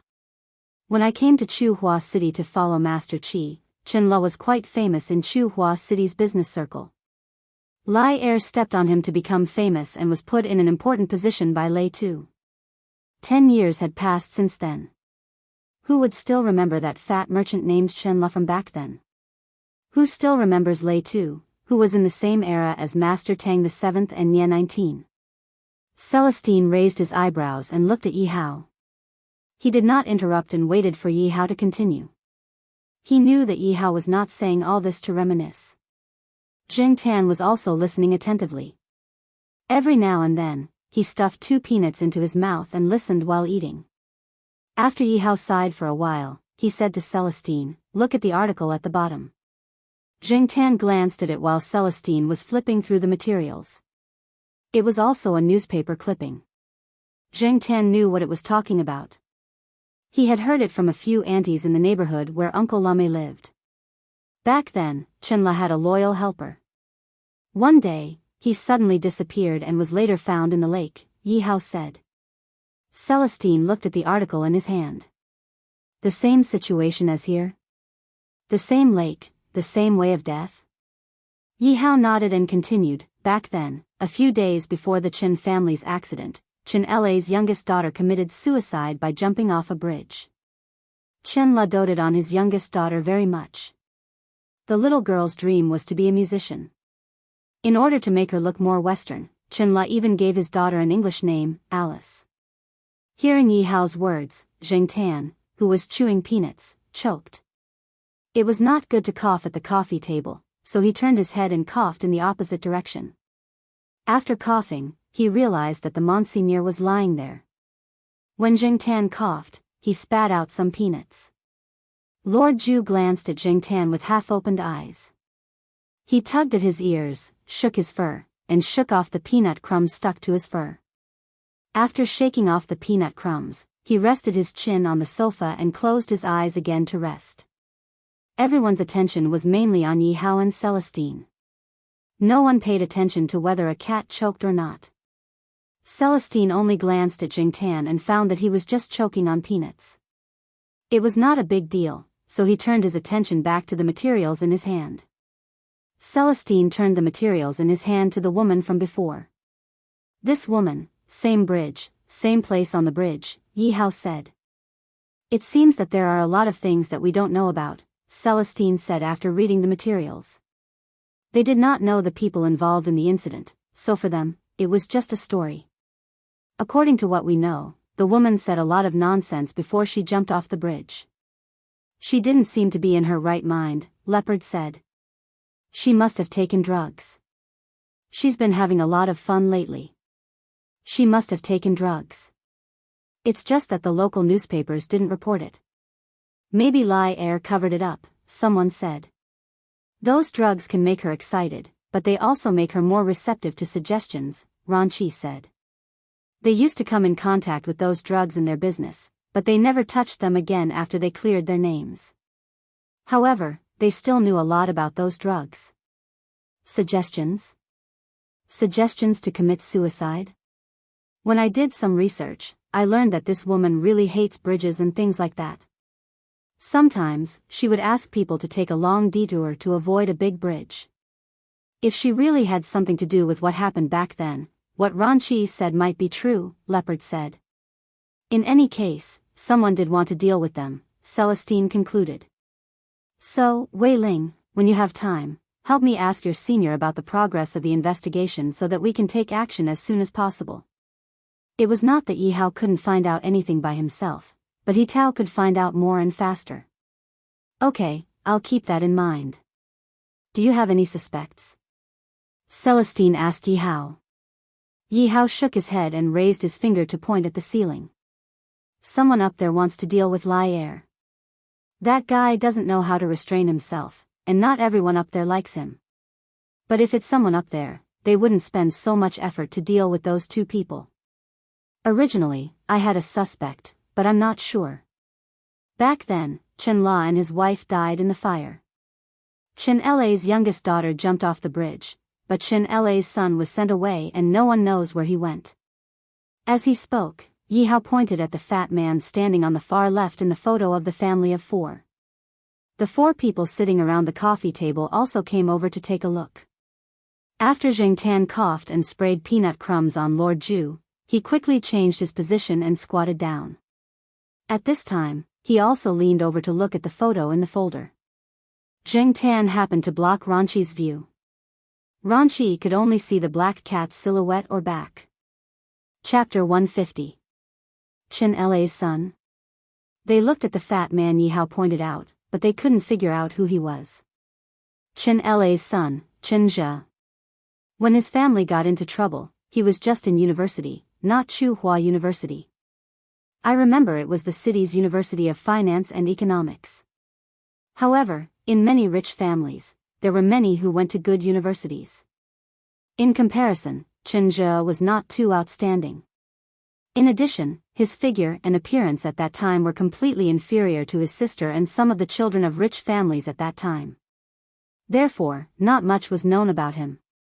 But Yi Hao put out the cigarette in the ashtray and said, someone who could disappear so completely must have been killed. Otherwise, he's not a simple person. Chen La and his wife weren't stupid, or they wouldn't have taken advantage of the opportunity to make a fortune. Their biggest mistake was not recognizing people and getting stabbed in the back by Lai Air. It could also be Chen La's friend who helped him, Long Chi said. It's possible, but... Yi Hao paused for a moment before he continued, I heard that Chen La has a material in his hands. I don't know what it is exactly, but the 7th master said that the material could make Lai Air unable to rise again. But no one found it back then. Lai Air searched for it for a few years after that, but still couldn't find it.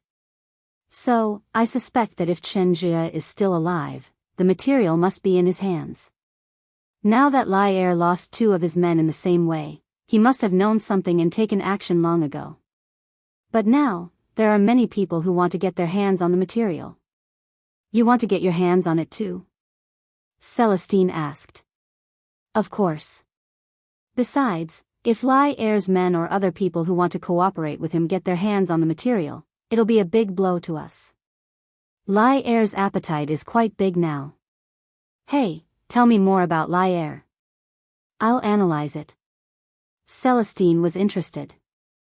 Lai Er. I heard from Mr. Qi that Lai Er's surname wasn't originally Lai. One day, Boss Lei laughed and said to Lai Er, "You're so shameless." So, Lai Er replied, "Since Boss Lei said so, I'll change my surname to Lai." Lai Er was the second son in his family, so everyone called him Lai Er until now. But he didn't think it was a shame. Instead, he thought that the name was a symbol of glory. It recorded his glorious history of stepping on Lei to make a comeback. While Zheng Tan was looking at Chen La's family's photo, he was looking at the photo of Lai Er's family. He compared the fat man standing on the left with Uncle Lame. Upon closer inspection, there was a slight resemblance, but generally speaking, it was indeed difficult to tell them apart. After all, Chen Zhe in the photo was really too fat. At that time, he looked like a young boy who had just entered university, while Uncle Lame had a normal build and had a weather-beaten look. Zheng Tan also compared the pretty little girl standing on the right. She was the only one of the four with a normal body. But according to Chen La's own words, the little girl looked like her mother, and Chen Zhe looked like his father. Chen Zhe and Chen La did look similar in the photo, but he didn't know if they would look like Uncle Lai Mei after they lost weight. The photo alone couldn't prove whether Uncle Lai Mei was Chen Zhe or not. Zheng Tan didn't see anything like a photo in Uncle Lai Mei's room. Moreover, Zheng Tan was only relying on his intuition. He had doubts and couldn't be sure. Just as she was thinking about it, Zheng Tan caught a glimpse of a line of words at the bottom of the photo. The information provided introduced Chen La and his family. What caught Zheng Tan's attention was that it said Chen La's wife's surname was Mei. Lai Mei? If there was a connection, this was a connection. Zheng Tan pondered for a while and decided to go to Uncle Lai Mei's house to take a look. It was just a suspicion, and there was no way to prove it. If that person was really Chen Zhe. As a cat, it didn't seem to be able to do anything, nor did it bother to care about those things. According to Yi Hao, the situation had probably escalated. As a kitten, it was better for it to squat aside and watch. Yi Hao's gaze moved from the photo of the four people to another photo. When they were talking about Lai Er, they talked about the woman in the photo. She was close to Chen La's daughter and played well with her. However, she was the one who brought Chen La's daughter to the bridge. She might have done something. Otherwise, why would a normal girl commit suicide by jumping into the river? Because of Lai Er's protection and Chen La's fall, the woman in the photo was safe and sound for so many years. But now, someone was coming for revenge. Who was the one who gave the woman the hypnosis? Who set up these murderous plots? The person who could do this must have a high IQ. Yi Hao and Celestine stopped talking about Lai Er and Chen La. They turned to talk about the current projects. Zheng Tan squatted on the side and listened to them. He stuffed a few peanuts into his mouth. Celestine had already peeled them and placed them in front of him. Zheng Tan only needed to eat them. The Monseigneur was lying on the sofa with its eyes closed the whole time. Occasionally, it twitched its ears to show that it was still alert of its surroundings. Compared to Zheng Tan, the Monseigneur was too well behaved. 2 days after returning from the night building, Zheng Tan went to Uncle Lai Mei's house to check on the situation. He wanted to solve his doubts. Zheng Tan arrived at 3 in the afternoon. Just like last time, there was a cushion and a glass of cold milk on the balcony. He sniffed the milk. There was no smell. It should be fresh. After knocking on the door and entering, Zheng Tan jumped on the desk and squatted there. He didn't run around.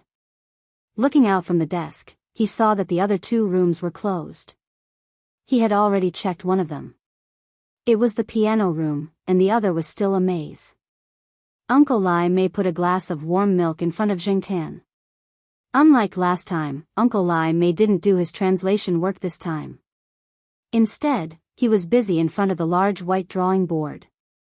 The sticky notes and slips of paper that Jing Tan saw for the first time had changed. Although there were still many sticky notes with English cursive, they weren't the same as before. On the white drawing board, there were some lines and symbols next to the sticky notes. Uncle Lai Mei used a marker to write and draw on the sticky notes.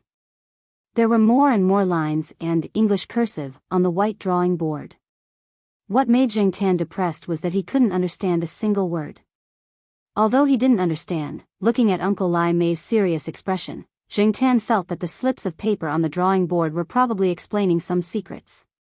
Besides Uncle Lai Mei, Jing Tan was the cat closest to this secret. Unfortunately, even if he squatted in front of the drawing board, Jing Tan couldn't see anything from the drawing board. Not wanting to disturb Uncle Lai Mei, Jing Tan squatted on the desk and looked over quietly. Unlike when he was working as a translator, Jing Tan sensed that other than the seriousness on Uncle Lai Mei's face, there was a sense of oppression and heaviness around him. There was also a hint of murderous intent. Nowadays, Jing Tan was sensitive to the surroundings, but he was still a bit restless. To relieve the pressure, Jing Tan moved his eyes away from the drawing board. There were many books on the desk, and not far from where he was squatting, there was an open magazine. These days, some magazines were quite popular, and many people still had the habit of reading magazines. Unlike in the future, when computers and phones were everywhere, everyone liked to look at their phones.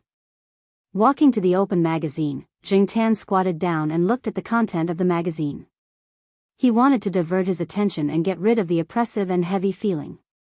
However, when he saw the content of the open page, the oppressive and heavy feeling didn't go away but became stronger. The overall content of the magazine covered many aspects. It was divided into several sections, including emotions, technology, current affairs, and so on. The page that was opened was an article on psychology. How did a good person become a demon? This was the core question of the article. The article was very long, and it wasn't finished on both sides of the open page. There were many relatively professional terms, as well as some related experiments and examples. Jing Tan skimmed through it and didn't read it in detail. Jing Tan felt that this article was too profound, and he couldn't understand the deeper things. He thought that he was a layman, and he could only use a layman's perspective to read this article and understand some of the superficial meaning. Even so, Jing Tan still felt that it wasn't very smooth. The boundary between good and evil is not fixed, but it can be changed and crossed. The change of situation can bring about a change of human nature. In some situations, black and white are reversed, and conscience and evil are also reversed. Humans have unlimited potential. They can make anyone good or evil, care or indifference, create or destroy, and they can even fall from Lucifer to Satan. When he returned to the main house, Jing Tan was still in a bad mood. Huang was lying on the parterre in the neighborhood. He was probably basking in the sun for the whole afternoon. He looked very relaxed, which made Jing Tan envious. Sometimes, ignorance was a kind of luck. The more you know, the more troubles you will have. When Jing Tan was unhappy, he couldn't help but slap Huang twice when he saw him. Huang was still a little confused after being slapped. He looked at Jing Tan innocently, turned his head, and rubbed his head on the ground.